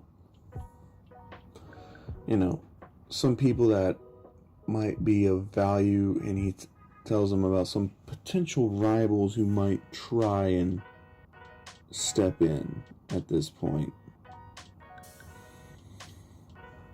And Shigaraki, he takes note of this, and he thanks his mentor, and he welcomes his new people into the League of Villains. And pretty much after the aftermath, Manuel, he finds Native and Ida, and he sees that Ida's in terrible shape. He calls the paramedics. They get Ida, they get him, and it's just taken out of there. And he's definitely feeling regretful for not heeding Night Eye's advice more seriously sooner. And Todoroki and Kaminari, they hear this and they're just like, wow. And they rush over to try and help console Ida, but of course he's in the ICU, no visitors are allowed. And they just think back to what they were doing, like fighting off all these Nomu, trying their best to survive and help people. And Deku, he hears what happened, and he feels like he's failed again. But this is where Night Eye kind of steps in. He's like, hey, you didn't fail. That Ida kid is the one who failed. You tried to tell him not to go after that person for revenge. You told him that this could possibly happen. It's on him for not listening to you. And he sits Deku down and he tells him, your goal's not realistic. You can't save everyone. There's going to be somebody somewhere that you're just not going to know about who's going to be a victim. He's like, as heroes, it's our job to save as many people as we can, yes. He's like, but it's also our job to avenge those who have been hurt by the villains. And he tells Deku, like, you need to make a choice because you can't be someone who avenges and someone who's out to protect everyone. And he's like, you're conflicted inside. You don't know what you want to do or how you want to achieve it. He's like, as for me, I do my hero work, in a smarter way. I gather information, I plan, I organize, I collaborate, and then I bring them down. I avenge the people that are hurt. And in the doing so of avenging, I'm preventing more victims from occurring. He's like, I'm protecting all the people that I can and avenging the people that have already fell. He's like, you have to understand, you can't go against somebody with knowing nothing. And after, Deku, considering he's got his ass beat by Night Eye for the majority, he's actually listening to what Night Eye's got to say. And of course, he appreciates what Night Eye's saying to him. And he tells him, after, learning from you, I've pretty much accepted that fact, because if you're saying that you can't even save everyone, and All Might couldn't either, it makes sense. He's like, for so long, the only reason why I wanted to save everyone is because of what happened to my mother. And he's like, I know I've let that become a shackle that chained me down. He's like, I'm not going to be chained by it anymore. He says, I will be the avenger that avenges the fallen and protects the people that he can. He's like, I'm not gonna be running into stuff half-baked or not knowing what I'm going to expect out of things. I'm gonna make sure that I can do everything within my power to give me the most odds of success.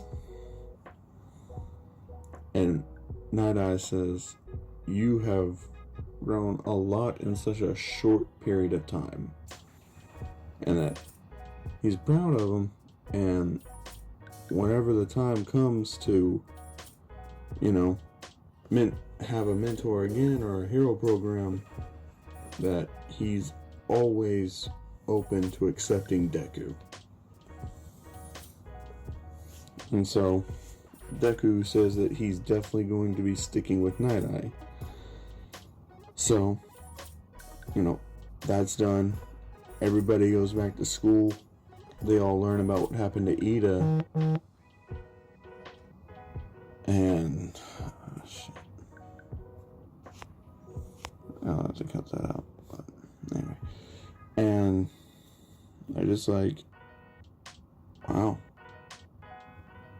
Like, they didn't know that shit was... They're in disbelief. And Deku, he's not gonna go see Ida yet, but he is thinking about it. And Deku, he's like, man, he still feels kind of bad about not being able to be there, but he remembers what Night Eye said, that it was on Ida. And Uraka, she runs up to Deku and she's like, hey, did you hear about Ida? He's like, yeah, I heard about him from Night Eye. He's like, oh, okay. And Deku, he asks her, like, so how did your training go? She's like, oh, it was really good. I trained with Gunhead, and I learned how to actually defend myself properly. And Deku's like, hey, that's what's up. Keep it up, keep doing that. And she's happy to hear that. Like, she's really honestly happy to hear some encouragement from him. And Kendo walks by, and Deku's like, oh hey Kendo. And Kendo's like, oh hey, how'd your training with Night Eye go?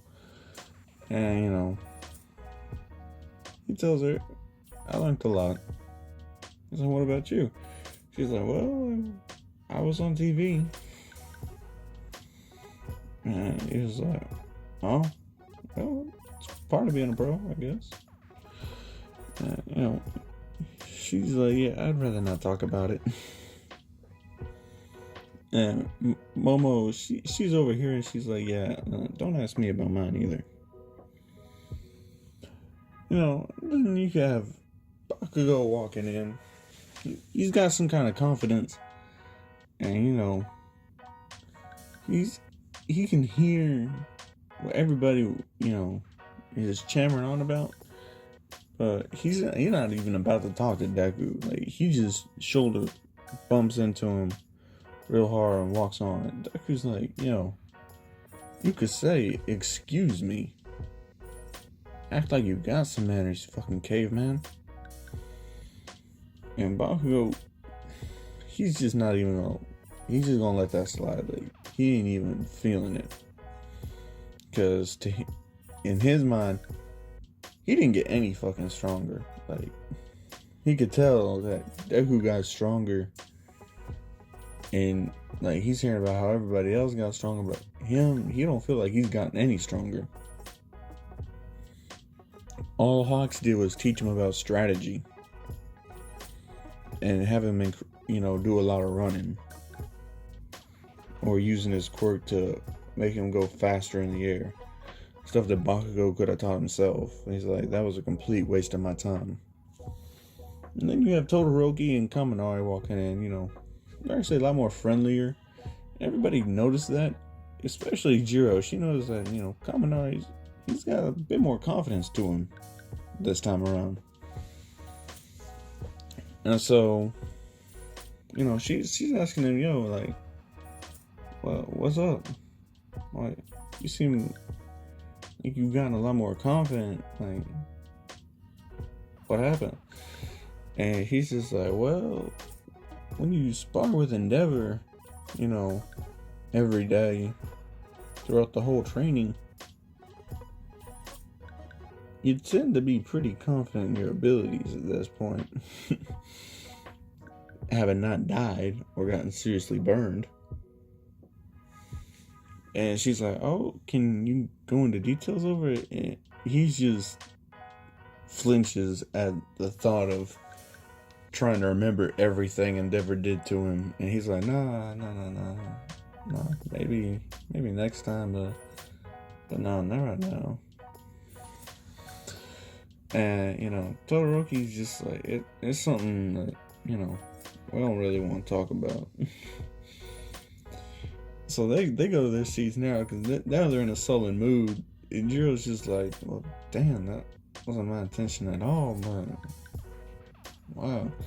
Deku sees his friend, and he's just like, hey, Kaminari, what's up? And, Kaminari's like, oh, hey, man. And, Deku asks him, like, hey, and Kaminari, he stops him like, no, if you're gonna ask how it went, just don't ask. Just don't ask. Todoroki's like, yeah, better not to ask. And, Deku's just like, yeah, alright, so how you been though? Like, how are you, emotionally and mentally, after the whole sports festival shit? And that actually brings up, a bitter memory for him, but, coming on, it's like, yeah, I'm better now. I know why I lost now, and I know how to prevent me from losing that way again. He's like, so I'm pretty confident now. He's like, I'm doing good. I'm doing a lot better now. And, he asks, what about you? And Deku's like, yeah, I got a lot of my flaws beaten out of me. Kaminari's like, wait, what, did I hear you right? Did you say you got your flaws beaten out of you? Like, you got beaten? And he's like, yeah, Night-Eye, he beat my ass. Everybody is shocked. Like, they are shook to hear about Night-Eye beating Deku's ass. And he's like, well, I wasn't using my quirk. Like, neither one of us was. Like, he was either I had to fight him without any type of powers whatsoever, or he wouldn't teach me nothing. So, yeah, I practiced more hand-to-hand shit. And he taught me more about tacticians and, how the proper procedure is to go about it. But mainly it was just hand-to-hand combat, him beating my impurities out of me. And he helped me with my anger, too. And he said he's a strict teacher, but, it's effective. And, Kaminari says, yeah, that doesn't sound too different from what we had to go through. And he's like, wait, we? He's like, yeah, me and Todoroki, we had our mentoring program together. And, Deku's like, oh, that makes sense. You did choose Endeavor. And he's just like, yeah. He's like, glad to know we weren't the only ones who, had a mentor that got rough with him. And Deku's like, yeah, I feel a lot better now knowing I wasn't the only one too. And Kendo, she actually walks up to Deku. It's just like, hey, are you okay after being, beaten like that? She's like, that's not something that, they should really be doing to y'all. And he's like, oh no, like, he told me a lot more than what the beatings were. Like, honestly, I did hit him, almost as much as he hit me. It's just that it took me a lot more hits to do any type of damage because I've mainly just been relying on my quirk. He showed me my weaknesses and we improved upon them. And so Kendall's like, alright, well, just don't push it too hard. And Deku's like, yeah, well, you're being awfully concerned about me, Sharon, you were really mad at me, not even that long ago. It's like, I thought you hated me. And she's like, no, I never hated you. It's just, I hated that arrogance about you. But now it seems like you're a bit different. And Deku's like, well, yeah. I kind of be at this point. And, So, and all my, he sees Deku got back from Night Eye. And he's just like, he goes over to Gran Torino. He's like, hey, can I speak to the kid, by himself in my office real quick? I'll send him right back after, and Trina's like, you can have him after the bells rang for the end of the class. Alright, you're not gonna disrupt my class, Toshinori. And, he's just like, damn. But he understands where Gran Torino's coming from. But, he's just worried. And he tries to plead his case, but Gran Torino, he's not having any of it. And he just tells him, no, get on somewhere. And, he's like, alright, fine. And so, he says, alright, settle down. And he tells them basically they're having a graduation test coming up. Well, not graduation test, but, an examination, right before the whole training camp. So that's coming up.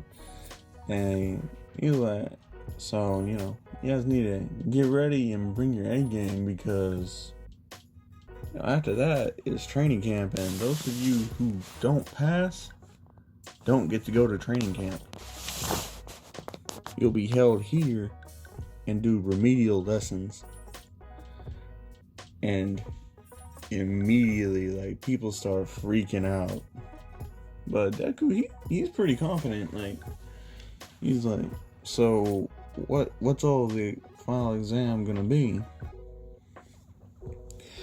And they're like, all right, well, I'll tell you, it's gonna have a written test, and it's gonna have a performance test to see how much you've grown. It's kind of like the entrance exam. But I can tell you one thing, it won't be robots that you'll be fighting. And he's like, oh, don't worry, it's something way more scary than that. And, Deku says, are we fighting the teachers? He's like, oh no, something way more scary. And at this point, everybody's thinking that they're gonna have to fight fucking villains. And they're freaking the fuck out. They're just having PTSD back to the USJ. And, Deku especially, he's like, oh shit. If we're gonna have to fight villains, I ain't gonna be ready for this. He's like, I need to train my ass off. And, he's like, so from this point on, you guys got 3 weeks until the exam. So until then, I'm just going to give you guys a free period to study. And he calls Deku up to his desk and he says, I need you to go to All Might's office. He's out by wanting to talk to you. And, Deku's like, oh, okay. So he leaves and he goes to All Might's office. And All Might not expecting him at all. And Deku walks in and Nezu's there. And he's like, oh, All Might, you wanted to see me? He's like, oh, hello, who are you? And, Nezu, he introduced himself. He's like, yeah, I'm the principal. Like, did you forget? And he's like, oh, no. This is just the first time I've seen you outside the podium. We really don't see you, in the hallways, so it's the first time I'm actually, seeing you. And, he's like, oh, well, that's true. And, Nezu excuses himself, walking out of there. But, Deku, he raises a question. He's like, hey, are we gonna have to fight villains in, our final exam? And Nezu's just like, is that what Gran Torino said? He's like, no. He said, but he said it would be something scarier than having to fight the teachers. And he's like, oh, really? And he's like, yeah, well, that can mean a lot of things. There's something a lot scarier than villains and teachers. And Deku, he's just like, man, who are they talking about? Like, what is it? And, they're thinking about it. They really don't know what it could be. But, Nezu says, so he asks him, so what's he having y'all do? And he's like, he's just giving us free periods for the whole class just to study. And he's like, well, if that's the case, then you can tell let Gran Torino know that, you guys don't really got to show up if you don't want to. Like, you guys can just go out and train and do your best, because if I'm thinking what he's thinking, y'all gonna need to improve drastically. And he's like, Tantana. That actually scares Deku a lot. But All Might, he's like, oh yeah, so when we do it, how'd it go with Nadai? And Deku says, it went great. He's like, did you learn anything about how to use, one for all? And he was like, no, not yet. He's like, Nadai said before I could even use that power, he had to beat the impurities out of me. And, All Might's kind of cringing about the fact that his former sidekick actually said beat the impurities out of him. And, All Might, he's like, damn. He's like, well, what did you learn? He's like, well, I learned about my wasted movements. I learned about, how to read people's muscles more effectively. And, I learned a lot more about martial arts than what I thought. I learned about grappling and throwing. And I learned about the proper procedure about how to handle villain encounters, everything like that. And when's the proper time to use your quirk and when's not.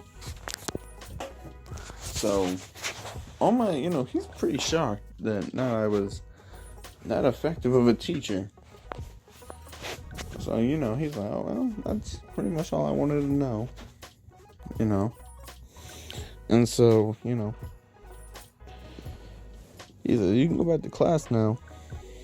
And, he said, well, Nezu said we didn't really have to be here, so I'm going to head on home.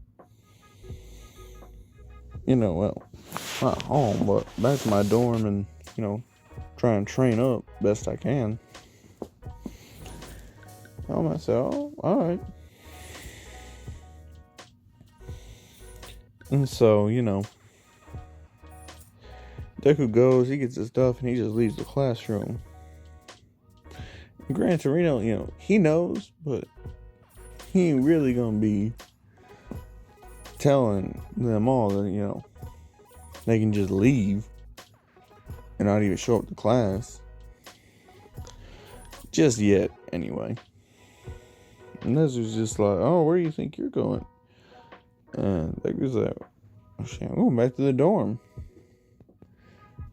And, Gran Torino's like, who thinks you got permission to go to the dorm? He's like, well, you said it was a free period, right? Well, I'm using my freedom to go to the dorm. And he just teleports out.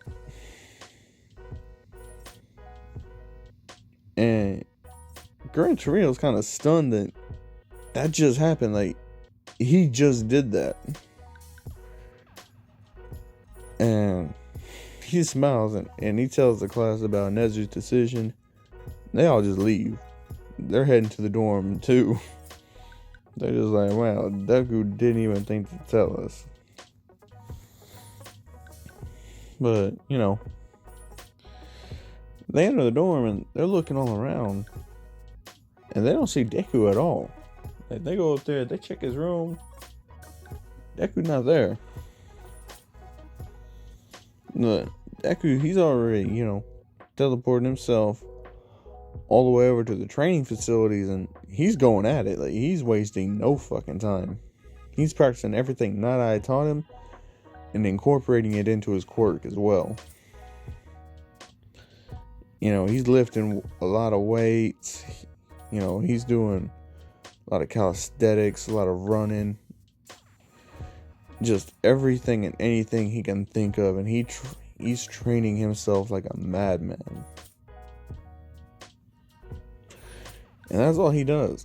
For the rest of them, they're either studying and getting tutored or just like full out physical training. And, the day finally arrives. And,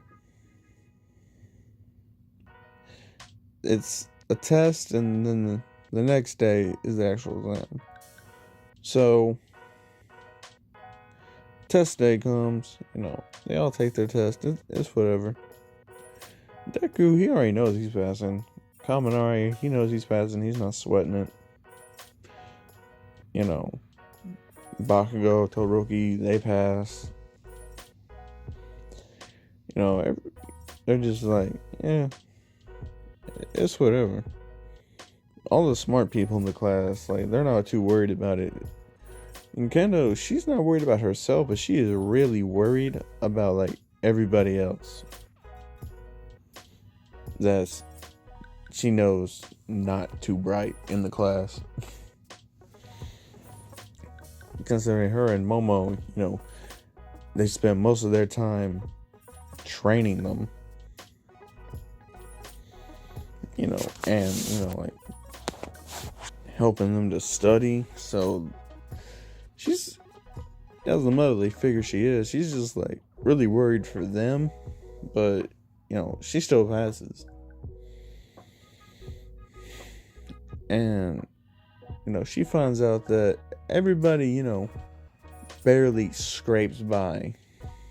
Like, they just barely scrape by. And they pass. And they're like, ooh. And, Gran Torino says, alright, well, tomorrow was to be scheduled for, the performance part, but a couple of our, moderators that we're gonna have for you to go up against won't be in until the end of the week. So, you have until then, to prepare and get ready. And, they're like, oh shit. And that's actually making them more scared now. They're like, who in the fuck could it be? And so that shit happens. And it's getting on all of them. So with Deku, he decides he's gonna go back and cook. Because he is hungry. And he's just gonna eat and then decide what he's gonna do. And Kendo, she's actually a bit worried now. She's just thinking, okay, what can I do? What can I do? What can I do to prepare? Like, she's actually freaking out. Deku, he sees this on his way out. He just stops by there. He says, hey, come walk with me. I need to talk to you anyway. And, she's like, oh, okay. And Gran Torino, he sees this. And he's like, okay, so, because he's going through the pairings, and he's trying to list off who would be a good pair with who. Or who would be a more challenging pair, try to use someone to balance off somebody else.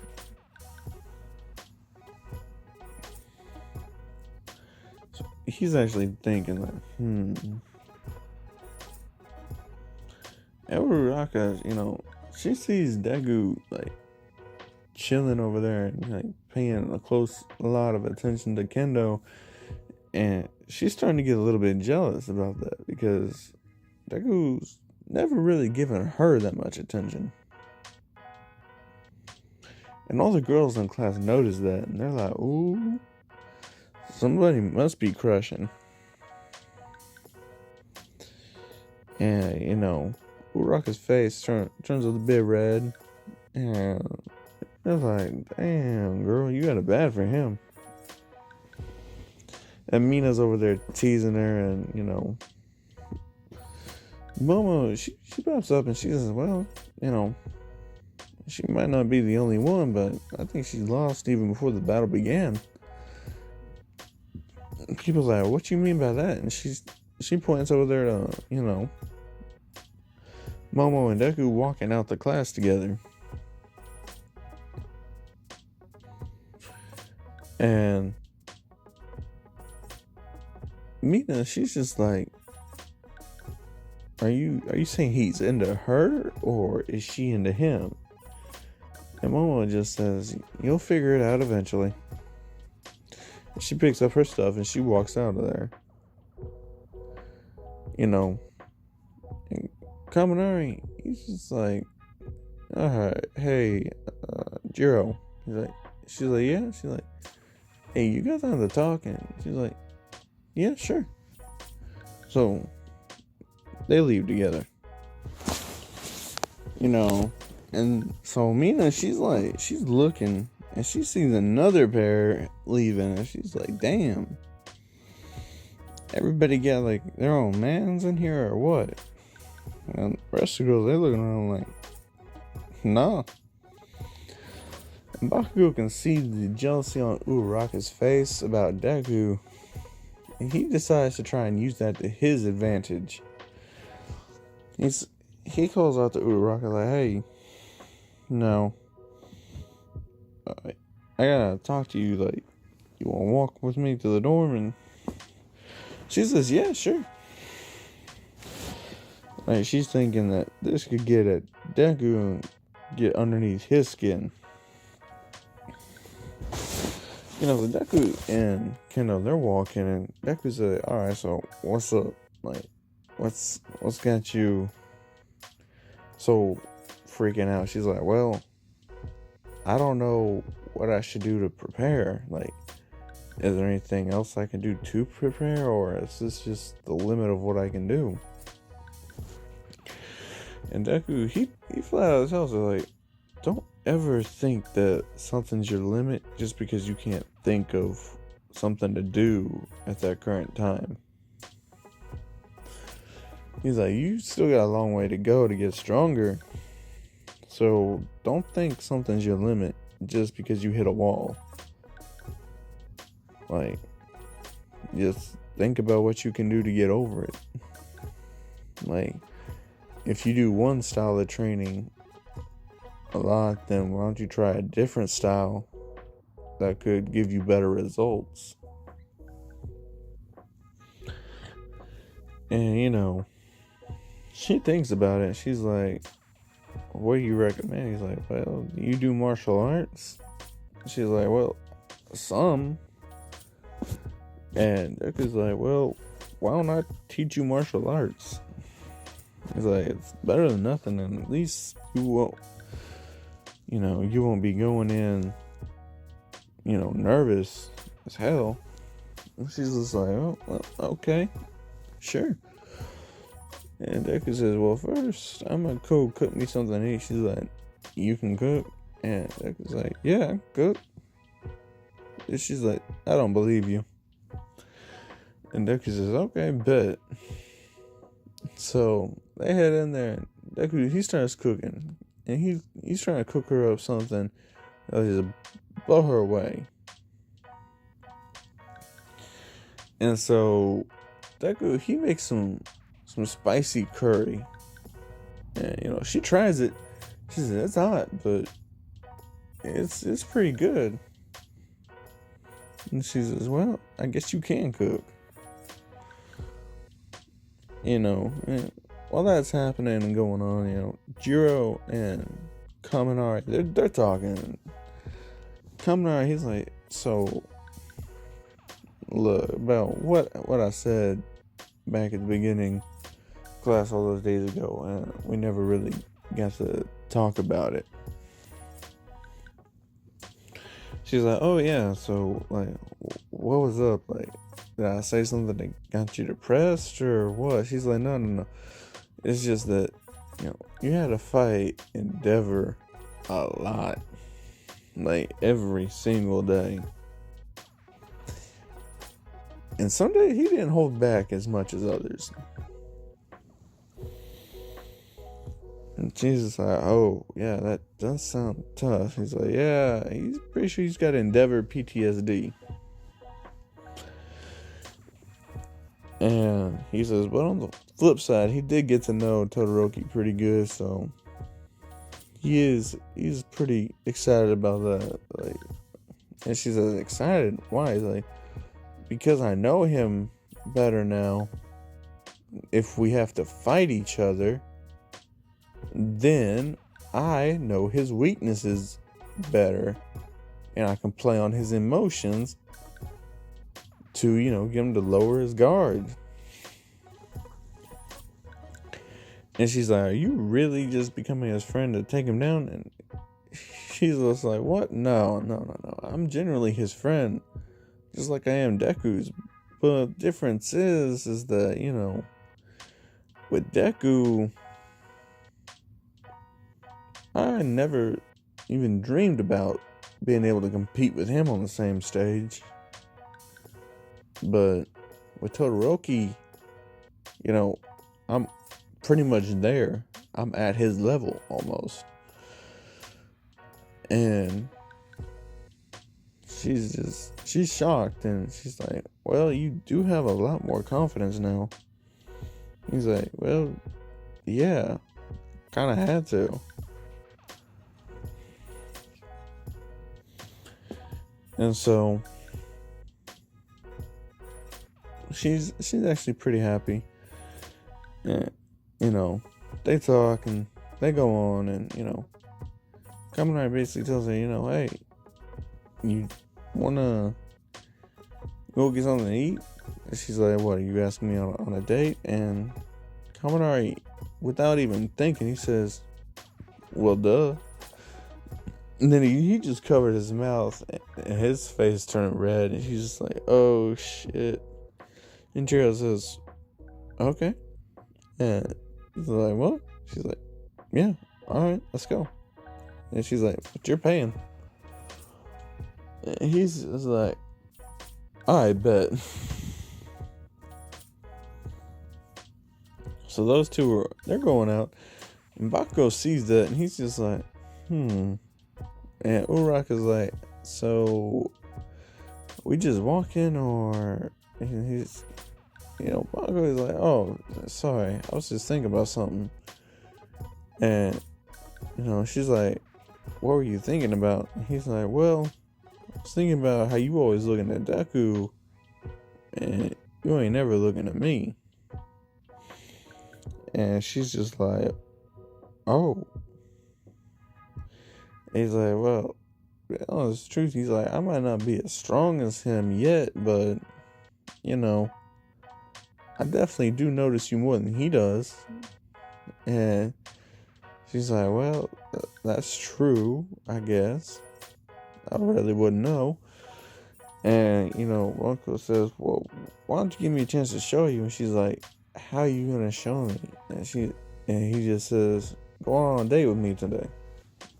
And Uraraka's like, what?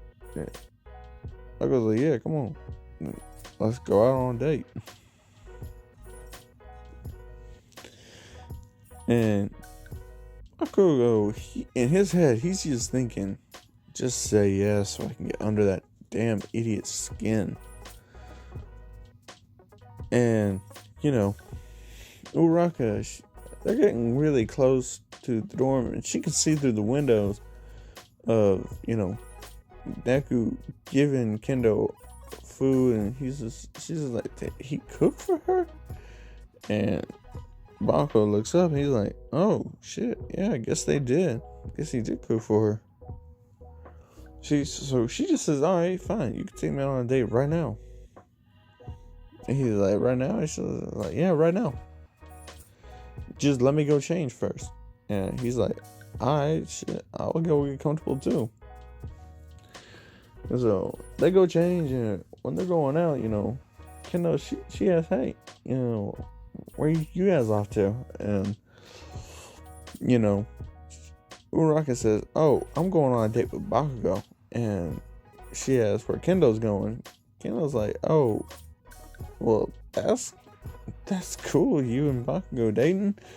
She's just like, well, no, it's just a date right now. And, like, trial run. And she's like, oh, okay. And she's like, well, Deku's going to be teaching me martial arts, so me and him are going to be, trained together all the way up until, last possible second. And that kind of gets under Uraraka's skin too. She's like, oh, so you guys going to be spending a lot of alone time together, huh? And she's like, well, yeah,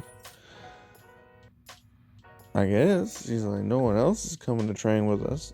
And she's like, I bet you're going to enjoy all that alone time with Deku, huh? And Kendo, she's just like, I don't know where this is coming from, but you need to step off. She's like, it's none of your business. And, she tells Uraraka to stay in her own lane. And she just walks off, like, Kendo mad at this point. And,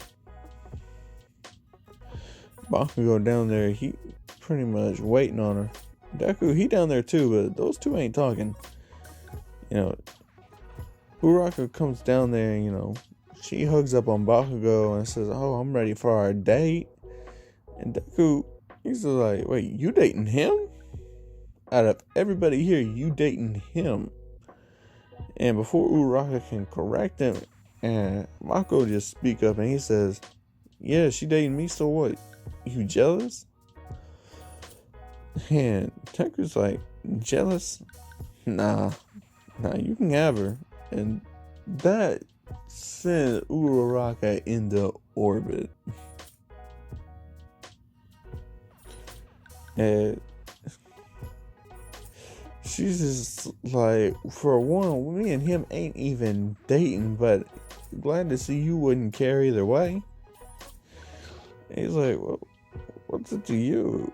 He's like, you haven't made any moves towards me whatsoever. No one really has. And he's just like, but hey, you're the one going on a date with Bakugo. don't get mad at me. I ain't the one going on dates with other people and claiming they like someone else. And she's just dumbfounded by that. And Deku says, just by that, I wouldn't date you because you're a hypocrite. You're hypocritical of yourself.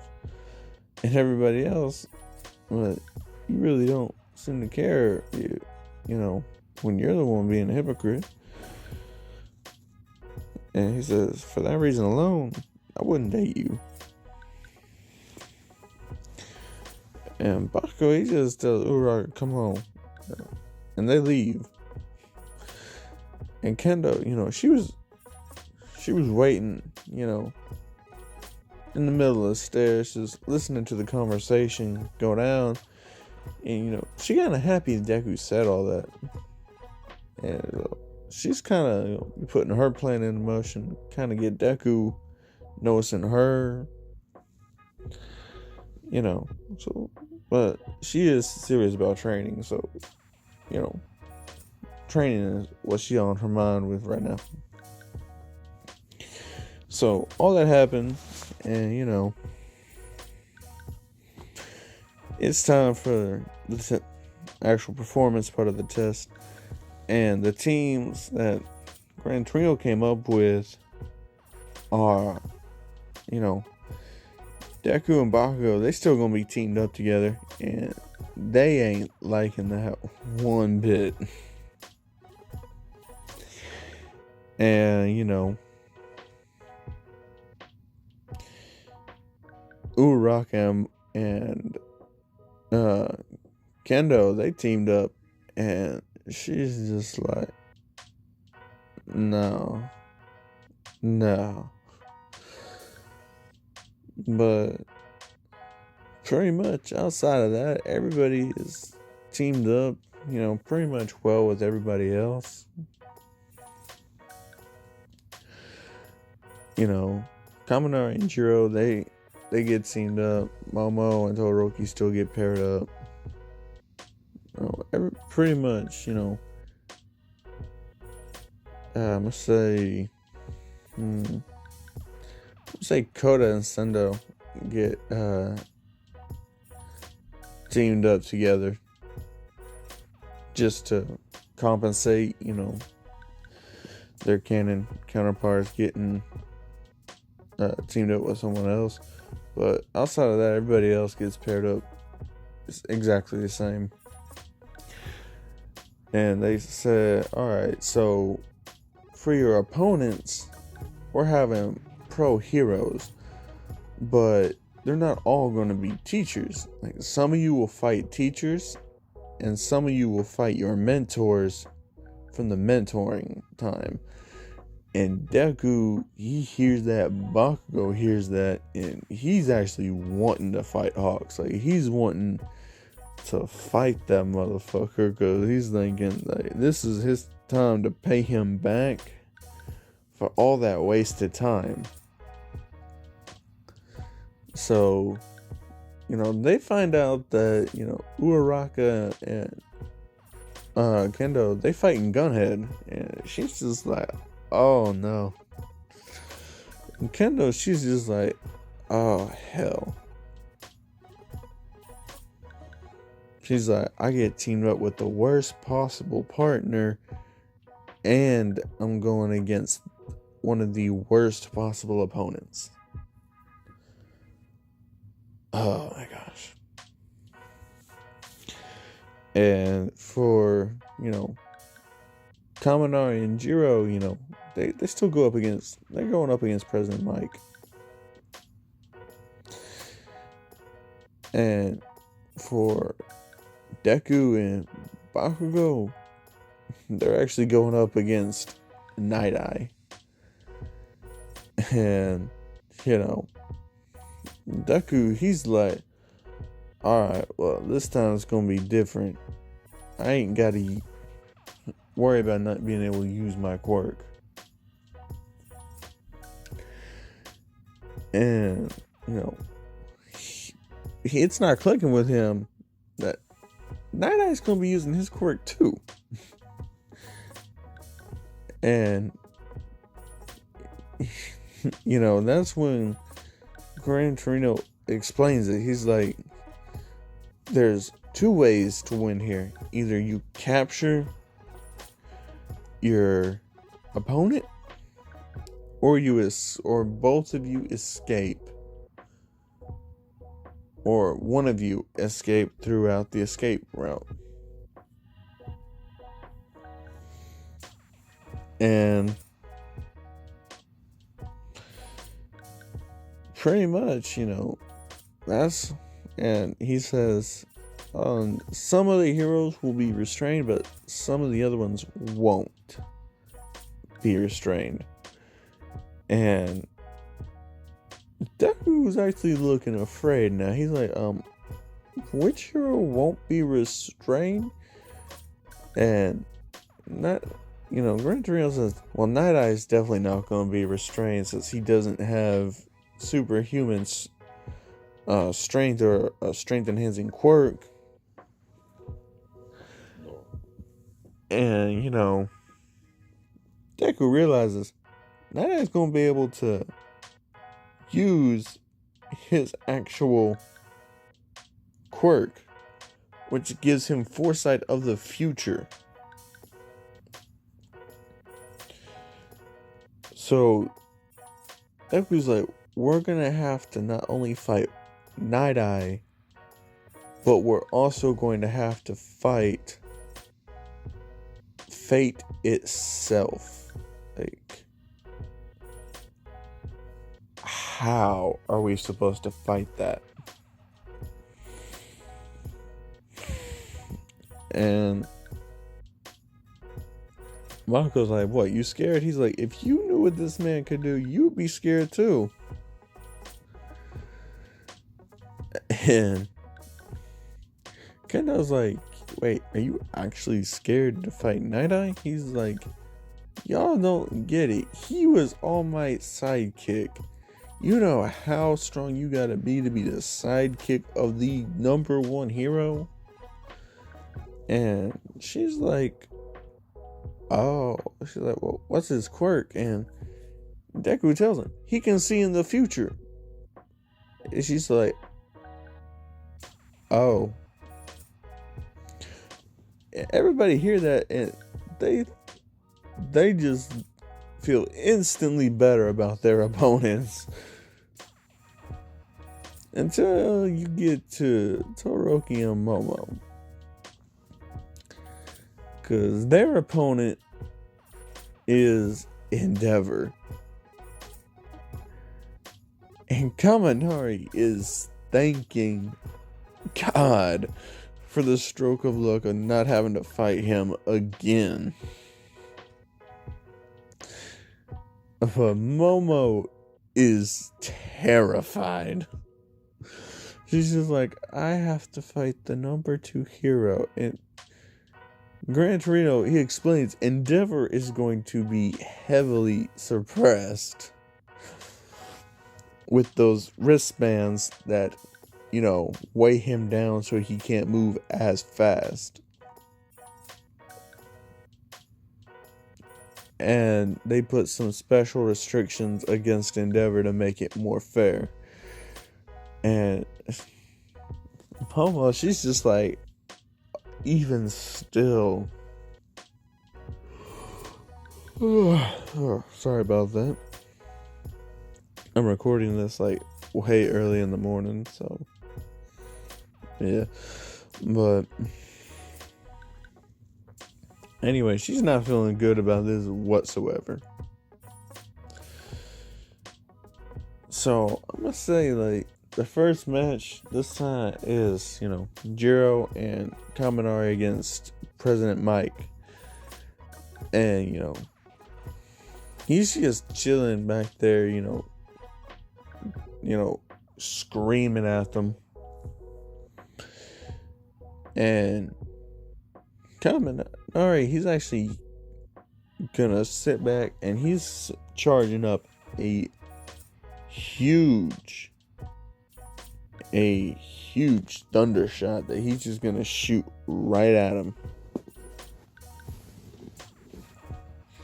Like, he's charging it up, getting it ready. Like, he is holding his hands in like in Kamehameha like state, but out in front of him, where he's charging up and like electricity's going between his fingers and getting stronger and faster, and a ball is just forming, and he just shoots it straight at him, like straight through his sound, and like he discharges it to scare him a bit and allow Jiro to get in close, because all he's doing is he's hitting him head on with distance attacks against distance attacks, giving Jiro time to get around there and, capture him with the handcuffs.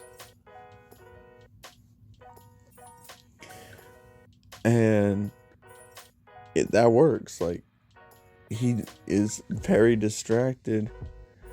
And since Jiro can hear, she's making sure she's as quiet as possible, just so that way she doesn't get detected by him. And of course, they win and they walk right out. And, Gran Torino, he sees this and he's just like, that is an excellent strategy that they employed. And now it comes to Todoroki and Momo versus Endeavor. Oh boy. So Todoroki, he's kind of hesitant because he did just get done spending like 2 weeks of getting his ass beat by his own dad.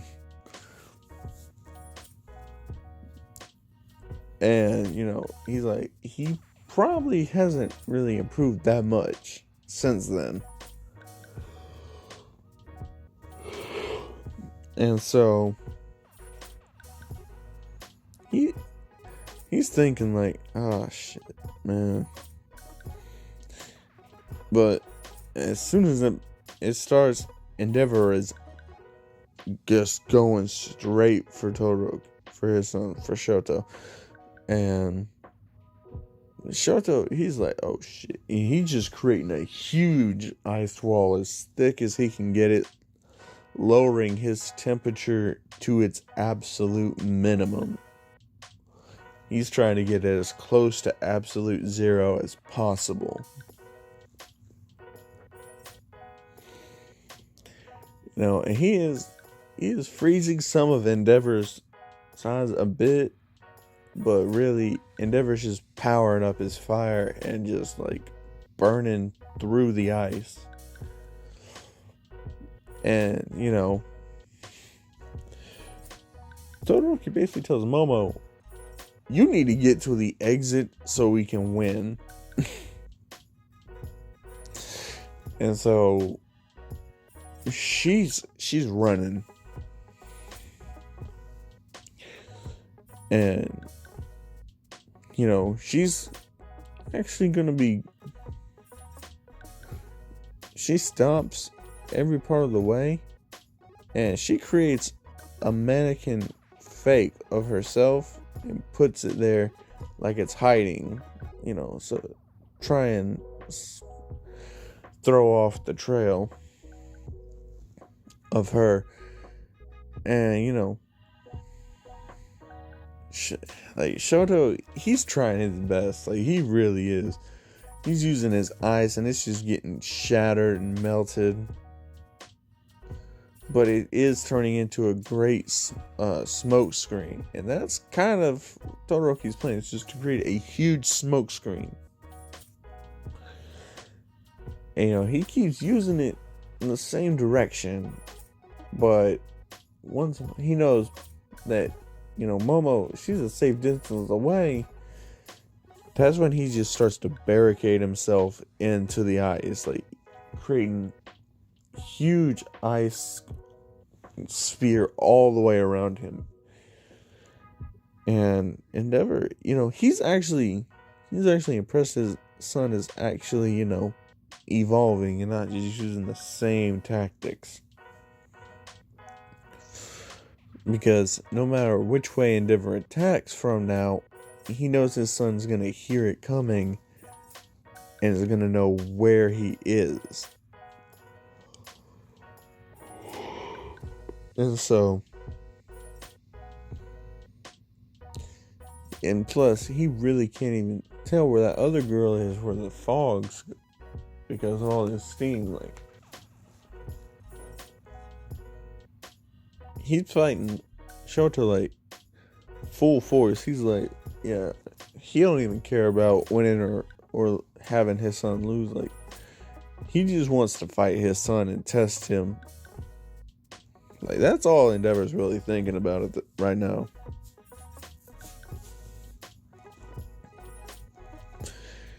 And, Crunchyroll's thinking, it probably wasn't the best idea to have Endeavor go against Todoroki. Because Momo, she finally get out the exit and, it's declared that, heroes win. And it's just like, hey. So, Momo and Todoroki, they do pass. And now we get on to, let's say that everybody else is, they pretty much go as in canon. Except, now we get to Uraraka and Kendo versus, Gunhead.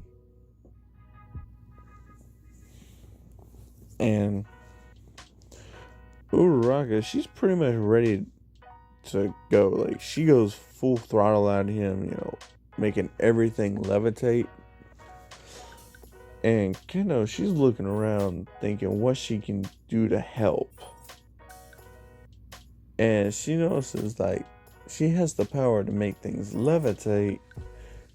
So if she gives her more to levitate, it should be able to hide them well enough to sneak up on him and handcuff him. And so that's what she's doing. She uses her stretchy hand powers and just slams it into things, just breaking it, creating bigger and bigger chunks. And she's telling Uraraka to float them. But Uraraka, she's not really wanting to listen to Kendo right now. So she's intensely just leaving them there. Like, she's not in the right mind space to even try to, cooperate. She kind of taking a page out of Bakugo's book right now. And, she fighting. And so, Uraraka, she's not really a match for Gunhead. Come on, the dude is a martial arts master. So, he subdues her. Easily. And that puts Kendo at a disadvantage. So she has to try and figure out how to either run away and hope that she can find the exit in time of the time limit, or, capture him within the time limit. And she's just like, well, I obviously can't outfight him, so my only option is to run. So she tries running for it. And guys, that's not a bad strategy.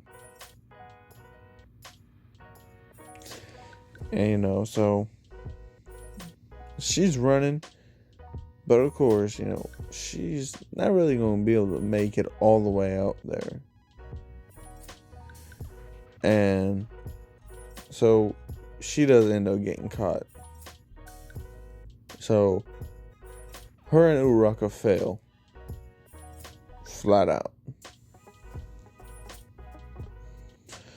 Kendo's kind of depressed, and Deku, after seeing how Uraraka refused to help, he has a talk with Bakugo. He's like, look, you're gonna help me against Night Eye because we are not about to end up like that. And Bakugo, he's just like, look, I'm gonna do what I want. Don't get in my way. And Deku, he's just like, dude, you are not comprehending the words that I'm saying here. And he's just like, no, you're not getting what I'm saying. I'm gonna do what I want. You're gonna do what you want. And that's it. There is no teamwork here. And he says, if I'm being frank, I honestly fucking hate you. Like, I don't want nothing to do with you, dude. Like, I don't even get why we're on the same fucking team, but I literally hate your guts. And my whole entire goal is just to beat you to a bloody fucking pulp. That is it. Yeah. Deku, after hearing that shit, he's like, then what the fuck you want to be a hero for? He's like, dude, you sounded more and more like a villain as the day goes by. And Bakugo's just like, man, fuck you and fuck off. And he enters. Deku, he's like, man, why did I get stuck with this fucking asshole? And, they walk in, and Night Eye is waiting for him. He got his quirk active, and he's ready to go. Like, Deku can see it in his eyes, and Bakugo, he's looking in his eyes like, yo, what the fuck up with your eyes, man? He's like, well, if you're anything like a racerhead, when you blink, that shit'll be gone. And so he fucking throws out just a stun grenade and tries to blind Night Eye. But Night Eye pretty much already knew that was coming. So he turned his back to it. And when Bakugo tries charging him, he kicks Bakugo straight in the teeth. And Bakugo, he's picking himself up off the ground like, yo, what just happened? Night Eye tells him, I can see into my own future, so I know the events that's going to happen, which means I know all the moves you guys are going to try and make to take me on. He's like, and throughout all of the time I've been a hero and using my quirk, it's always been 100% accurate. And so Bakugo, he's finally understanding the predicament they're in. And he's just like, man, this is gonna be hell. He's like, I could have had a chance, with him, but now that I've, declared my war on him, it's just gonna be difficult because I ain't about to, swallow my pride just to get along with that motherfucker. That's what Bakugo's thinking. And, Deku, he's just thinking about a way how to, throw Night Eye off guard, even if he knows it's coming, something he can't dodge or block. And Deku, he kind of figures it out. He's like, alright, this is what I'm going to have to do. And, he gets ready into a fighting stance, and, Night Eye tries to, Bakugo, he explosions his ass over there to try and fight Night Eye again. And, this time when Night Eye, he tries to, throw fate on Bakugo. Bakugo, he takes the hit, but he grabs his Night Eye's arm, and he's just setting off explosions on Night Eye's arm, burning him.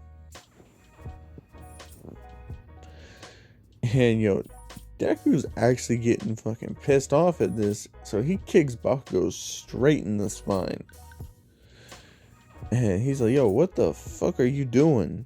He's like, dude, if you're wanting to be a hero, that is not the fucking way. Heroes don't go burning people's arms, even in a fight. And Night Eye's like, I understand your worry, but you should really be focusing on the task at hand. He kicks Deku in the stomach, sending Deku going back. But Deku, he just teleports right back behind him. He throws a punch, Night Eye goes to counter it. Deku, he speeds it up. He's like, even if you know it's coming, you won't be fast enough to dodge it or counter it. And he gets in a hit on Night Eye, Night Eye, he's wondering, and Deku, he's speeding his body up by using his propulsion of the water coming out of his body to speed his body up, and he captures Night Eye and wins. And, Night Eye actually get on to Bakugo and be like, hey, man, look, I know you wanted to win, but you go a bit too far and you're way too brash and arrogant. He's like, if you could have worked together with him, you wouldn't have to resorted to such a violent act of aggression, And Bakugo, he just looks right up at Night Eye and he says, I hate condescending motherfuckers like you the most. And he's like, no wonder you're his mentor. You two are exactly the fucking same. He walks off. And Deku, he runs up to Night Eye and asks him, how's his arm doing? Night Eye says, well, yeah, it should be alright if he can get to Recovery Girl. And, so Gran Torino, he speaks up to Deku. He's like, I see you've become, more heroic, Even though Night Eye was your opponent, you still stepped in to save him from getting gravely injured. And Deku's like, well, yeah, it's the right thing to do. And Gran Torino says, that is very true. And, he says, congratulations on your pass. And, he makes the announcement that even though there were some of them that failed, they're still going to be able to attend training camp. They'll just have to do remedial lessons along with the training camp. Everybody is happy, but sad at the same time. So we pick up and, everyone's getting ready for their training camp. Deku, he's on the phone with his dad, and he's telling his dad that, don't worry, he'll be fine. He's got pro heroes to watch his back, and Deku's dad still does not like any of the pro heroes. He still hates all pro heroes with a passion, and he only wants Deku to succeed in being a hero. And among this, Kaminari and Deku, they're like best friends, and they're like brothers on this. So all the trials they've been through is just strengthened their bonds, and they have literally become brothers through the exam. And they're on the bus and they're taking the trip. Deku, he's just really kind of thinking, like, his mother's been on his mind a lot lately. And just the fact that he didn't really get a chance to really bond with her at all. Like, he doesn't even know a lot about his mother. He just knows that his father would have been completely heartbroken and have died of a broken heart if he didn't have him. But Deku also thinks, like, what happens if his father gets killed? What happens then? what will happen to Izuku, Midori as a person? Will he be the same person, or will he be consumed and just fully embrace the name of Rain? And Deku's just like, no point thinking about it. And, Kendo, she's sitting beside him and she's just like, hey. And Deku's like, hey, what's up? She's like, you alright? You seem kind of lost, in a trance almost. And Deku's like, just been thinking. And Kendo's like, well, what were you thinking about, Like, you can tell me. And Deku's like, I've just been thinking about my mother. And she's like, oh, you've never mentioned your mother to me before. And he's like, yeah. And Bakugo and Kaminari are really the only ones that know about what happened to her. But I guess everyone knows now since Bakugo opened his big mouth at the sports festival. And she's like, yeah, but I was actually waiting for you to tell me. And Deku's like, she was killed in a villain attack. She was in a car a villain threw at some heroes, and she got crushed to death. And Kendall's like, I'm so sorry. Deku's like, yeah. Nobody talks about the shape she was in after that. And Kendall's like, do I even want to know? And Deku's like, probably not, but the image is still ingrained into my head. And she's like, well, I'll listen. And Deku's like, it was like a paste.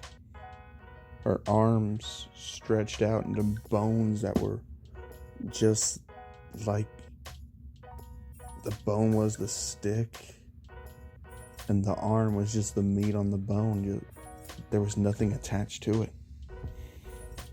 The blood paste that was just all over in that car. Just a paste. Her hair, her teeth all up in it. Honestly, it was almost as if she was just crushed by a hydraulic press.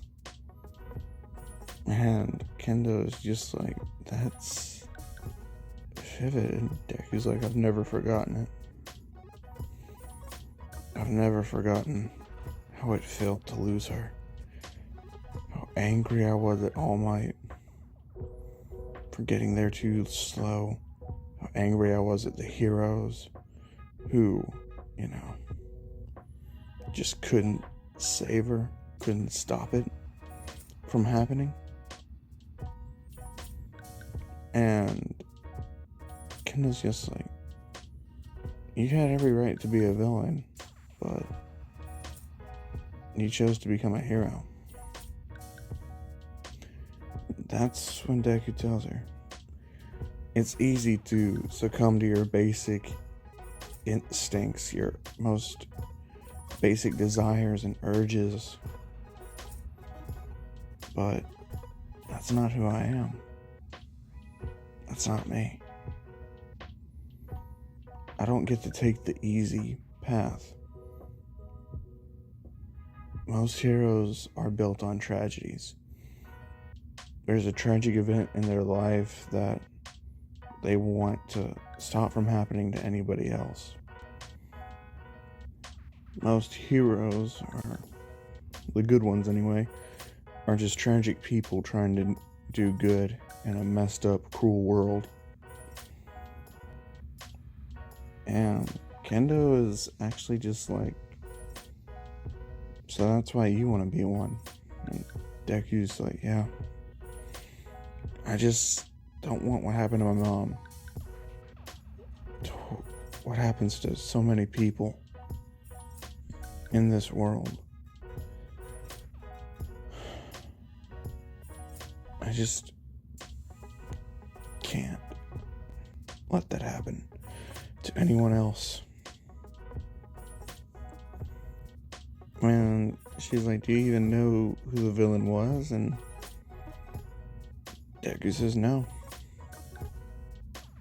No, they actually never got him.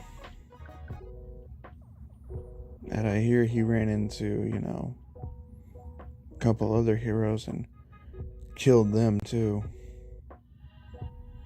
No one's really been able to find him though. Even though All Might, completely obliterated him in one punch, there was still a lot of civilians that were in the crosshairs. And besides, I said that they did get him, but he just escaped before the trial. And no one found him since. So no, I don't even know his name. Don't know what he looks like. All I know is he has incredible strength. So he's probably gotten stronger. But so have I. When I find him, I don't know what I'll do. Part of me doesn't know if I'll kill him or if I'll just beat him halfway to death. Or hell, if I'll just get careless and he ends up killing me. I don't know what will happen. And Kendo grabs his hand and says, you just gotta be better. You have to think about what it would mean for you if you killed him. You'd cross the line that you'd never come back from. Maiming him, that's kind of justified, especially if he's as dangerous as you make him out to be. Then take him down at any means. Just don't kill him. Bring him into true justice. Let him be tried and locked up. You're not judge, jury, and executioner here. And Deku's just like, I appreciate that. And she's like, no problem. And she kind of just leans her head on Deku. And Deku, he's getting the gist of how she feels about him. So Deku just wraps his arm around her. And everyone sees this and they're just like, yo, the fuck? And, Uraraka just kind of does the same thing to Bakugo, and, everyone's just like, oh shit, that's what's happening. But, Jiro, Momo, fucking Todoroki, and Denki, they're just like, yeah, you ain't that slick. And Bakugo, he's whispering in Uraraka's ears like, hey, no one's really paying attention, give me some head. And Uraraka's like, what? Bakugo's like, give me some head. Uraraka, fucking slaps the shit out of him and says, fuck that. And she gets up and moves over there near, Frumpy, and just sits there with her. And Bakugo, he's just kind of pissed at that. He's just like, fucking bitch. And he's just like sitting over there. Fucking Kirishima goes over there and he's just like, yo, what the fuck did you say to her to make her bitch slap you like that? And Rocco's just like, I just wanted some fucking head. She's just like, dude, you're lucky that's all she did to you. And, you know, Bakugo's just like, man, shut up. But, you know, that's how that goes, you know. Deku decides to take a little nap. So he passes out. He wakes up and they're at their, you know, position, and the Hello Pussycats, they're there, and they're just like, alright, so this is what's gonna happen here. And, you know, Gran Torino's just like, yeah, make sure you listen to them. And, you know, they're explaining, and Deku, he's just like, alright, something's not really feeling right here, but I pretty much got the gist. So, you know, they create the landslide out of nowhere. Deku's ready for it. He just teleports right down there to the ground, and, you know, Kaminari walks up to him and says, hey man, instead of just teleporting, why don't we see how much each other's grown? And Todoroki walks up and he's like, I'd actually like to second that.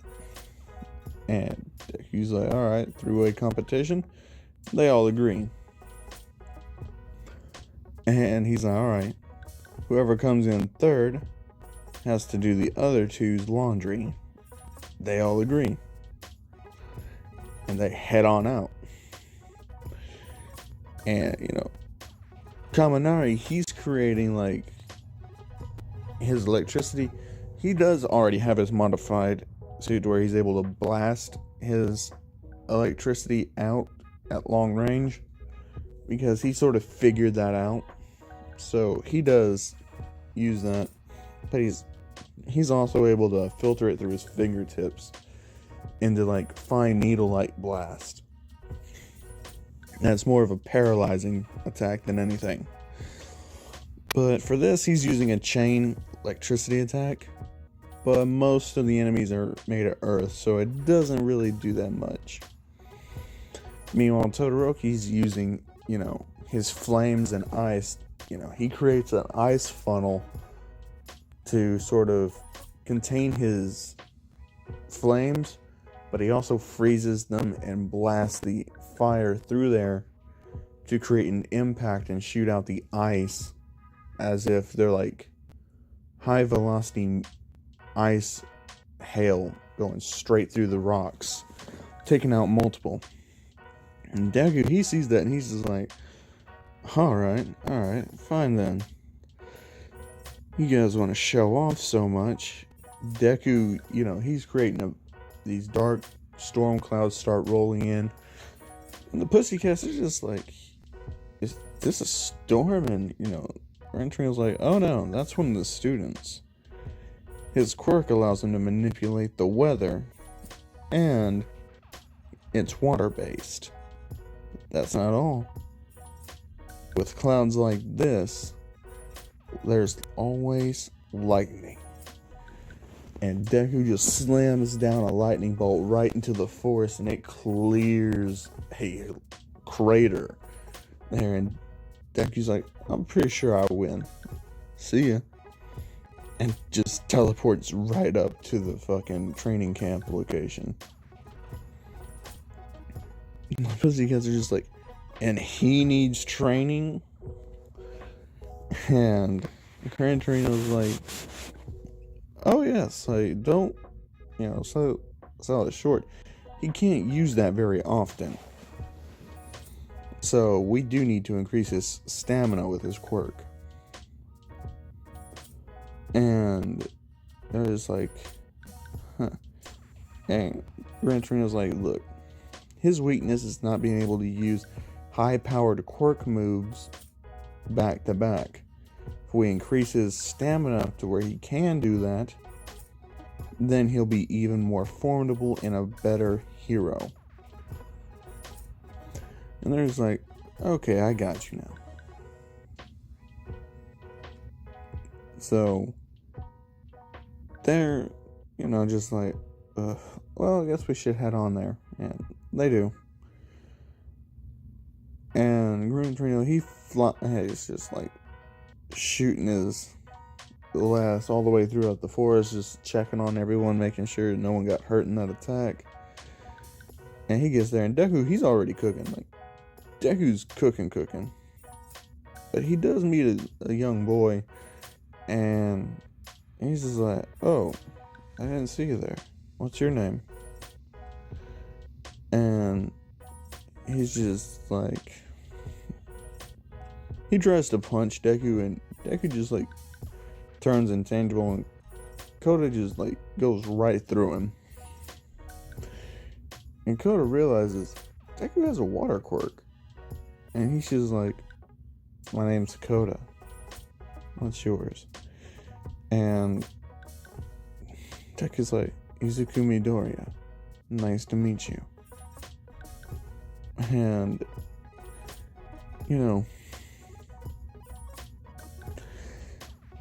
Kota's just like, you have a water quirk? Isn't that rare? And Deku's like, well, my quirk isn't just water, but it is mainly water-based.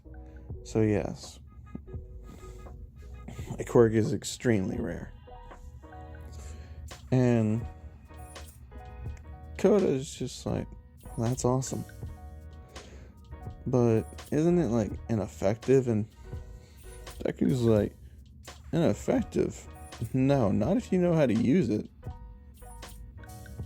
And Kota's just like, what do you mean?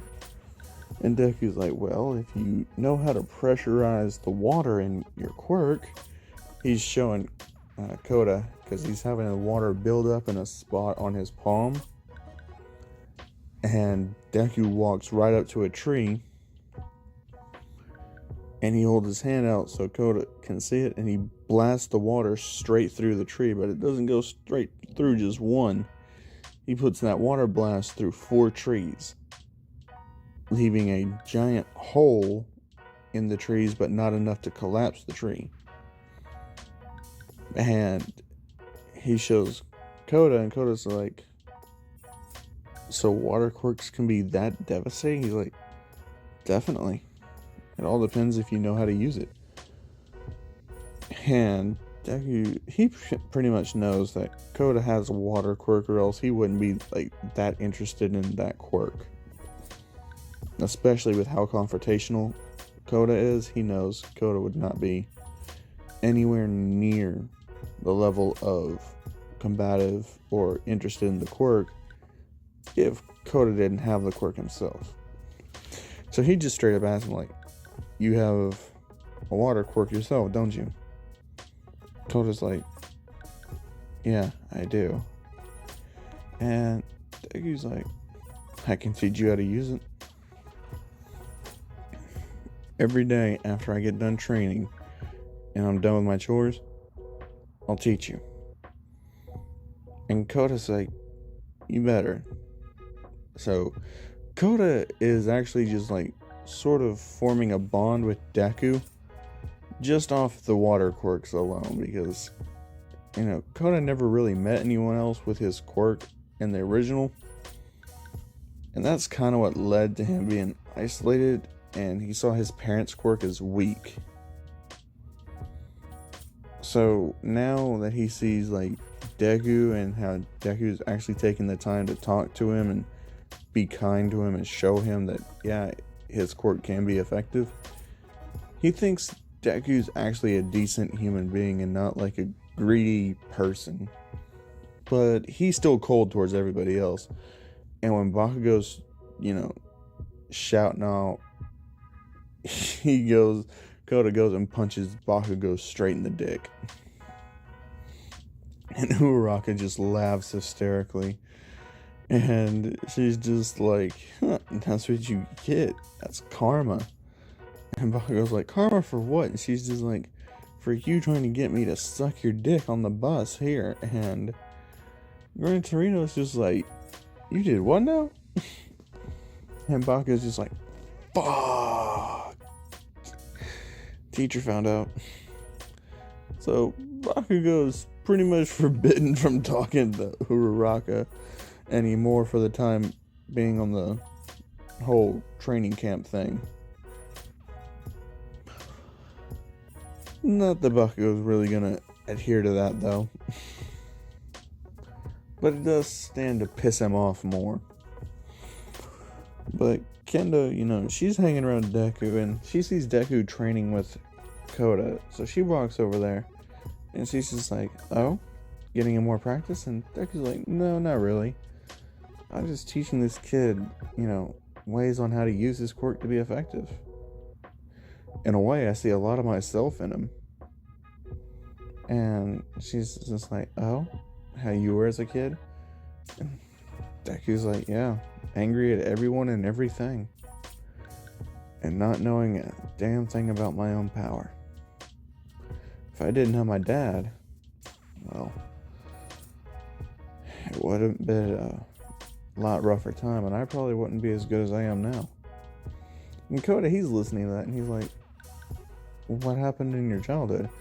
And Deku tells him his mother was killed by a villain, and Koda's like,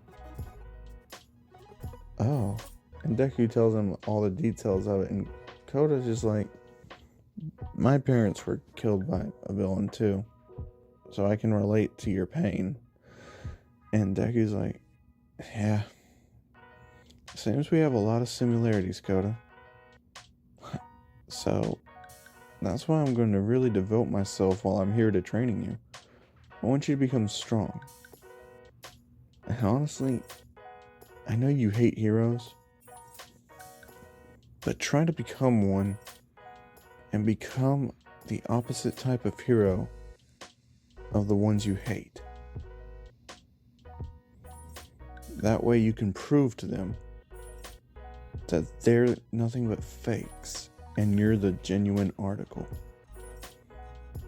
And that really gets Koda really just like bonding with Deku.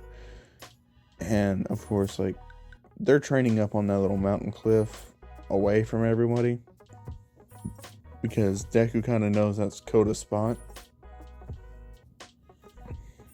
And now Kendo knows about it too. So, they all call it a day. Deku and Kendo kind of split up to take baths, and yeah, there's really no scene with Mineta because that doesn't even happen. And of course, Koda is actually in there taking a bath alongside Deku, and Kaminari, he's in there as well, along with Ida and Todoroki. So they're all bonding in there, and they're kind of just like having fun, joking around. And Koda's actually happy. He's happy to be around them, and he's actually enjoying himself a lot more. And it's all thanks to Deku's compassion. And then, they start talking about the serious questions, like, how's everything, playing out and all that. Okay, quick little retcon there. Like, Ida's not there because it's been a while. I forgot. Like, Ida's paralyzed. Ida's not a hero anymore, like, at all. So Ida's not there, but everything else is still going. Just little mind slip on my part. Pay no attention to it. And let's move on. So anyway, they're all there, and next day comes. It's just more training, except this time Deku's training is a bit more intensive. By a bit, I mean a lot. They're basically forcing him to use his quirk to its fullest potentials, which means he's having to shoot out lightning, conjure up storms, have it rain like just a downpour of rain, control where the rain droplets go, form them, some of them into spikes, create powerful lightning blasts from the storms, and then disperse it and do it all over again. they're really just trying to increase his overall stamina. So he does a lot of running and a whole lot of quirk usage. And, that's basically going for the same for Kaminari, getting his endurance up. And Todoroki's building up his body's tolerance to the heat and cold. But everybody else pretty much doing the same. Kendo, she's learning more hand-to-hand combat than usual. That's her type of training, is mainly just using hand-to-hand combat and getting used to her own unique fighting style. That's really what they're trying to focus in on. So that's how that's going, and they go further. This time, nightfall comes and the villain attack, it happens. Like, Deku was on his way to, trying to find Koda, and that's when, blue flames just start spewing up. And Deku's just like, fuck. So he immediately just teleports right up to that mountain, and it's right in time to save Koda from getting hit by a super powerful punch that leaves a crater on that mountainside. And Deku, he's just like, who in the fuck is this? And he's asking Koda if he's alright. And he's shaking, but he's like, yeah, I'm alright.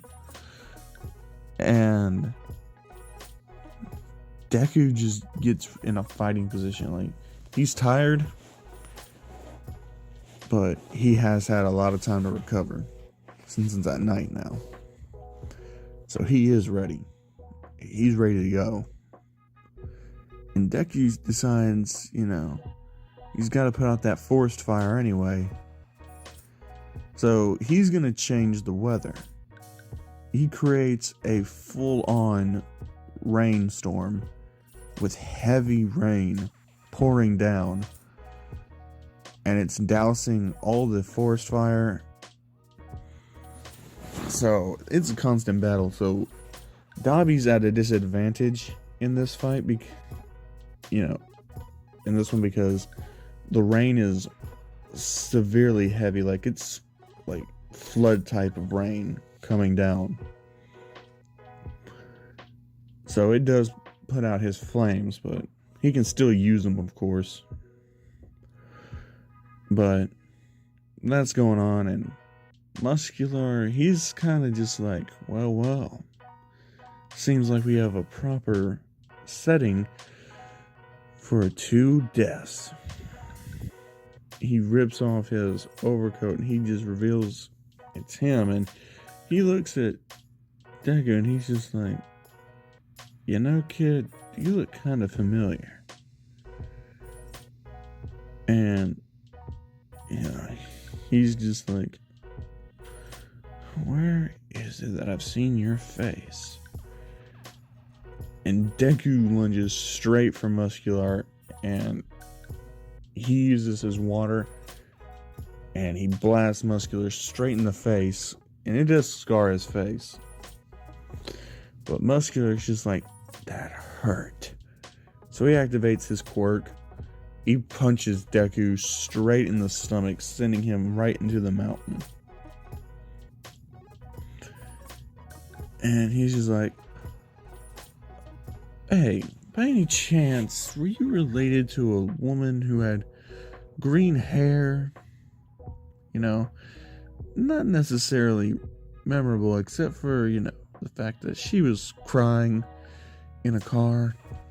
And Deku's just like,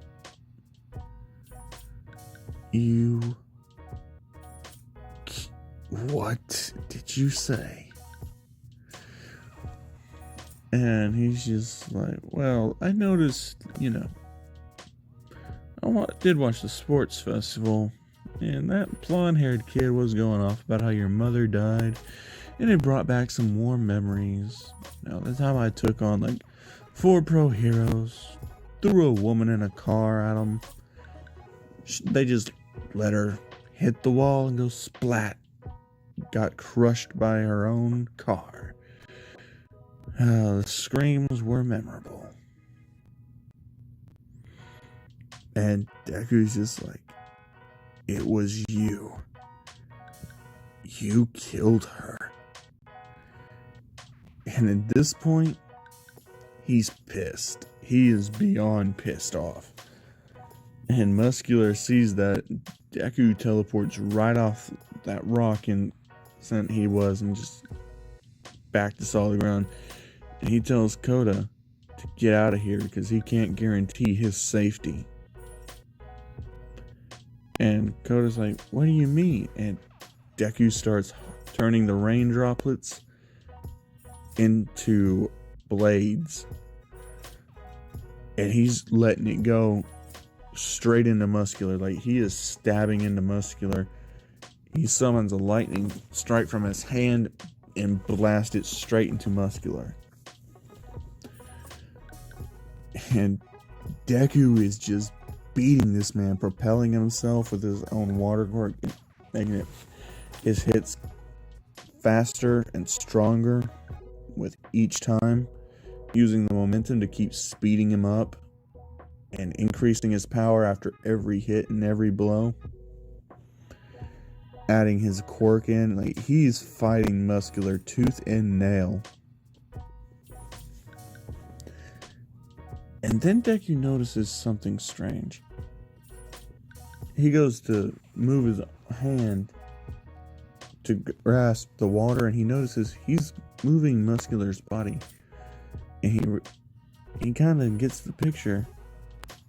The human body is 70% water. So Deku uses that and he starts controlling Muscular's body. He's breaking it down. He's like, who else did you kill? Who else did you kill after my mother?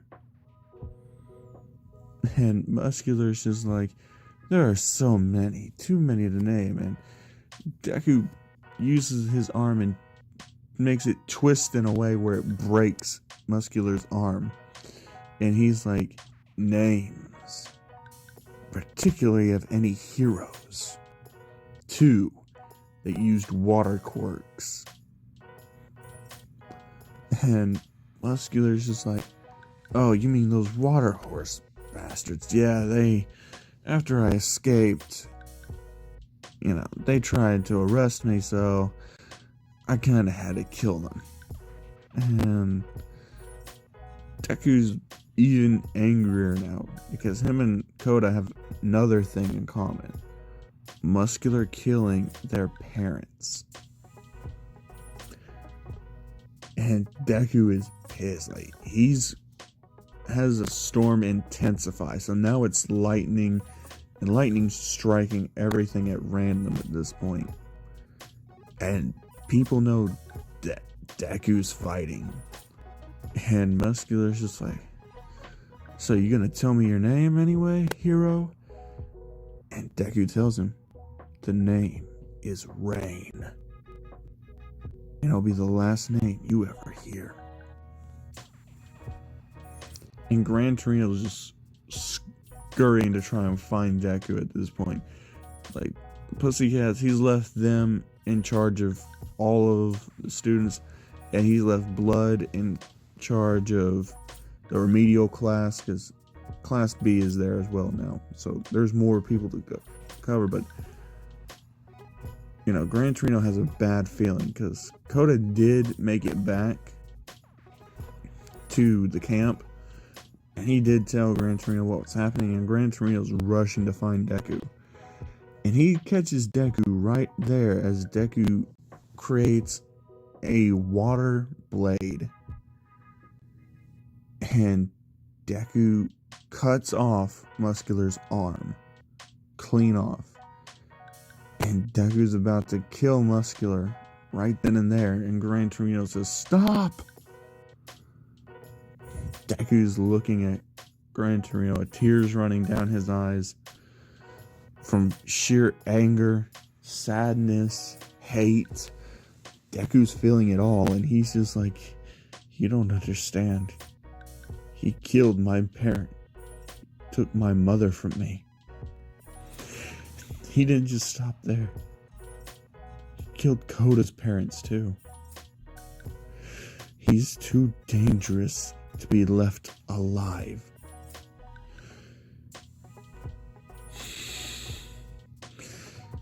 I can't let him live.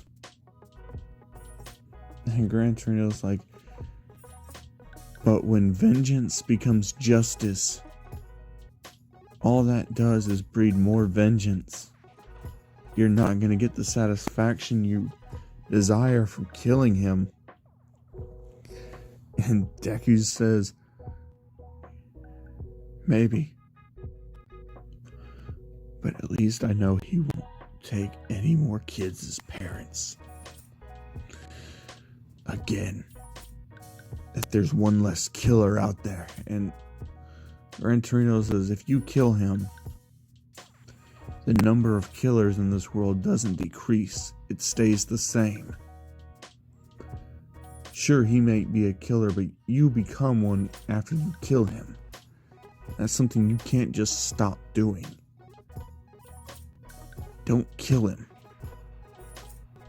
He's beaten. He's bleeding out. Just stop. Deku just falls to his knees crying, and he's just like, damn it.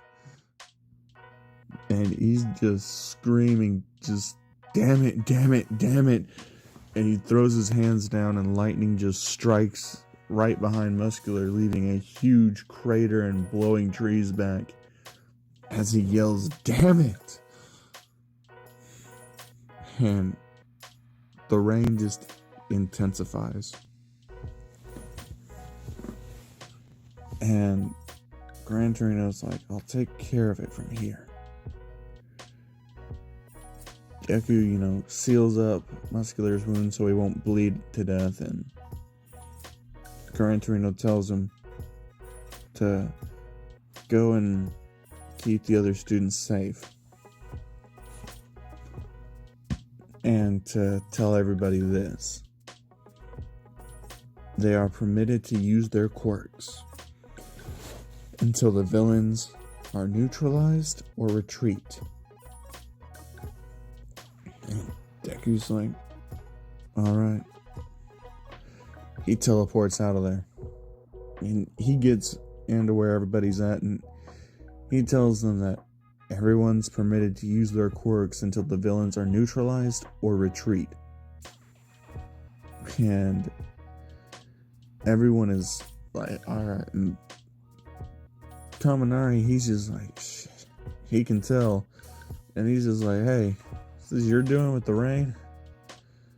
And Deku's like, yeah, I'll tell you about it later. Kendo sees Deku just shaking, and she's like, hey, are you okay to be fighting? Like, are you mentally alright? And Deku's like, if I don't fight, I won't be alright. I don't need to think about it right now. All that matters is keeping you safe. All of you. And that's when all the villains start coming out of the woodworks. Like that cannibal dude with the teeth. The gas mask guy. Dobby, Spinner, Magna, or whatever her name is, and Toga. And, of course, they also have someone else in their ranks. Oh yeah, Stain joined up. Because after they saw Bakugo's performance, they kind of forced Stain and his followers to join up with them. And they wanted them to prove their loyalty by bringing Bakugo into the fold. And Stain walks up and he's like, where is the kid known as Bakugo Katsuki? And Bakugo steps up and he's like, that'd be me. What do y'all want? And, they say, we are with the League of Villains, and we would like to offer you the chance to join us in exchange for more power. And, Mr. Compress is like, I'd take the bet if I were you. And Bakugo's just like, why would I even join you? Stain walks up to him and whispers something in his ear. Bakugo's eyes grow wide, and he's just like, you bastards. And Dabi's like, look, I'll let you guys handle the kid personally, but you don't need everyone. And he gets ready to, blow off his quirk. And Twice is back there. He just like, oh shit. And all the other villains just start trying to kill everyone that they can. Deku blows out water to neutralize Dabi's quirk. So, yeah, Deku versus Dabi time. And Dabi sees Todoroki and he's just flinching at him, just staring at him. Deku realizes that Dabi's gonna try to burn him and Todoroki at the same time. Deku yells, Todoroki! And, Todoroki turns around and shoots his eyes out as soon as he sees that Dabi is, focused on him. But he doesn't just shoot out ice to block for him. He literally creates a giant ice just spikes everywhere, kind of putting a divide between them and the villains, not really helping. And Tokiyami's starting to lose control of his own quirk at this point. Of course, the Pussycat people are out there, they're fighting. Blood, he's out there trying to fight to the best of his ability. Gran Torino makes it back in time. He starts fighting, and it's a free-for-all. Like, Deku and Dabi, they're swapping hands, and Deku, he's trying his best to keep up with Dabi's flames, but Deku's about had it. Like, he's exerted his quirk so much, he barely has anything left in his tank. And Gran Torino sees that. So, Bakugo, he's fighting because he doesn't want to go with them. Not at first, but, he's seeing Deku over there and he's just like, and Stain plays on it. He's like, I can tell that, you're wanting to be a hero for selfish reasons. I hate that about you. But you do have the potential to be more. Him, on the other hand, he's a true hero. He's someone who would sacrifice himself for other people. He's got to be tired. He's got to be drained right now. Yet he's more heroic than you are. And Bakugo just straight up tries to lunge at Stain. But that's when the portal kind of opens up and Stain was luring him into a trap. And he signals that Bakugo's been captured. But Bakugo, he's trying to, blow his way back out of the portal, but, the Stain just kicks him straight in the face, right back into it. And so when that happens, Stain jumps right back into the portal. And a lot of the other villains try to do the same. Mr. Compress makes it, Toga makes it, Twice makes it, Dabi makes it. Because Deku just kind of gives out. And Todoroki covers for Deku. But, not a whole lot Dabi can do with the rain and the ice. So he chooses to fall back for now. But, you know, Spinner, he makes it back as well. The Magna girl, she makes it back. And, you know, basically all the big players, they make it back. But, you know, so does some of the other smaller ones. Just for the fact of the matter being that, you know, it was a close quarters fight with all of their teams just all in one area. And the villains members definitely had more experience than all of the, well, not all, but all the students.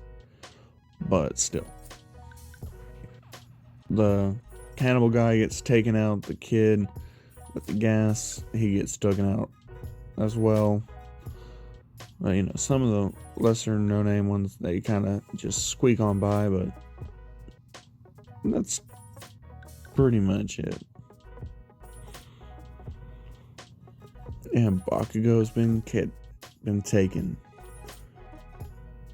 And everyone's just kind of shocked, and Deku just collapses to the ground, passes out. And, you know, they kind of noticed there was something off about Deku. Kendo rushes over there and starts checking his body, and she realizes he's got broken ribs. And Koda comes over there, he's like, what's wrong? And she's like, he's got broken ribs, but how? He didn't take a hit that was that strong. And Koda realizes Deku did take a hit that strong. And he tells them, like, Muscular hit him into a mountainside. And Deku fought him with, like, everything he had. It was a pretty close fight. Like, Muscular was getting some hits in on him, but Deku fought like he was possessed by anger and rage. Used up a lot of his quirks, powers. And they're like, so he overexerted himself along with these broken ribs. They're just like, why? And Gran Torino states that Muscular was the man who killed Deku's mother and Koda's parents. And Koda's eyes just grow wide and just like, what? And he's like, you know, Deku was torturing him to find out the information. And he cut off his arm to get it. Broke his other one. Nearly killed Muscular. And everyone's just like, Deku did that?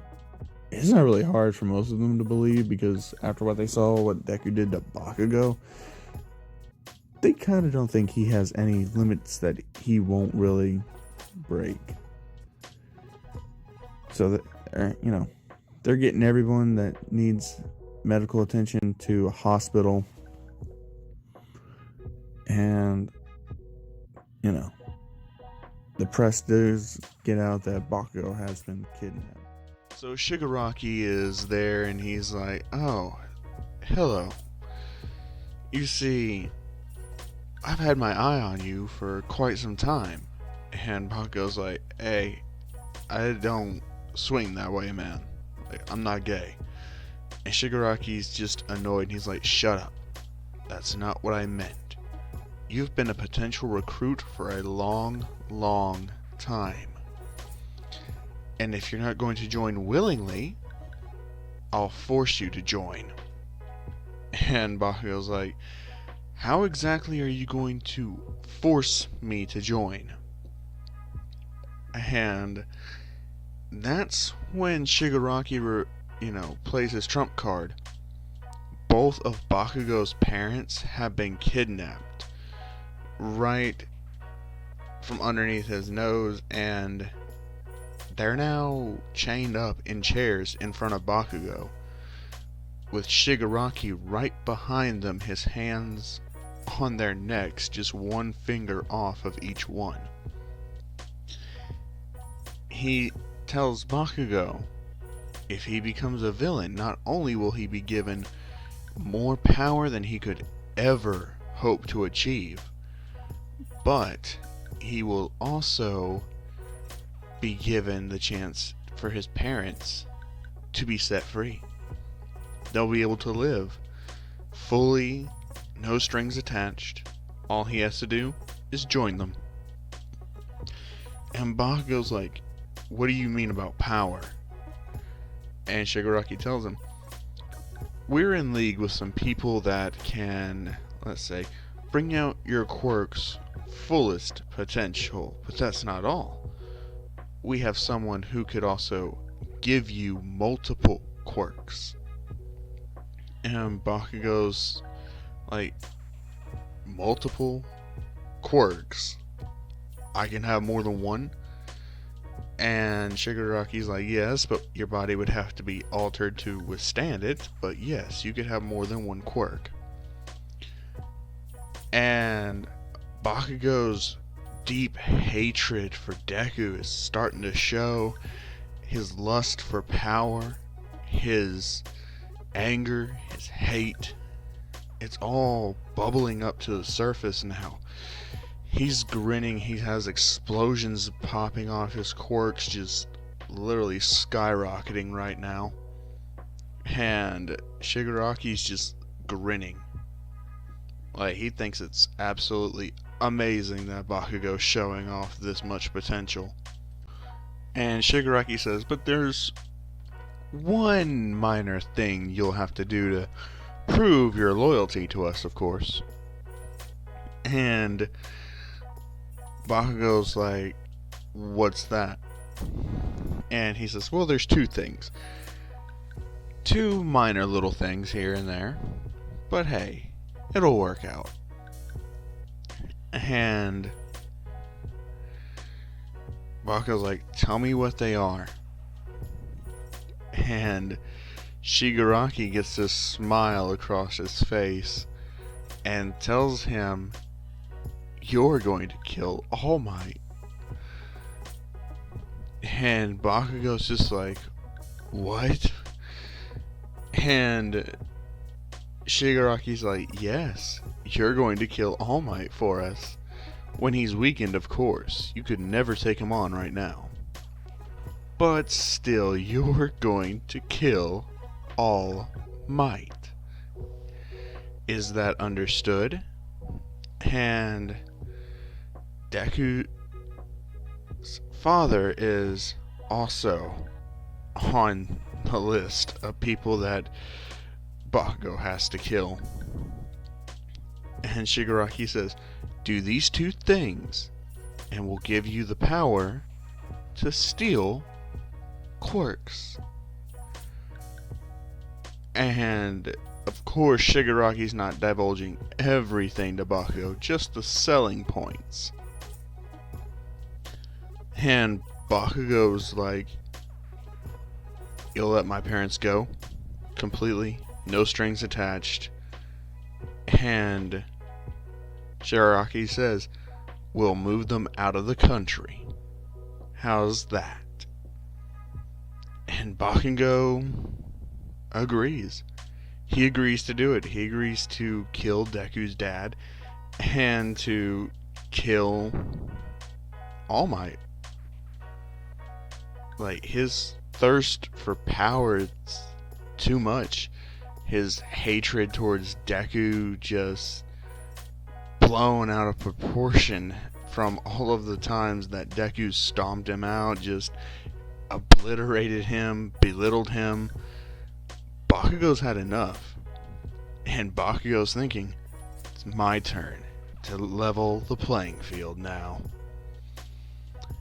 So, while that's going on, they're all having a manhunt for the League of Villains. And Momo tells them that, she did put a tracker on one of them, and she has the device to it, so she gives that to them, and they're prepping for the raid, they're doing all that. But Deku, he's out cold. Like, he's in the hospital, and it's just not going well for the chief, because they choose not to use Recovery Girl on him. Gran Torino makes the call saying no. If he were to be fully recovered, we'd have an incident of students going out to save their classmate. That's not going to happen here. I'm sorry, but until this is over, he's gonna stay unconscious, on sedatives, and not know a thing. And that's what the hospital does. And Nezu's like on there, and he's doing the whole apology thing, but at the same time he has Gran Torino in his ear, and Nezu's, whenever he's not talking, his hands are over his mouth and he's whispering to his intercom earpiece like, okay, understood.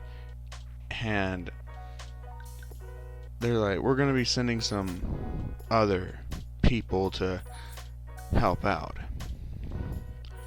with restraining all the students. But Kendo, she's in Deku's room because, that's her man, and she's just like wanting to be there. Uraraka, on the other hand, she's kind of just lost. She's in a daze. She don't know what's going on. She doesn't know what to do. She's just kind of lost. And of course, Ida's coming over there. He's like, hey, are you alright? And Uraraka, she's just like bawling her eyes out, and her and Ida actually start talking, because Ida, he's always there. He's always that type of guy that'll listen to somebody. Even if it is some bullshit, like, Ida will listen to you and not give a fuck about the situation. He'll hear you out, because he did hear Deku out. But then he also did punch Deku, so Ida's got to listen first, and then he'll put his actions in motion. But, so, Uraraka's talking to him, and, he's telling her, yeah, what you did using Bakugo just to make Deku jealous clearly backfired on you. Not only that, but it makes you, one hell of a sick, twisted person. It makes you an absolute disgusting person overall. Like, that's manipulative, and that could have actually hurt him a whole lot. And Uraraka's like, no, it was actually Bakugo's idea. And Ida's just like, okay, now that makes a whole lot more sense now. I'm sorry I called you those names. And Uraraka's like, no, even though it was his idea, I still went with it. So, of course, that makes me those things as well. And Ida's just like, only one thing you can do from here on out. Uraraka's like, what's that? Ida tells her, move forward. Be a better person. Acknowledge what you've done now, apologize for it, and strive to be better in the future. That's all we can really do. That's humans right there. For us to be heroes, we need to be better than we were the day before. We need to constantly be striving for a better output than what we put forth today, tomorrow. Every day we need to be better than the day we were previously.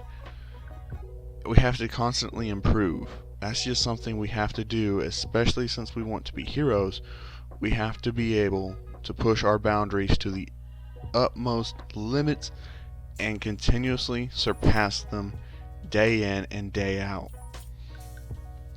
And Uraraka is just like, I kind of get it now.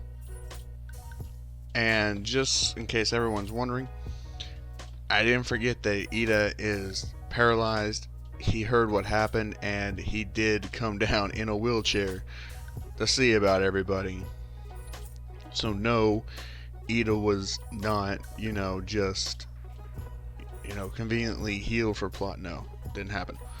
Ida's in a wheelchair visiting everyone because, Ida cares about everyone, even though he acted like a complete and total moron. He still cares about his former classmates, even though Ida's permanently retired now. But still, and Uraraka's looking at him and she's like, did it hurt? And Ida's like, immensely. Hurt my pride more than anything. And actually, my pride is what got me there in the first place. Deku tried to warn me. He tried to tell me that I'd only get myself hurt, that I wouldn't be able to fully stop him, and that I wasn't really being a hero at all. And he knows what Deku did because that's front page news, even though they said it was extreme circumstances, life or death, and he has the injuries to prove it. Still though, I know I shouldn't think of himself as better than me, but he did it to, honestly, he saved someone by doing that. That's something I could never have thought about doing.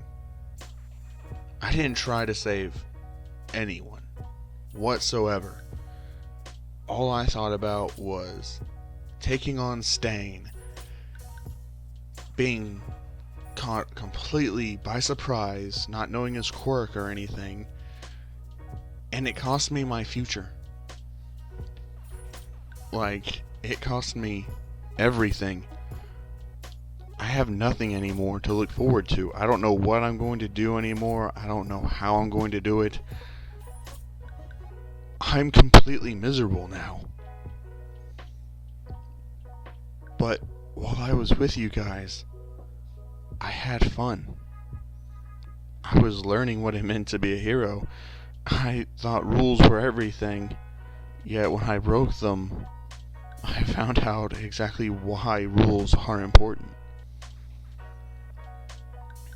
And Uraraka just hugs Ida, and she's like, one day we'll get your legs back to working. And Ida's like, it's fine if they never do. But just at that moment, Gran Torino sees Ida and he motions him and Uraraka come into Deku's room. Kendo sees Uraraka. She doesn't say nothing. She sees Ida and she's like, Ida, how you been? Ida's like, oh, I'm alright. And, Gran Torino closes the door behind him and he's like, alright, I need you guys to listen closely to this. And they're like, okay. And he says, whatever happens, keep him in this room. Do not let him out of this room. Do not let anyone else in this room. He has to heal. And beyond all that, I don't need him going to the raid completely illegally, mind you, and fighting people just to try and save Bakugo. And Ida's like, okay, but why are you telling us when you're here? Gran Torino says, I was getting that. I have to go to the raid. They've summoned me. I have to do it. And,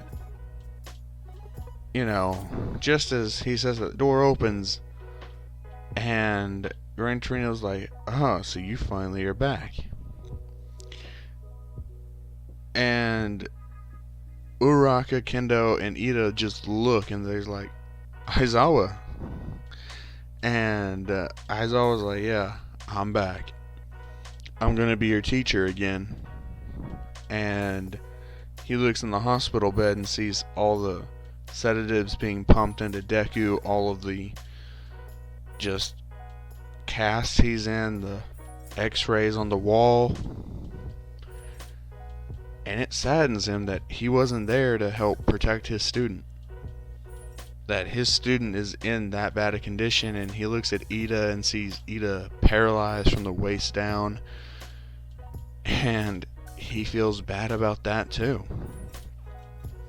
He just starts crying right there, embracing his students, and saying that he won't fail them ever again. He won't let anything like that cause him to go out of commission ever again. And is always just having a moment with his students, because even though he only spent a small amount of time with them, he really did like that class. Like, he loved those students. And Gran Torino, he kind of sympathizes with Aizawa, but Gran Torino goes and he leaves. And we're at the point where the raid's about to happen. Everyone's there, but there's an extra. And he actually has a new power. So, while everything was being settled and set up, Bakugo actually met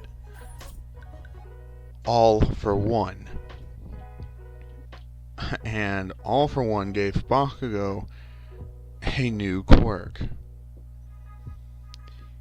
He gave Bakugo not only shock absorption, but he also gave him a flame quirk to go along with his explosions to create more burn damage.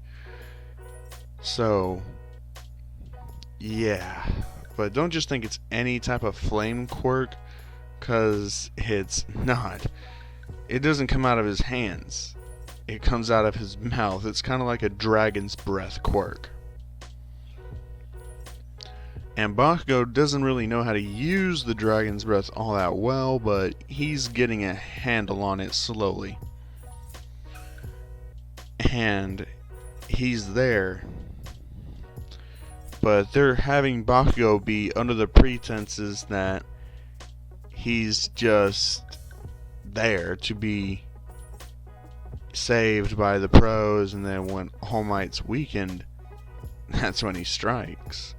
That's the plan. His family's, already been transported out of there, but they're still with the villains. Like, pretty much only twice as clones of the villains are left behind. Bakugo's been chained up and gagged to a chair just for the effect. And when they break into them, they realize it's a setup. Because there's Nomu's going out like crazy. And all the Nomus are just running rampant, attacking. But so are the twice clones. But they notice these guys can't take a lot of hits, and then they start to melt. And then comes the big guy.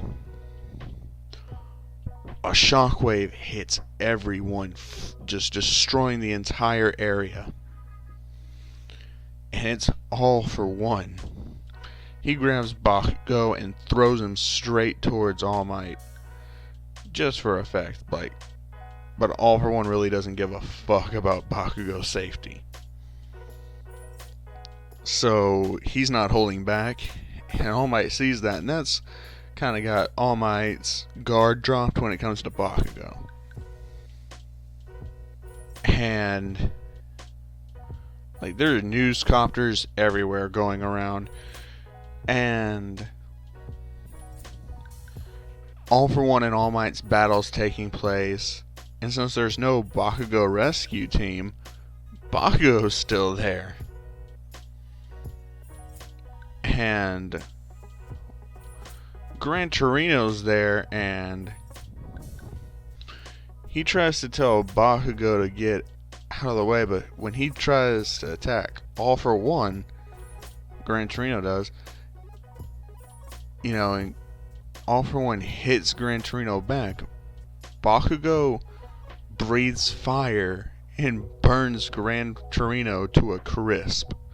Like, it's max output because Bakugo can't control the output. Meaning, on live TV, he burned Gran Torino to nothing more than a charred corpse. And all of his classmates just saw Bakugo commit murder on their teacher. Except for Deku. And at this point now, like, everyone is, from class, 1A is in Deku's room, chilling, just checking on him. And Aizawa is catching up with all of them, and Aizawa sees Bakugo do that, and he's shocked. Like, he is shook to his core. And All Might drops his guard for a minute there at what just happened, and that second was all it took for All For One to just slam those tendrils straight through All Might's stomach. But that doesn't stop All Might. All Might's pissed. He's pissed the fuck off.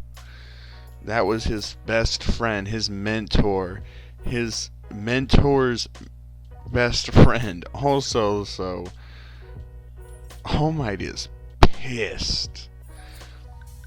And he just takes it and he rushes straight for One For All. Like, what did you do to this boy?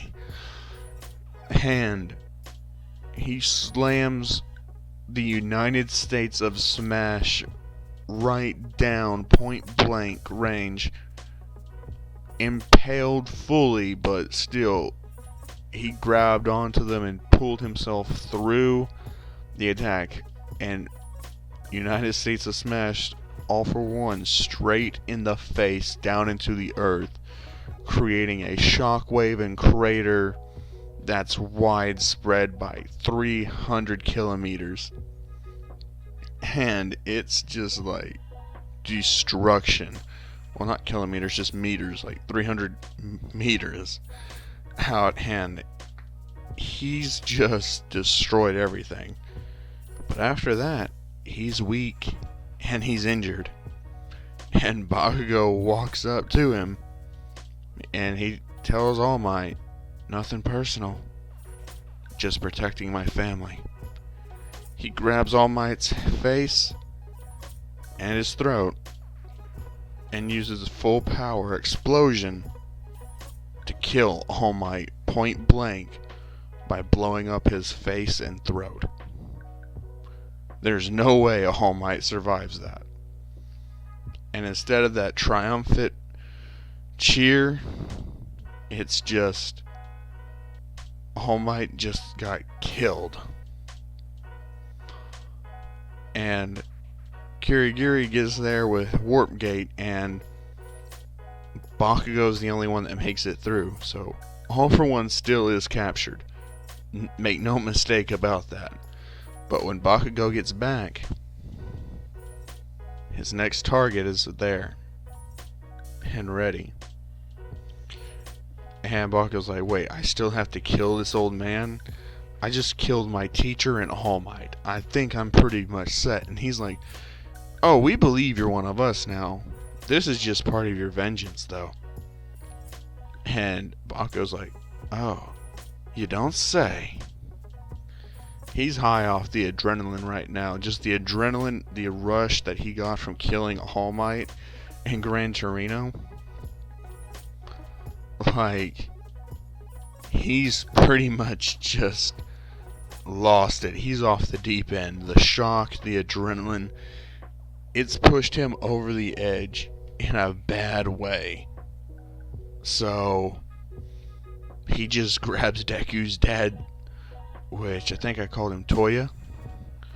So he grabs Toya Midoriya by the face and just breathes fire on him, burning his face and leaving a charred corpse behind.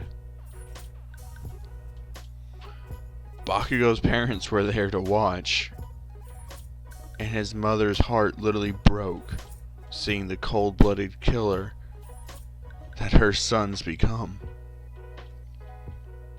And the doctor is like, he does have exceptional powers. He's a perfect candidate for the special procedure. And Bakugo's like, what procedure? And the doctor tells him, to make you able to steal quirks. And Bakugo says, sign me up. So Bakugo leaves with the teacher. Well, not the teacher, but the doctor. And the League of Villains is kind of just like, holy shit. Dobby's just like, man. Dobby actually kind of likes Bakugo right now. Just like that cold-hearted, just killing intent. All because of family and heroes. Like, Dobby's just like, I like this guy. He's gonna make it good in our organization. And fucking Toga's just like, he's not that bad looking either. So Deku leaves with the doctor, and the League of Villains is up to do what League of Villains do. And at this point, Deku's finally awake, and he looks around, and the only students that are really left there is Uraraka, Ida, Kendo, and that's it. Like, Kaminari and Jiro, they're out talking, and Kaminari is actually just in disbelief that Bakugo would blatantly kill his idol and his teacher. And Jiro tells him he lost it. He's off the deep end. We can't save him now. We have to hunt him down. And he's like, yeah. But that's not something Deku should have to do. And Jiro's like, why does Rain not have to do it? Like, why don't you want him to hunt him down? Rain is our most powerful asset here. He should be the one hunting down Bakugo. And Kaminari tells him, you saw what he did to Muscular. What would have happened if Deku felt that emotions towards Bakugo? And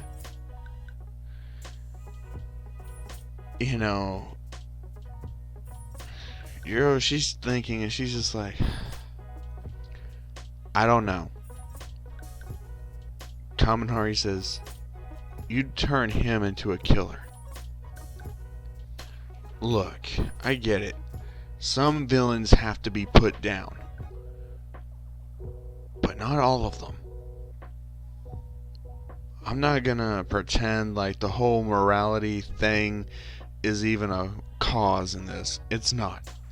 Plain and simple strategy. If a villain is too out of control, too rambunctious, and too far gone for other people's safety, a hero must kill the villain. And Jiro puts her hand on, Kaminari's cheek, and she's just like, hey, don't worry about that right now. I know you're hurting. Just let it all out. And Kaminari just grabs her and starts crying into her, just out of pure frustration. Because he thought of Bakugo as kind of like a friend, a rival along with Todoroki. And he knows Deku felt the same way, and Deku legitimately felt bad about brutalizing Bakugo. And now Deku's gonna have to come face to face with him. Like, he can't even imagine what Deku's gonna be going through. And Todoroki, he's just lost. He doesn't know what to do anymore. Not anything whatsoever. Mirio, who was watching it on TV from afar with Night Eye, they're furious. They're out for blood. They're both of their teacher is dead now because of someone at UA. And UA is under heavy scrutiny now. Like, if you thought they were in hot water before, oh no. Now it's 10 times worse that since one of their students has become a cold-blooded killer. Deku's awake, and the police come to his room and they tell him the news, and they need him to come with them to identify the body. And when Deku gets there, he sees the charred flesh on the side, the dried blood, the skin missing, the eye sockets that are empty, and the boiled up, bubbled tongue that's still in the mouth, and the teeth. And Deku's like, how in the hell am I supposed to identify this? And he looks at his build and he notices a tattoo his father had of his mother's name and death date, and he confirms that was my father. So at this point, Deku's an orphan. He has no family left whatsoever, and the only reason why he even has a place to stay is because of UA's dormitory systems. But UA is having to deal with mass media backlash, like from hell. It's media backlash from hell. There's just no way around it. And the students are asked to, stay off campus for now until things die down. They'll let them know when they can come back. And Deku's actually crashing with Kaminari because he's been friends with Kaminari since middle school. His parents know Deku and they've heard about his father, so they've taken Deku in. And Deku is absolutely livid. But at this point, he's just crying. He can't stop crying. And he's just got his best friend with him right now. And Todoroki, like, the whole class heard about Deku's dad's death. And Todoroki, he's getting the feeling, he's starting to make amends with his family because he doesn't want to be so mad at his family and one day not have them. Like, what happened to Deku was a morality check and mortality check for everyone in the class. So, everyone kind of is focusing on not having any grudges and just letting that shit go. And Kendo actually comes and talks to Deku. They go for a walk through the park and they stop at the beach. And Deku sits in the sand. Kendo sits right there next to him. She leans her head on his shoulder. And Deku's just... his eyes are bloodshot from crying so much. He's just looking at the ocean. And he remembers the first time he ever came to the beach was with his dad. For, his mom's birthday way back when he was like 4 years old. He's just thinking about how his mom went. He avenged his mom's death just for his dad to end up dying in a way worse way. He saw the chain marks that were on his body from him being chained down, and he's just filled with a rage like no other. Like, and just from those thoughts alone, and just seeing each scene of how his mother's dead body looks, how his father's dead body looked, it's just traumatized him. He is so numb at this point. He couldn't care about anything. And, Aizawa actually offers to adopt Deku. And Deku actually accepts the offer. He's being adopted by his idol, so to him, that's the best possible thing that could happen. So Deku's adopted by Aizawa Sensei. So yeah, Deku is the son of Aizawa now. And he goes and starts living with Aizawa. It's literally just him and Aizawa there. And there's a visitor that comes over, to check on Aizawa. And it's Miss Joke. Miss Joke actually enters the fray earlier. And she actually, meets Deku a lot earlier. And she's just like, you kind of remind me a lot of how Aizawa was. And, Aizawa just tells her, hey, don't go digging up the past. Like, let my son just adjust to this stuff that's happening. And Deku hears Aizawa call him his son. And Deku actually smiles a little bit. And Miss Joke, she's just like, oh, that actually made him smile. And Deku's like, it's just nice to hear. Because at this point, it's been like a solid week now since the incident. The students are finally being let back in. Like, Nezu had to go through PR hell. He had to hire on a lot more security. And now Endeavor's been bumped up to the #1 hero. And Hawks is mortified that his student is now a villain. Like, Hawks is completely and totally mortified. And this is going to affect a lot for Hawks' character in the story. Like, this is going to affect Hawks a lot more than it affects, like, a lot of the other characters. Because for the manga readers, they'll know how this is going to affect Hawks moving forward. But, of course, the League of Villain is still out making moves.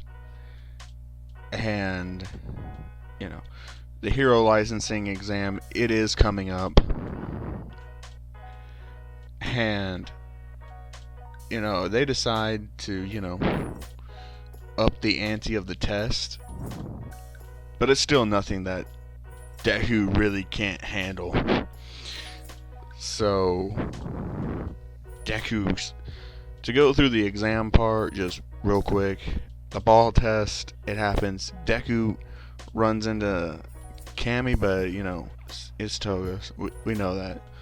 But still, Deku just immediately backhands her. Like, Deku is in a dark place mentally right now. He's not going to have mercy on anybody. And that loudmouth Deku wannabe like motherfucker, like, Deku rushes to him, hits all three of his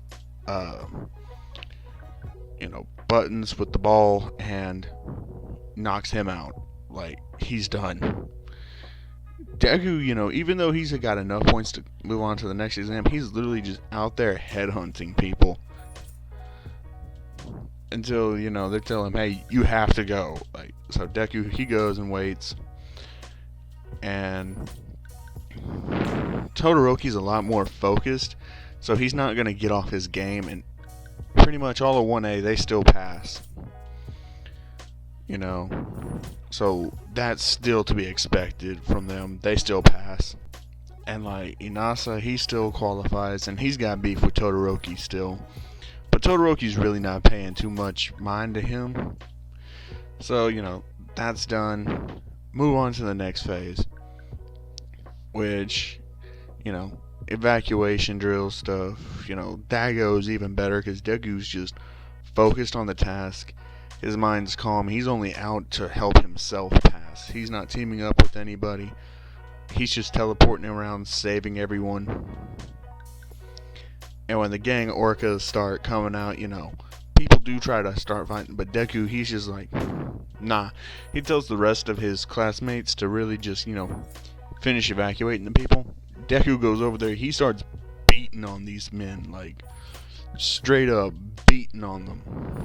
And Gang Orca notices this, and he notices Deku's not deliberately being brutal, but he's just knocking them out quick. So Gang Orca tries to, square up with Deku.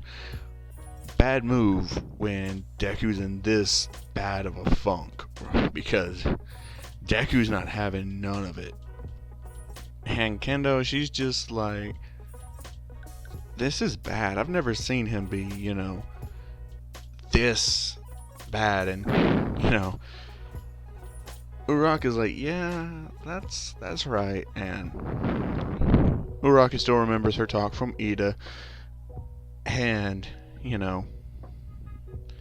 so she's just trying to be nicer to Kendo. And Kendo, she's not really the type that'll hold a grudge too long. So she's forgiven Uraraka. But she's like, yeah, just, no, Deku's mine. So you're going to have to back off. And Uraraka's like, yeah, that's fine. Because Uraraka's actually, kind of sticking to herself. She's got a lot on her mind. But Ida is there, texting her every day and calling her. Because Ida cares about her as a friend. But Uraraka's starting to, develop feelings for Ida that's more than her friend. And Ida is getting experimental treatment on his spine to help him walk again. So Uraraka is there for him through all that too. But Kaminari is looking at Deku. He's like, someone's got to go over there and just tell him it's enough. Because Deku, he's not messing around. Every time Gang Orca tries to attack him, he just turns intangible, lets Gang Orca go straight through him, turns intangible, kicks him to the face, or spinning back fist, taking out his legs. Deku's pretty much just playing with his food. And Kaminari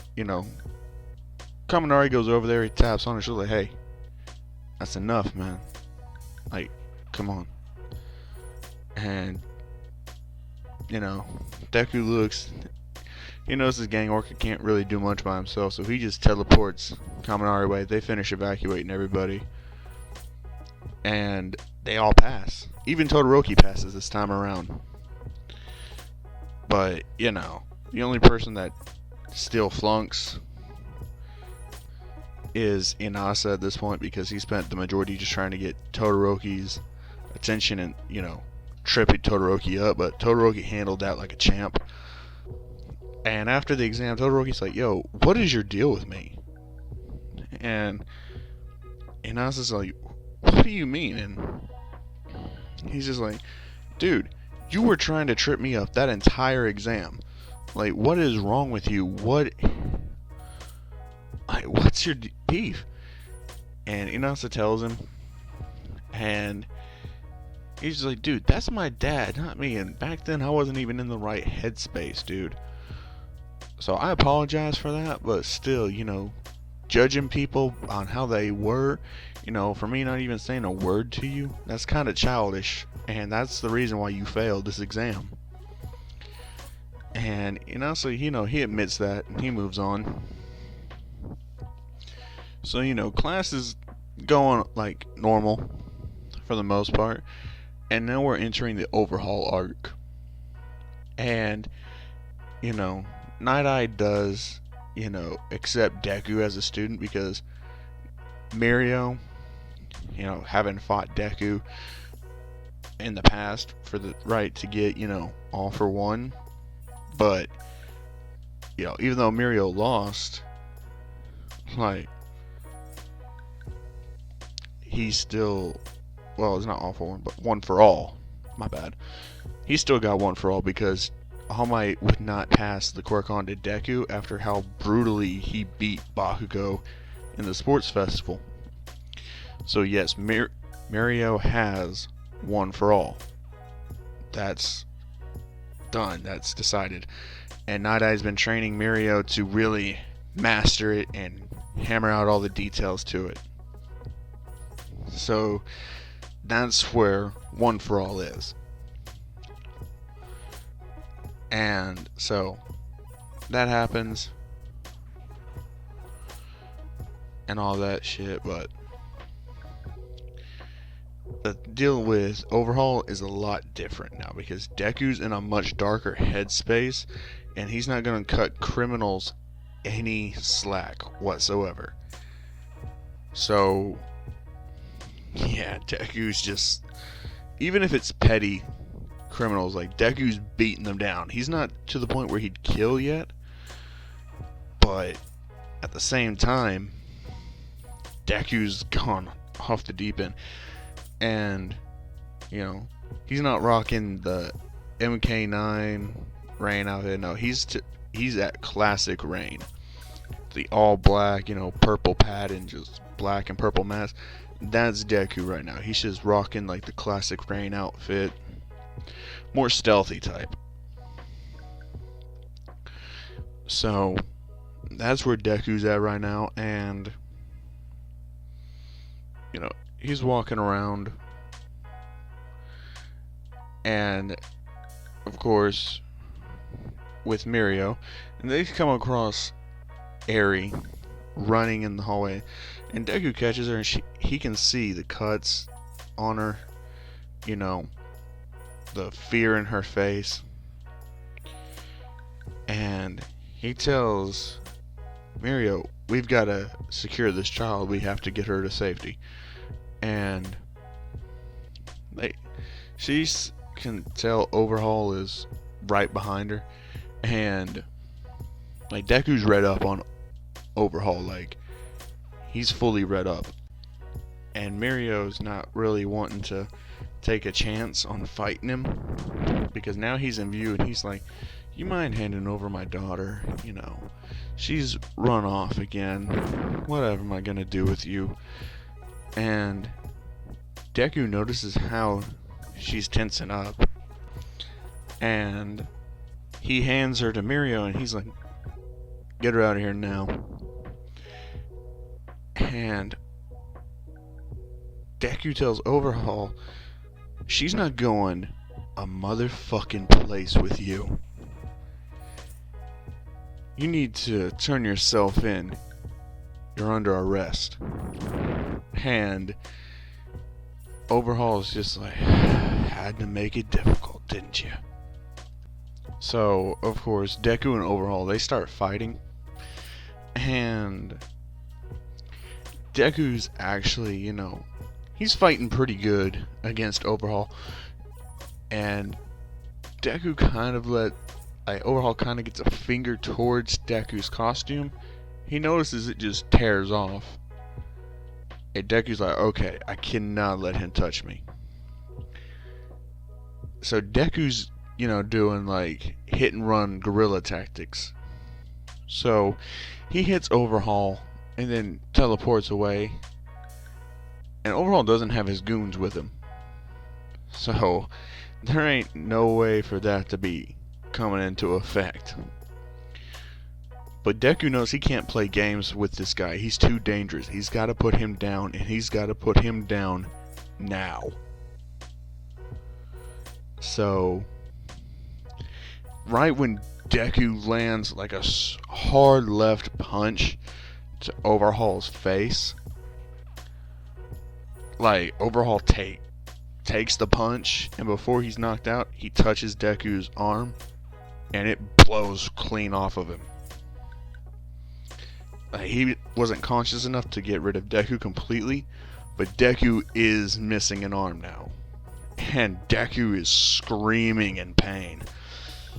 But he just takes some of the electricity he has and he just cauterizes the wound closed. And Mirio comes back with, Night Eye, Bubble Girl. They're all there and they're seeing Deku without an arm and blood just everywhere. And Overhaul on the ground, knocked out. And yes, before this all happened, Overhaul did pay a visit to the League of Villains. That went exactly like in canon. Because Bakugo wasn't there. He's already with the doctor going to undergo the whole procedure that Nine did in the whole Heroes Rising movie. Bakugo's undergoing that procedure. So Deku's like, I got him. However, his quirk's a bit of a bitch. And Deku picks Overhaul up, throws him over his good shoulder, and they walk back to Night Eye's agency. Deku gets rushed to the emergency room, and they give him a cybernetic arm, but Deku's kind of, just customizing it a bit. It's a lightweight titanium arm, but it's purple. It's purple colored titanium, but it's super lightweight titanium with carbon mixed into the mix, so it dilutes the titanium a bit, but it's still a pretty sturdy arm, but it's just as light. And they're interrogating Overhaul to get information out of him, and of course they're using like quirk suppressors, but they're searching Overhaul's body and they find these bullets on him, and they start asking him about the bullets, and Deku's there because Deku is pissed. He's got his arms crossed, his mask is off, like it's been a few weeks and they haven't gotten nothing out of Overhaul, so Deku's about to like kind of step in. And Eri, she's already at the hospital recovering. Mirio, he's there with her, and like Deku does not go around Eri because that would be bad for Eri. Eri doesn't need to be around dark Deku at all. So Deku's there and he's like, alright, you guys have tried it, I'm gonna try something else. And Night Eye looks into Deku's future and he sees Deku just beating the shit out of Overhaul, like straight up torturing the dude, like zapping him with lightning, beating the shit out of him with his metal arm. Like Deku is just, he sees all that and he's like, no. And he asks Overhaul, you think I was asking for permission? And Overhaul's just sitting there looking, because he can't hear nothing because he's in a soundproof room, like no sound can get to him, but he sees Deku there with the robotic arm, and he knows that he's the one that gave him that robotic arm, that he's the reason for that. And since his quirk is being suppressed right now, like, and the heroes have his quirk destroying bullets, he's gonna have to try and weasel his way to get Deku to take one of those, but he doesn't know how he's gonna weasel it yet. So Deku's going through there and he's telling fucking Night Eye, like, hey, this isn't up for debate. You need the information. My tactics work. Let me in there. And Night Eye's like, what do you think we are? Do you think we're a kill squad here? And Deku's like, I'm not gonna kill him. And Night Eye's like, I know, you're just gonna beat him halfway to fucking death. And Deku's like, fine, I won't beat him. And He's like, but what are those? Night-Eye says, we don't know, we can't get them to talk. And Deku's like, I'll use those then. And Night-Eye is asking him, what if these were quirk enhancers? And Deku says, then he would have taken them in the fight with me and completely killed me already. My guess is it's some kind of weapon. After all, there was an incident with the hero Red Riot where one of his, Sun Eater, his colleagues, was shot with one of these so-called bullets, and it removed his quirk for a period of time. So, we hit him with these. He's quirkless for a time, which means he's liable to not be a threat. And Nada like, how do you know that information? She's like, he's my classmate. He texted me. Mirio's like, yeah, Sun Eater texted me that too, and I'm gonna say that ever since the whole Bakugo thing, like, the classmates have been sharing information with each other, even without the pros, okaying it or nothing. Like, they're wanting their classmates to be in the know about everything. So they all know about Deku's arm, and Kendo's not happy about it whatsoever.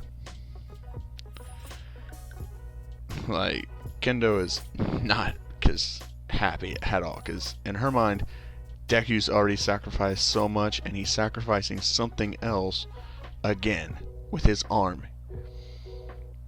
So she knows that's just going to push him even further over the edge, which it does. Deku's seriously contemplating about snapping Overhaul's neck in there, especially once he finds out what Overhaul's been up to. So Overhaul's just like, shit, I'm screwed. Deku enters the room with Night-Eye, of course, because Night-Eye is not about to let Deku have free reign in there, because he knows what Deku would do. And, Deku straight up asks him, what are the bullets? What do they do? Overhaul tries to lie and say, it's quirk enhancement drug that I've been developing. Was planning on selling it on the black market. And Deku's like, really now? Because from the description, these look a lot like quirk destroying bullets that one of my colleagues was shot with. So I'm guessing that one was experimental. And Overhaul's just like, so what? So what if it was? Deku takes a moment. He reaches his hand out, and Night-Eye's like, what are you doing? He's like, I told you I wouldn't hit him. And Deku motions his hand, and Overhaul starts throwing up water. And, he feels pain inside of him. Like, the water is spinning in his body, and there's a lot of health issues going on with Overhaul right now. And Deku's like, I control everything water. And remember, your body's made of 70% water. So, just know, keep acting dumb. Let's see how many health issues I give you. Or let's see how long it is before you die. Before you give me the answers I want. And Night-Eye is like, we are not using torture here. And Deku's like, what the fuck else do you expect me to use? We don't know what his plans are. We don't know how many of this shit he's got made. We don't know where they're distributed to. We don't know a fucking thing. And we have the golden motherfucking goose sitting right here. And you're telling me we aren't going to use everything in our capabilities to get the information out? We don't even know what the fuck he was doing to that little girl who was so scared of him, it looked like she was about ready to croak and die. So you're telling me not to be a little bit rough with this fucking piece of filth?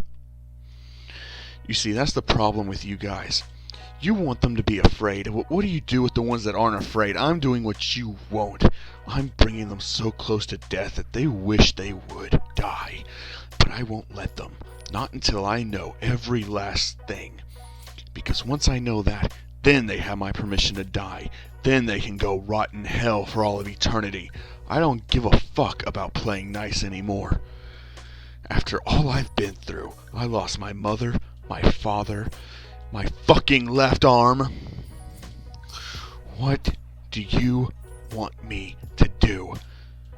And Night Eye's just shocked. He's shook that this is Deku's mental state right now. He says, I don't think you're mentally stable for this.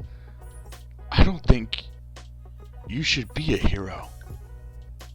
Because if this is what your conclusion is, that's not being a hero, that's being a villain. And Deku's like, hero, villain? The only reason that title means a fucking thing is because we're on one side of the line and they're on the other. You aren't looking at the big picture here. Okay. What that child went through. From what I can tell, Mirio's not telling me a damn thing. Which means it had to be pretty fucking bad. If you ain't got the stomach for this, get out. I'll take the disciplinary hearing. I'll take the fucking reprimand after we get the information we need and after he's faced justice. And Night Eye's just like, no, you're getting out of here now. And Night Eye prepares to fight Deku. Deku just back fists Night Eye with his metal hand, knocking him clean out. And he slams the controls to the doors, which locks him in there with Overhaul. No one is able to really get in, and Mirio's at the hospital with Harry right now. Mirio is not there. So Mirio would have to seriously book it back. But everyone's just trying to get into the room. Deku's lost his shit. And there's gonna be a price to pay for this. But Deku starts beating the shit out of Overhaul. He's saying, what did you do? Give me answers to my questions now, or you're gonna start going out. And Overhaul's just like, what's the worst you could do to me, hero? So Deku takes one of the little bullets, he stabs it into Overhaul, and Overhaul immediately feels the effects. Like, his quirk is not there. He's like, I have a feeling you won't be fixing yourself anytime soon. So Deku breaks Overhaul loose of his restraints. He's like, go ahead. Why don't you try to use it? And Overhaul's bluffing and he tries it. Nothing happens.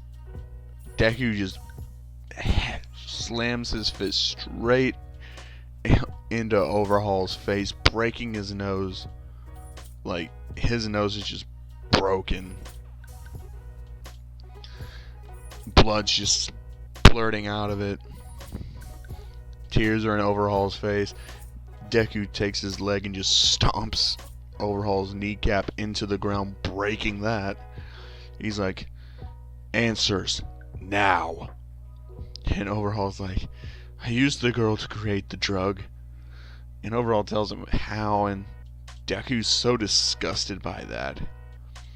He instantly just breaks 6 of Overhaul's ribs. And Overhaul's having a hard time breathing because he has a collapsed lung now. And Deku tells him, where's your base? How many do you have out there? Overhaul's just like, he's not even wanting to lie, so he tells Deku, and he's just like, I told you everything. Deku's like, Thanks. So he takes his metal hand, he grips Overhaul's face, and he sends the lightning into his metal hand, which is a lot more conductive at this point. And he shocks the fuck out of Overhaul. He doesn't kill him, but Overhaul's gonna need immediate medical attention. At that time, Mirio gets there, he breaks through the doors, and Night Eye is slowly waking up, and they see Overhaul, and they see Deku. They're just like, what in the fuck did you just do? Deku's like, you wanted the answers? I got the motherfucking answers.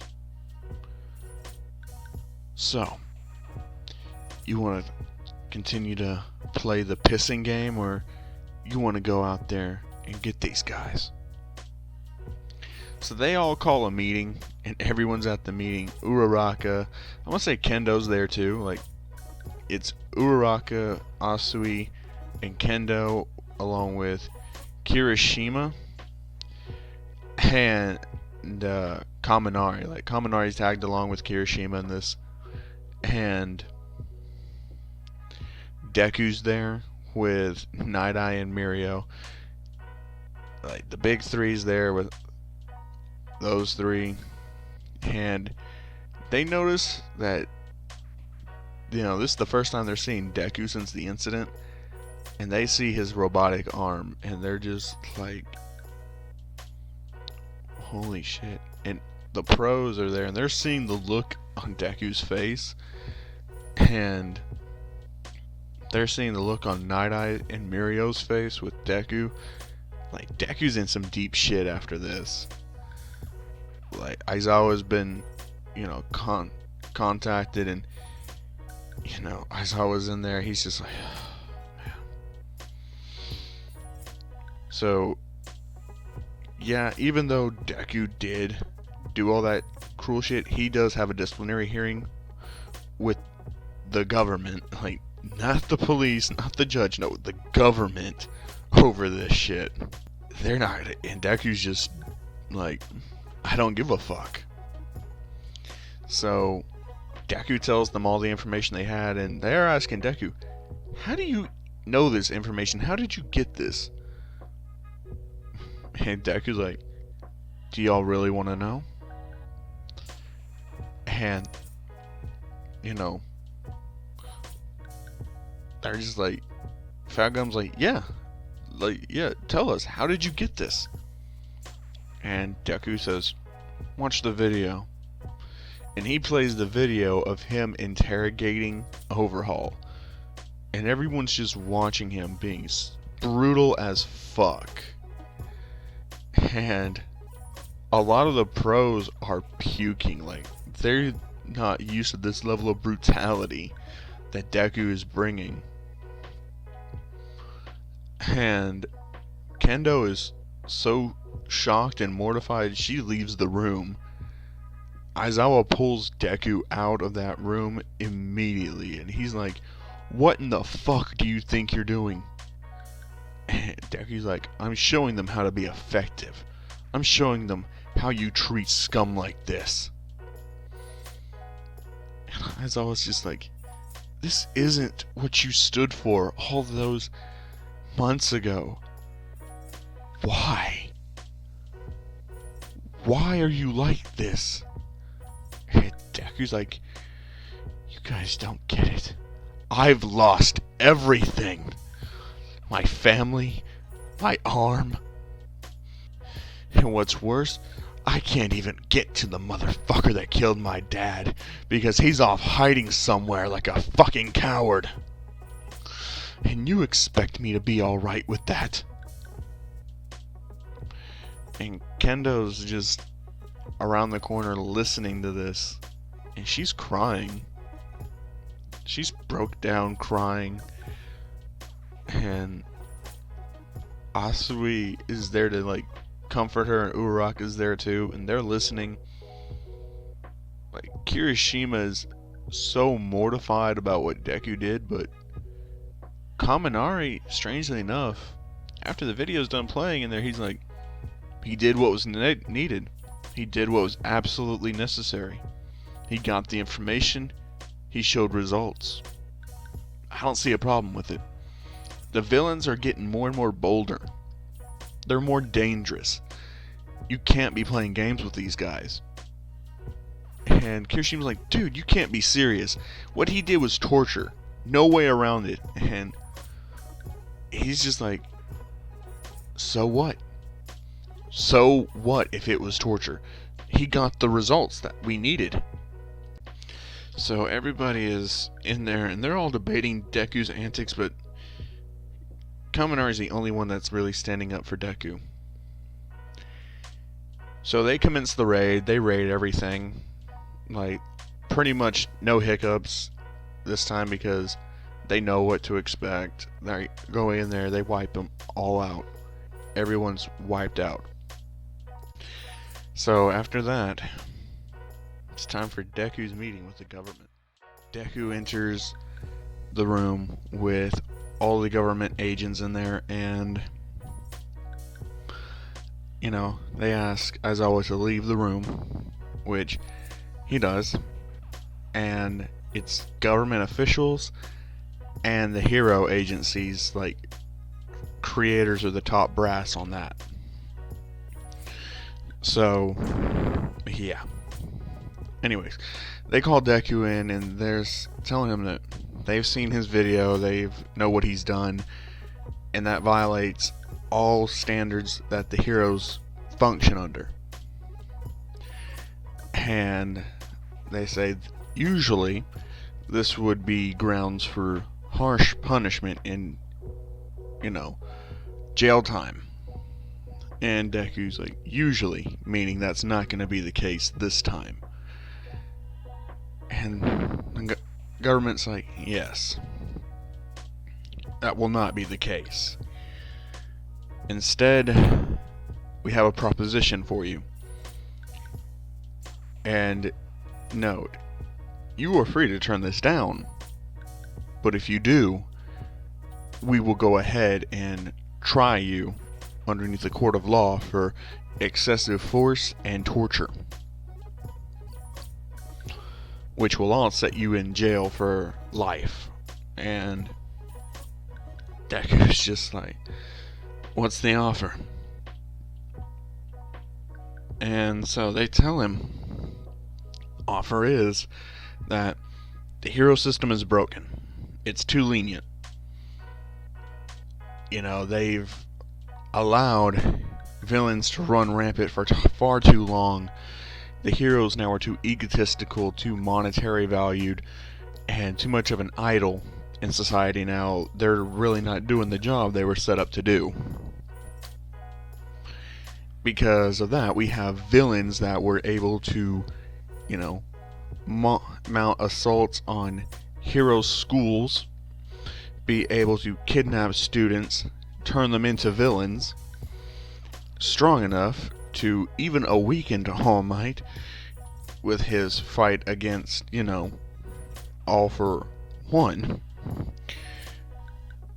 It led him to being killed. Your teacher, Gran Torino, was murdered as well.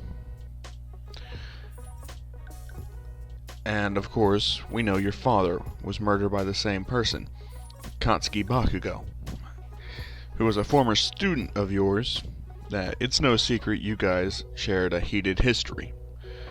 Obviously, Bakugo's personality traits were always more villainous and should have been put underneath a fine watch, but people commended him solely based on his quirk, which fed his ego.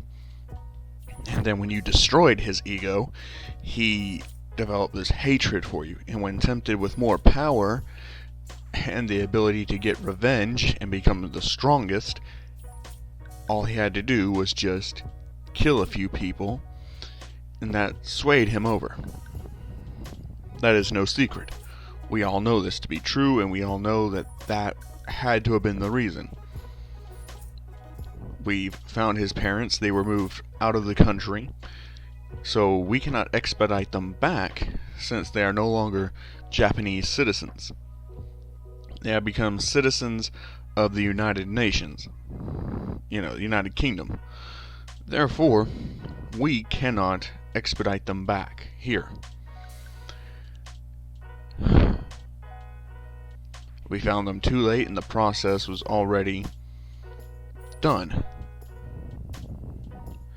So that's that. And not only that, but they haven't done anything illegal. They were captives.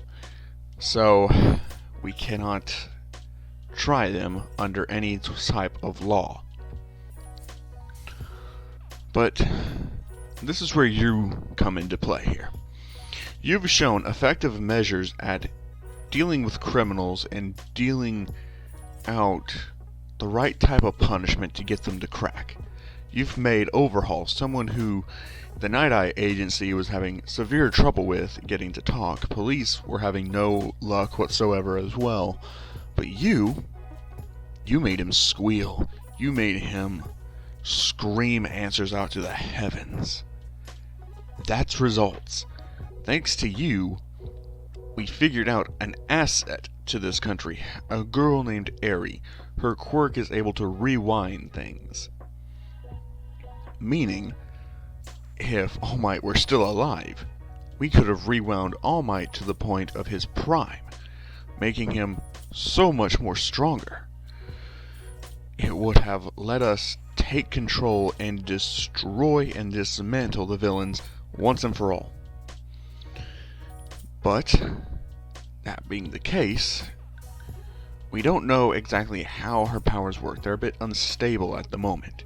So she's undergoing training at UA under heavy surveillance and security. However, villains are being more crafty now. There's more organizations, flocking to the villain's side now. Pretty soon there will be a war within this country. No, scratch that. A war around the world. One that will rage between good and evil. We need an elite squad of heroes. Or should I say superpowered individuals. To combat this on a more discreet level. To make sure those high target villains are dealt with properly and disposed of. No trace. Nothing. Of course, we'll classify them as captured and give out credit to a random hero. To keep public interest and faith in the hero system. But this system is more like an elite kill squad, if you will. Kind of, just heroes by day, only so far as public image. You'll still be able to wear your costume out in public, attend UA, all that. But when a threat comes and you are given a mission by your handler, you'll be giving a discreet attire to wear and mission directives to neutralize targets of high priority value. And of course, this job does come with a paycheck. A rather large paycheck, in fact. In return, you sell your soul to us, and we grant you freedom, money, and power. And the ability to take revenge into your own hands. And of course, the ability to recruit people that you think would be best suited for a team. Although we are limiting you to a team of 4, including yourself, who have the opportunity to recruit 3 others. And of course, the agency here will pick your handler based on who is on your team. So, with that in mind, who exactly would you want on your team? Is there anyone you can think of right now that would be of asset to you? And Deku is like, I haven't even said if I was going to agree to this. And the government says, you don't have a choice. Deku said, I thought it was this or jail time. And they said, officially, you would be classified as imprisoned. But no. You work for us, willingly or by force. There is no choice here. You will become our assassin. You will become our enforcer. We need a deterrent force against these animals, and with your quirk and skills, you will become our deterrent force. Willingly or not, we don't care if we have to plant a bomb in your head. We will get results, and we will get you on our side. It's only a matter of when and where and how much pain you endure along the way. I ask you again, who are you making your team? And Deku's like, look, I don't have any objections about working for you guys willingly. You're giving me unlimited access to use my quirk, the license to kill these animals, and to make sure the world's a better place. However, these same restrictions you are putting on me will not be imposed onto my team.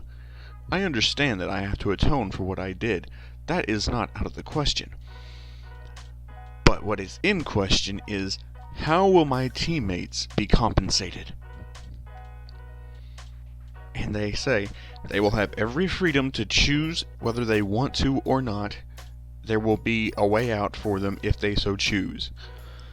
They will be required to have security clearance and as well be sworn to secrecy on this. But they will work alongside you, but you are the captain. You are the team leader here. You call the shots. The handler provides you the mission info. It's your job to make sure that your team gets the mission done at all cost. They'll be signing up for a life or death thing, which is no different if they wanted to become pro heroes. We need this squad, and we need it to be discreet. Pro heroes are out of the question for this. We already have a pro hero, and he's the one that trained one of the villains. We are dealing with him as we speak. Do not make us deal with you the same way. And Deku asks, who is it? And they say it's Hawks. He trained Katsuki Bako, gave him that strategic mind of his. And he will be punished for that indefinitely. And Deku's like, okay, I have one person in mind already, and if you give me time, I can pretty much guarantee you I can have two others by the time the first mission rolls around. And Deku says, but they need guaranteed protection, immunity against all laws that could be filed against them. Even if it's required to be a public execution on your orders, we need them to be protected. Which means, if I get caught, you have every right to take me off the books. But in exchange, all three of my teammates will be given exact immunity over everything. Agreed? They say, agreed. And so Jake's like, alright. First person I have in mind is Denki Kaminari. I've known him since middle school. I've helped train him. And he's been given training from Endeavor. He'd be a valuable asset along with his electric-based quirk. He can jam enemy signals so they won't be able to call for backup, which will allow us to move more stealthily in and eliminate the targets. And the government agrees that Denki Kaminari should be looked at as an ample candidate. They say, give us another idea. Deku says, Shoto Todoroki. And they're like, oh, that is an interesting choice, but he's a bit too spotlight heavy. It'd be unwise to bring him into this, and Deku's like, look, you wanted another candidate. There it is.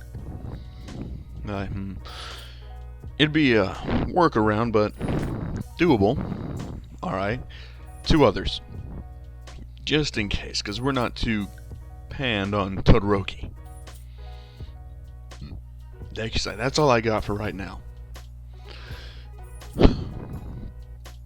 Who's my handler? And they say your handler should be simple. You came here with him today. He's already acting as your handler. He's the reason why we guaranteed you this job and didn't immediately take you by force and just program you to work for us. And Deku looks at them and he's like, treat me like a dog and I'll kill you all. Don't think I won't. I may be agreeing to work with you, but that doesn't mean I'll take every little insult lying down. You may think you have power, but you don't know what true power is. Remember, you've turned me into an assassin now. Who's to say I won't get an order to kill all of you? And they ask Deku if that's a threat. And Deku says, sure, why not? Take it however you want. But know this. I always make good on my word. Disregard our deal in any way, shape, or form. I'll kill you all without even thinking twice about it. That's a promise, not a threat. And Deku leaves. And Aizawa sees him and Deku's like, you fucking lied to me. And Aizawa's like, it was the only way. And Deku's like, no, it wasn't the only fucking way. And now you're making me drag my best friend into this fucking world too. You fucking lied to me, Aizawa. I won't forget that. My fucking handler? What type of bullshit is that? And Aizawa tells Deku, listen, it was either going to be me or someone else. Someone a lot less discreet. Someone who would want nothing more than to put you in the ground. Deku's looking at his robotic arm, thinking, part of me's already in the ground. Hell, my fucking soul is already dead. What more do I have to lose? But my friend? Someone who I consider my brother? You're making me drag him into this. Kaminari should not have been brought into this at all. But I need him. I need him to help me on this. Gosh damn it, I fucking curse you. I curse you and this entire fucking government set up bullshit. And Deku storms off.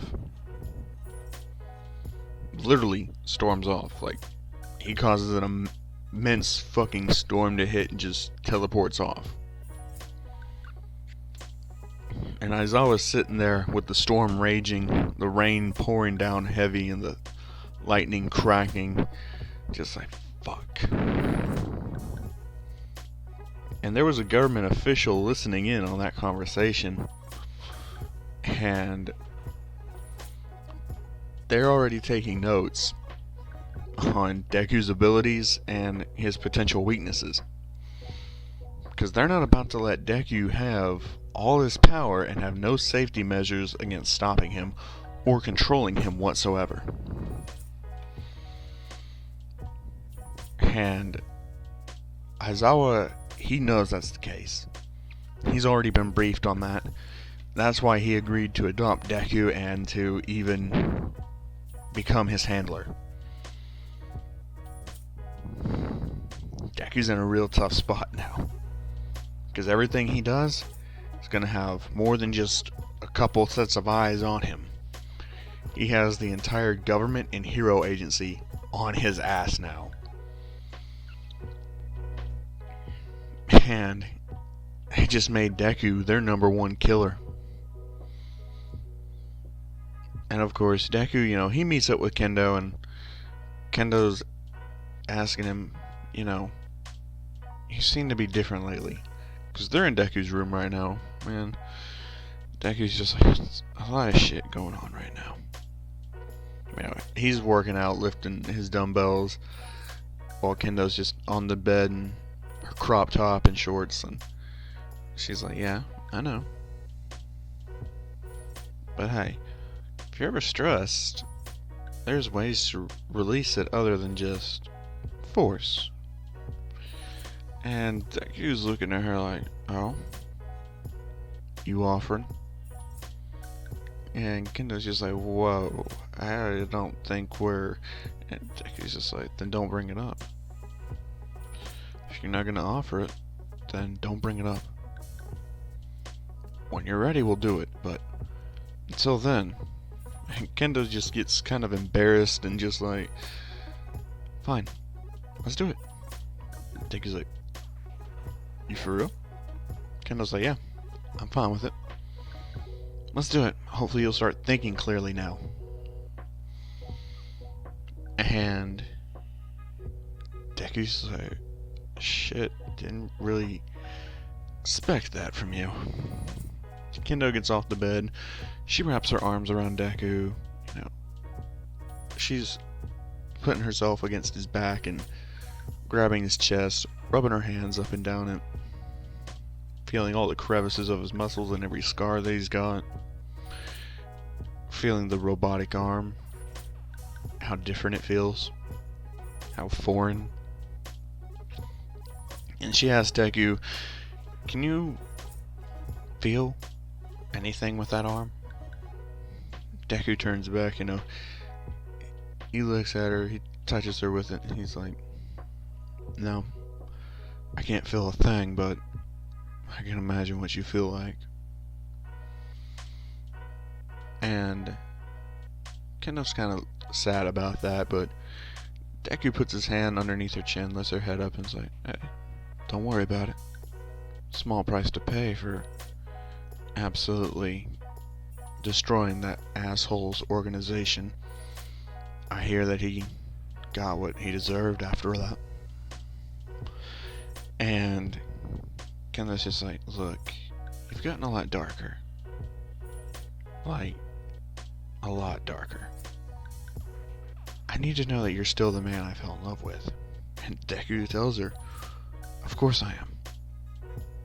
I still want to make this world a better place. But the way I'm going about it now might be a bit different. But the overall objective is still the same. But the way I'm doing it, I can guarantee no one gets hurt again. These animals don't get back up. I promise you, nothing will happen to you. On my life, I can guarantee that. And she says, well, what about your life? Have you ever stopped to consider what price you have to pay for this? For that dream? Because the way it seems like that dream and what we have right now, I don't think the two of those can coexist. Sooner or later, you're gonna have to pick one thing or the other. Deku pulls her close and he says, and I'd pick you every time. You're the one good thing left in my life. And Kendo's just like, okay.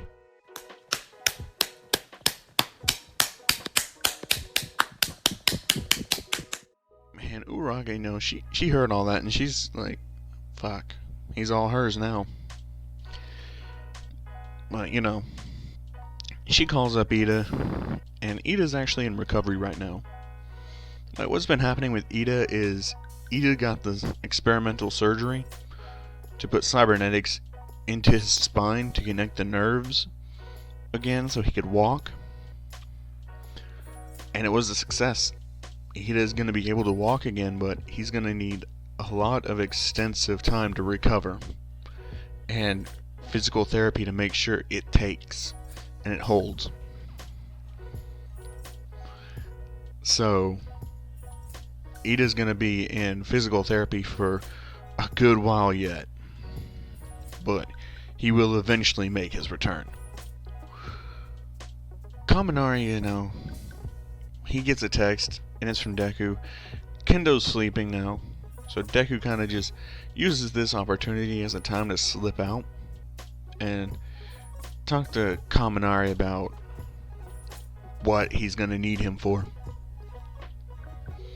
Kaminari goes over to meet Deku up on the roof, and they're sitting up there on the roof, and Deku's just like, there's no easy way to say this, man. He's like, what, Kendo's pregnant? And I'm gonna be, an uncle? Deku's like, what? No. Where'd you get that idea? He's like, dude, the entire school could hear her screaming. Her moans were echoing like a motherfucker. And Deku's like, she that loud? It's like, dude, she nearly broke all the fucking windows. Deku's just like, damn. Okay, but no. This is serious, man. He's like, yeah, I know. It's serious if you got her pregnant. And Kaminari's just trying to joke around because he can feel what Deku's gonna try and ask him. Before Deku can say another word, Kaminari's like, look. I know you're in some trouble, man. I can see it on your face. I think I know you well enough by now. After all the years we've been together as friends, brothers. I know that look in your face, man. And you should already know. We're brothers. I'll go to hell and back for you, dude. I've stood by your side no matter what, even after what you did to Overhaul. And from what I heard at that meeting, that motherfucker deserved it. Every last fucking ounce of pain. He deserved it. Deku asked him, how would you feel about taking the next step in cleaning up crime? Kaminari's like, if you're asking me to kill people with you, you know we'd be playing with fire, right? Deku's like, actually, it'd be sanctioned. Legal, as long as we don't get caught by the public. Kaminari's like, did you just become a government dog? Did you fucking sell out? And Deku's like, I didn't have a choice. It was either willingly, or I would have had to kill everyone in that fucking government room to get away.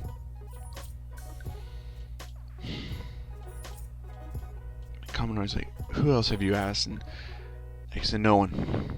It's just gonna be you for right now. I was thinking about asking Todoroki. He's like, don't bring Todoroki into this. He has too much to lose. He has his mother in the hospital. That's a big weak spot for him. His siblings, another big weak spot. Me, I have my parents, man. But I can't leave you out to dry. I know you're risking Kendo on this.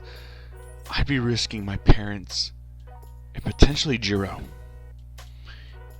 God, if anything happened to her, man, I would be right there with you in that same position. I would have tortured the motherfucker to get the intel I needed. I feel your pain. Bakugo, I want to kill him for what he did to your dad. For what he's turned you into. For what they're trying to turn you into. You're not a killer, Deku. You're not. Deku tells him, I don't have a choice anymore. If I have to be a killer, then so be it. I'll be a killer. But there's one thing you should know. And he's like, what? Deku tells him, I've been given a kill on sight order for Bakugo.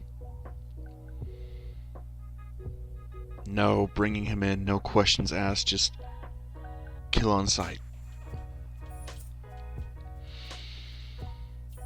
Kaminari's like, look, if our class knows about that, they're gonna hunt you down.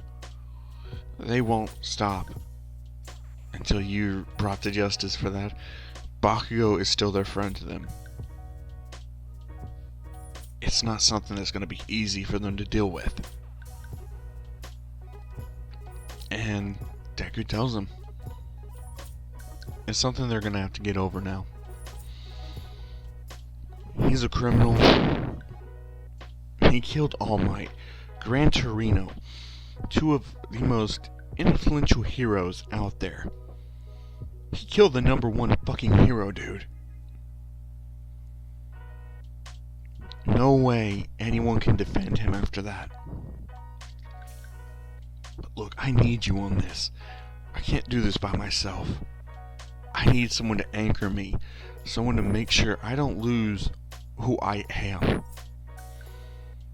I don't want to be the person that Kendo's scared to be around. I need you to anchor my humanity as my brother. Please.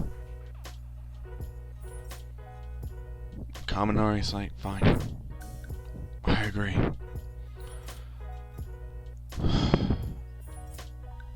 I'll become a villain with you.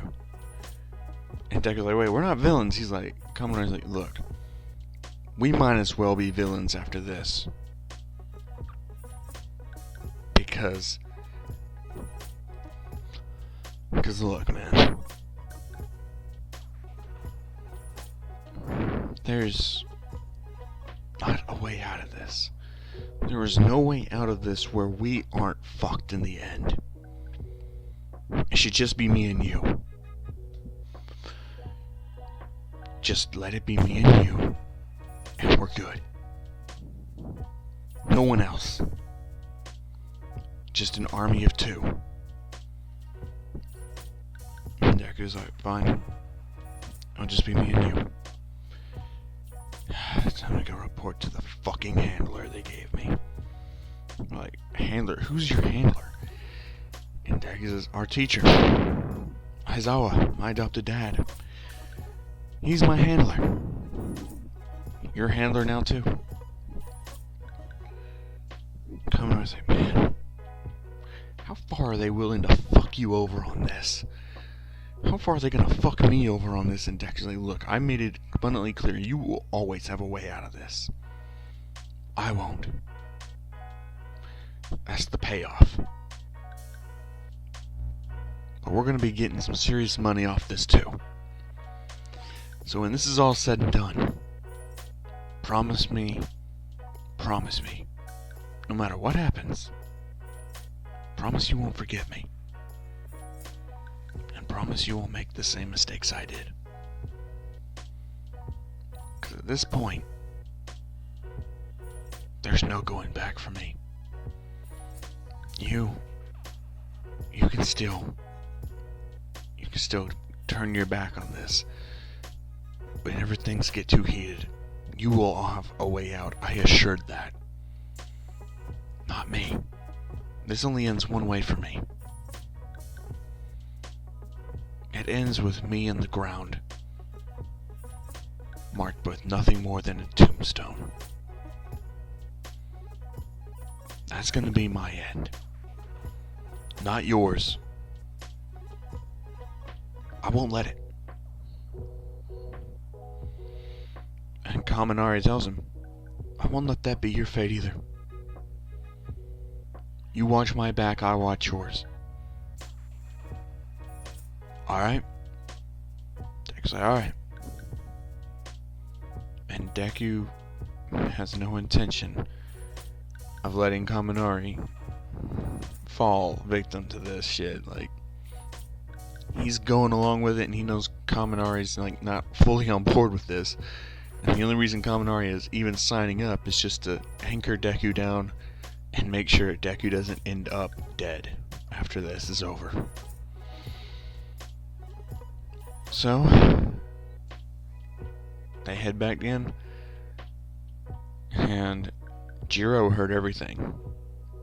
She jacked into the wall and listened in on the conversation. And she's in tears. Like, she literally is so mad at Deku right now for even thinking about dragging Kaminari into this, and she's pissed at Kaminari for even agreeing to the madness. And Aizawa is right there, and he runs into her, and he sees those two, and he's like, "You heard everything they talked about, didn't you?" Jiro's like, "How could you? How could you put your own student into a position like that? Why?" "I'm trying to protect him. Damn it, he's my son now. I'm trying to keep him alive. They wanted him executed, damn it. I couldn't allow that. So I made a counter offer. I don't care if he hates me. He's too fucking talented to go down like that. I'm not gonna let him die like some dog. He deserves better than that. I don't care if he ever knows that or not. But I'm not letting him become some damn mutt to them. He deserves a happier ending than that." And Jiro agrees. They both do. Aizawa says, "Look, I'm not going to say anything about this, but just please keep this under wraps and don't tell Kendo. Whatever you do, don't tell Kendo. I don't need Deku under any more stress than he already is, so please don't." Jiro says okay, and she goes back into the dorm, and Aizawa's there, alone, looking up into the night sky, feeling guilt, shame, and regret all at once. Anyways, it's the day after Deku got done telling Kaminari that he wants him to join his squad, as Kaminari would say that he will do it. So, I'm pretty sure that Kaminari is pretty much just feeling the pressure now, because he has to be responsible for Deku's safety and his own, as Deku would just wake up the next day, go to the kitchen, get him some breakfast, and pretty much, like, that would be it. Like, Deku wouldn't really be doing much the next day, as he would just be going on. Hold on.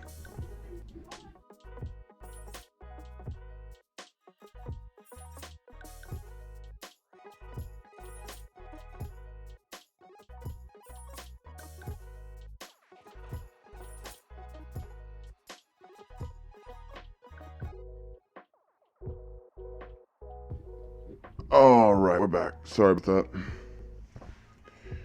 Just had to get the dogs to be quiet back there so you guys wouldn't be, disturbed. So, anyway. Here we go. Deku is telling Kirishima that he just can't tell him what Aizawa and him were doing, that he just needs to go and mind his own business, as Denki would come in and would just tell Kirishima, back off, man, like, isn't something you really want to get involved in. As Kirishima would just say, okay, well, anyway, I'm here if you guys need to talk. As basically, Kirishima would just say that that's all he wanted to say, is that he was just there to help him. As Kaminari would thank him for that and would say that you're a great friend, as basically that would be pretty much it for Kaminari and Kirishima's conversation. Now, Kendo would actually be very concerned about Deku because, yeah, he's become a lot darker, a lot more brutal, and his outlook on things isn't the same. But, as I would say that, everyone needs to enjoy this day off, because tomorrow they're doing joint training with Class 1B. As they would just say, well, alright. So, that's how that's happening. And pretty much the day comes for Class 1B versus 1A. So, let's go ahead and tell you the differences that are going to happen in this arc. So, for this, we have, of course, several teams, except remember, Mineta is Class 1B and Kendo is Class 1A. So with this, the teams are going to have a slight difference in them, and since Bakugo is with the villain in this one, Shinzo actually joins Class 1A only. He's pretty much just like the only actual person that is added in who doesn't get to fight 2 times like he would in the manga. So he's only fighting once. So with that, I hope you guys enjoy, and here we go. So, first team is Asui, Kota, Kaminari, and Kirishima. As for team 2, it's Aoyama, Momo, Toru, and Tokiyami. Team 3 is Ida, Shoji, Shoto, and Ojiro. Team 4 is Shinzo. It has Jiro, Seto, and Sero. As for Team 5, it has Deku, Uraka, Mina, and Hendo. And that's pretty much it. I'm not going to cover the Class 1B people because I'm not that well versed in their names, and I'm not going to waste your time trying to stutter over their names. So, yeah, here we go. Now, I'm not going to go into detail because anime is coming out. You guys can watch this if you want to on the anime. It's pretty much what they're going to be starting out with. So, here we go. Basically, you have Kaminari walking through there as he uses his electricity to find out everyone's position, as he would say that, alright, we got him. As he would tell his team to move in, as they would, with Deku being very observant of Kaminari's movements, because Kaminari's told him that he's actually discovered a new move that he would want to try. As pretty much the new move that he's wanting to try is a move called Blackout. So the rest of them would push them all into a area where they're all in one spot, and Kaminari would say, bingo, as he would let out electricity in a kind of solar flare type of way, and it would go everywhere. Area of effect damage would be everywhere around them, as they would just be going crazy, as the electricity would rip through their bodies and they would all be knocked out unconscious. Kaminari would go stupid for a little bit, but that would be that, as he would just be pretty much all set, as Team 1 would win. Now Team 2 would have a much more difficult time, but ultimately they would lose because of the Mushroom Girl's power. And keep in mind, Mineta's on Team 2 for Class 1B, so he could trap them in place, as Mushroom Girl would fill their lungs with mushroom spores and knock them out.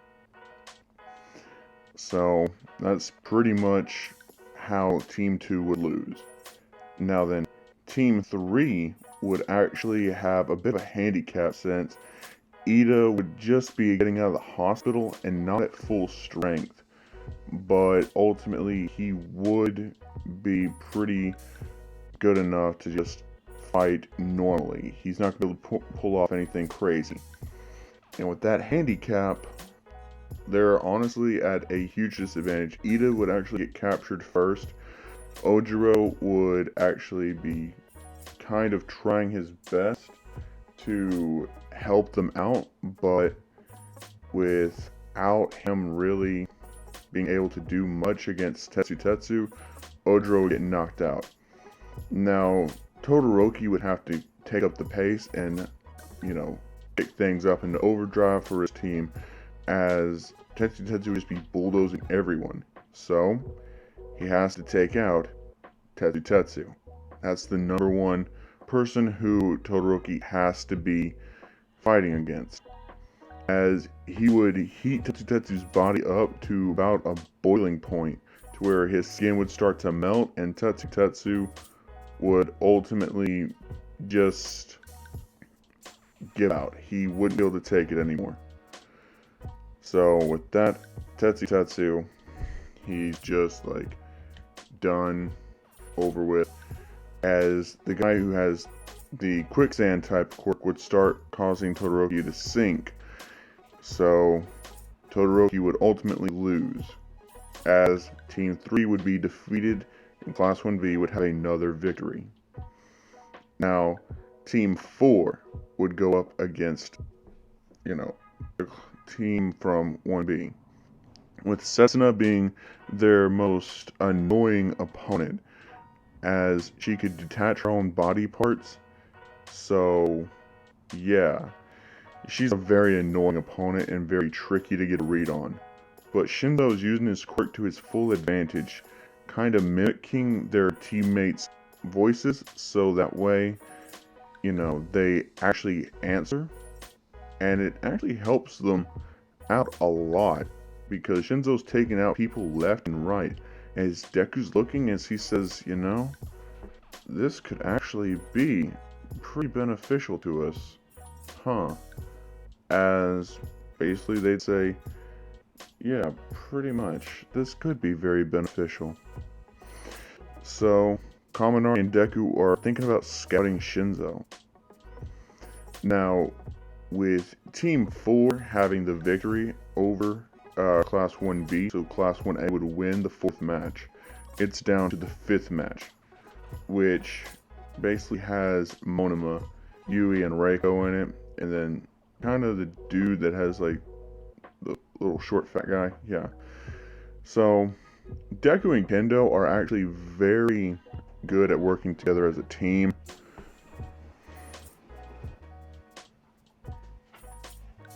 So that's why they're actually working together very well. And that's just why they're actually taking the lead over here. Now, Kendo would actually get her work copied by Monoma, as Deku's having to fight against Yui, who's able to manipulate the shape of things, as honestly, it's really annoying to him about how many deals he's having to destroy. So he's just teleporting behind her as he does a back kick to her and knocks her clean out. So that's how that ends up, as she's pretty much just on the floor, knocked out. Reiko tries something, but Uraraka does zero gravity, and Deku creates a lightning strike to strike her down. Now, Reiko would be extremely injured, as Aizawa would tell Deku to hold back, as Vlad would see that as kind of an insult on his students. But at the same time, he would understand why Aizawa was telling him to hold back, as that's kind of why, his students are getting hurt this way. Now, Kendo would knock Monoma out relatively easily, because even though he's copied her quirk, he doesn't copy her usage of it, as all that's left is basically Pinball Guy and Mina and Kendo team up and knock him out relatively easily. So, yeah, there is that.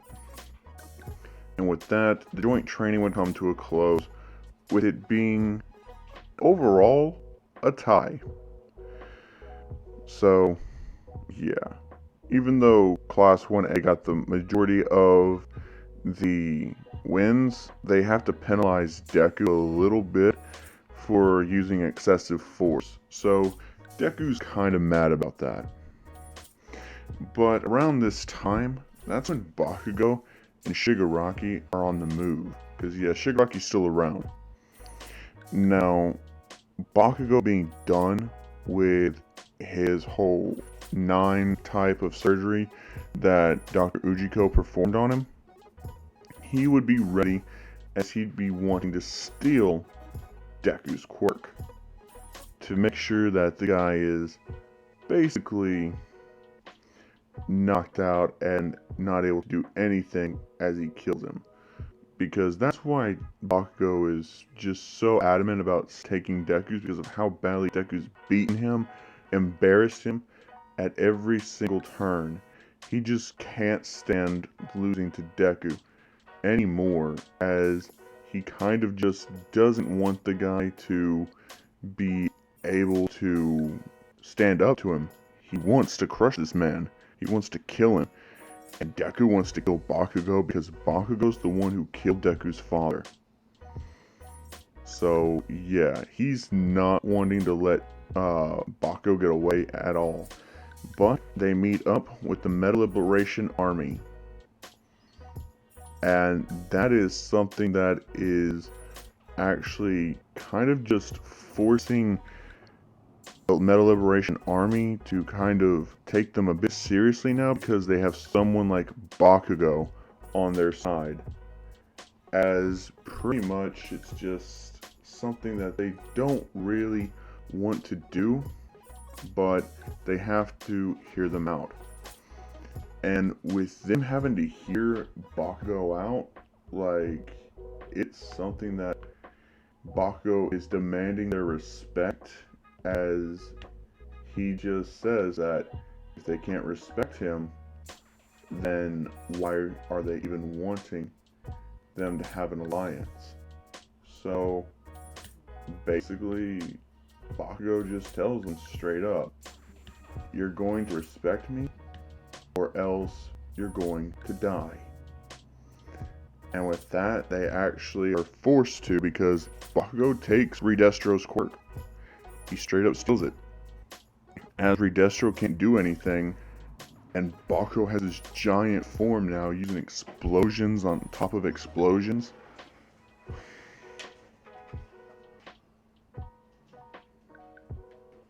And it's just like, he's too much for them to handle. So the League of Villains takes over the Metal Liberation Army without any type of conflicts to it. So yeah, it's something that they're actually not that fond of, but at the same time, they do it out of fear. Because why else? As pretty much just, they're not wanting Bakugo to kill them, and Bakugo wants Deku. So the events would actually play out a lot differently, as Bakugo would send out the fodder people to draw out Deku's attention, which Deku would be forced to go into action with his new recruit Shinzo and everything else, because Kaminari, Shinzo, Deku, they would be the extermination squad, as these people are some of the worst. Like, you don't want them to really get ahead, as to really just fuck up everything that they're working so hard for, because really the government's scared now. After Overhaul, they're scared. They don't want anybody to get hurt, as Deku, Kaminari, Shinzo, they're all killing these guys. Deku would make everybody go crazy for it. And the reason why I'm not completing challenges is because it's not me fighting, it's the AI, so I don't have to be playing while talking. So it's confusing enough doing this, so just bear that in mind. Alright? Anyway, as Deku is just distraught by all these villain attacks, because in his mind it's like they're not even making a difference. Why the hell would they be in this type of situation where they're not able to make a difference and they just have to keep killing these fuckers? It's pissing him off. It's so aggravating. But everything comes to a front a few months later, as it's an all-out war, because now Bakugo, he's done playing with Deku, as he convinces Shigaraki it's time to take the fight to the villain, as Shigaraki would tell him no, but since he's going through that surgery, Bakugo takes command, and he's forcing a fight, while Shigaraki's still getting that surgery done, as Bakugo's wanting to draw Deku out now. So the war starts without Shigaraki.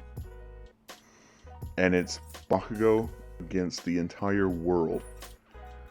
So, yeah, everyone's going absolutely berserk. Bakugo only has about 2 quirks in his disposal for now. But he is going to take more. Now, the first attack is on the Hero Agency headquarters, which gets floored, and all the heroes are rushing in there. They even have to call on Deku's people for support. So none of the other students are in here. It's just 3 students who's part of a kill squad, and that's it. So, yeah. That's basically that. Man, gosh damn, I get tired of him fucking losing the whole time. Okay, let's try something else. But, yeah. So, basically, Bakugo is just ultimately waiting for Deku right there.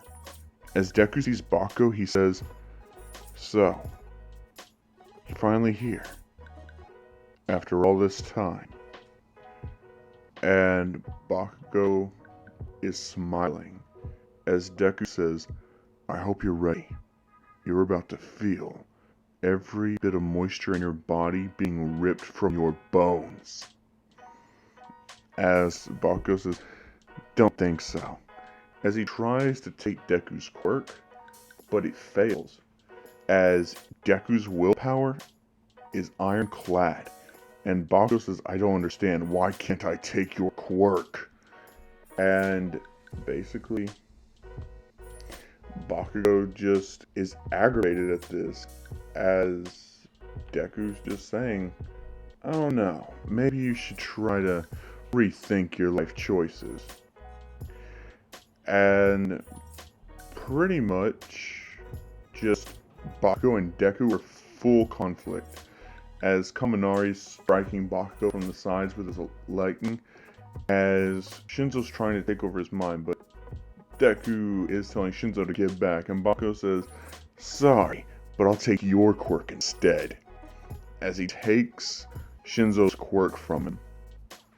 As Shinzo's quirkless now, he's like, "Oh shit," as Bakugo tells Shinzo to go jump off the roof. As basically Shinzo has to obey, as Deku tells Kaminari to go and save him, as basically Kaminari says, "I don't like leaving you here by yourself," as Deku just says, "Don't worry about it. Now go." And pretty much, like, Kaminari has to agree. So, Kaminari goes to save Shinzo while Deku's fighting Bakugo. Now, Deku actually takes Bakugo's arm from him with that actual water slice move that you just saw him do on screen. Yeah, he does that to Bakugo's fucking arm. As Bakugo is screaming out in pain. And pretty much, Deku just loves the fucking sound of Bakugo screaming like a bitch. As he just says, "This is what I've been waiting for." As he just keeps hitting Bakugo, just right down piece after piece, tearing him apart, ripping his arm off. His other one, of course. As Bakugo tries to get away, as Deku creates a lightning strike and just strikes Bakugo down. As Bakugo's looking at him and saying, "I'm gonna kill you." As Deku says, "No you won't. Now tell me, where is Tomura Shigaraki?" As Bakugo just says, Why Shigaraki? After all this, am I not a big enough threat for you?" As Deku looks him right in the eyes and he says, "You are nothing more than an inconvenience. Now tell me, where is Tomura Shigaraki?" as pretty much Shigaraki is revealed to be in a hospital. As everyone's just like, what? He's in a hospital? What's wrong? Is he fucking sick or something? As pretty much Deku just says, no. Apparently he's getting his quirk enhanced. We need to stop him. So, everyone heads to Jakku. But it's a hard-fought battle throughout every one of the Meta Liberation Army. As pretty much they're just having to really struggle at this. As they're not really all that equipped to keep taking on people constantly just going at them constantly because, well, for one, limited number of heroes, a large amount of villains.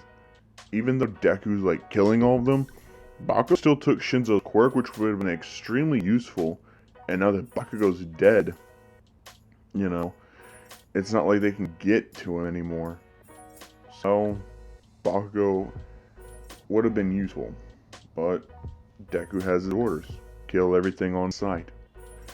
So, he has to keep marching forward as he finally gets to the hospital and he has to fight a lot of high-end Nomu. But that's where Mirko comes in. Endeavor is right there beside him as well. Even though Endeavor doesn't like Deku whatsoever, he knows he has to fight with him. And actually Mirio's there as well, having his quirk along with Night Eye. Even though Night Eye is pissed at Deku big time, they are actually all able to take out all of the high-end Nomus with little to no effort. As pretty much Deku gets to Shigaraki himself, and he notices Shigaraki's in water. And he says, oh, this is too easy. As he starts manipulating the water in the tank to impale Shigaraki's arms, his legs, as he then has the water soak in and explode, killing Shigaraki inside the tank. As the doctor would be screaming in anger as Deku would just shoot a high pressurized water beam straight into his head, killing him. And that would be it. The war would be over. All the villains would be exterminated. And Deku, he'd be happy. As he would say, rain is inevitable. As Deku's going to head back, but suddenly there's this big flash of light. As Deku's caught off guard, as Kamen rushes over there to save him, the two of them end up falling in. And when they come to, they see this destroyed city background. It's not even Jakku. This is the heart of Tokyo. It's destroyed. When did this happen? As that's when Deku would hear a voice. Oh, what do you want, you bloody Wonka? Don't you know it's a little too early for Halloween? As Deku would look back and he would say, who the fuck are you? As that's when the man would say, oh, you gotta be bloody fucking kidding me. As Deku would say, speak your name. As the man would say, well, it's Izuku Constantine. Nice to meet you, Izuku Midoriya.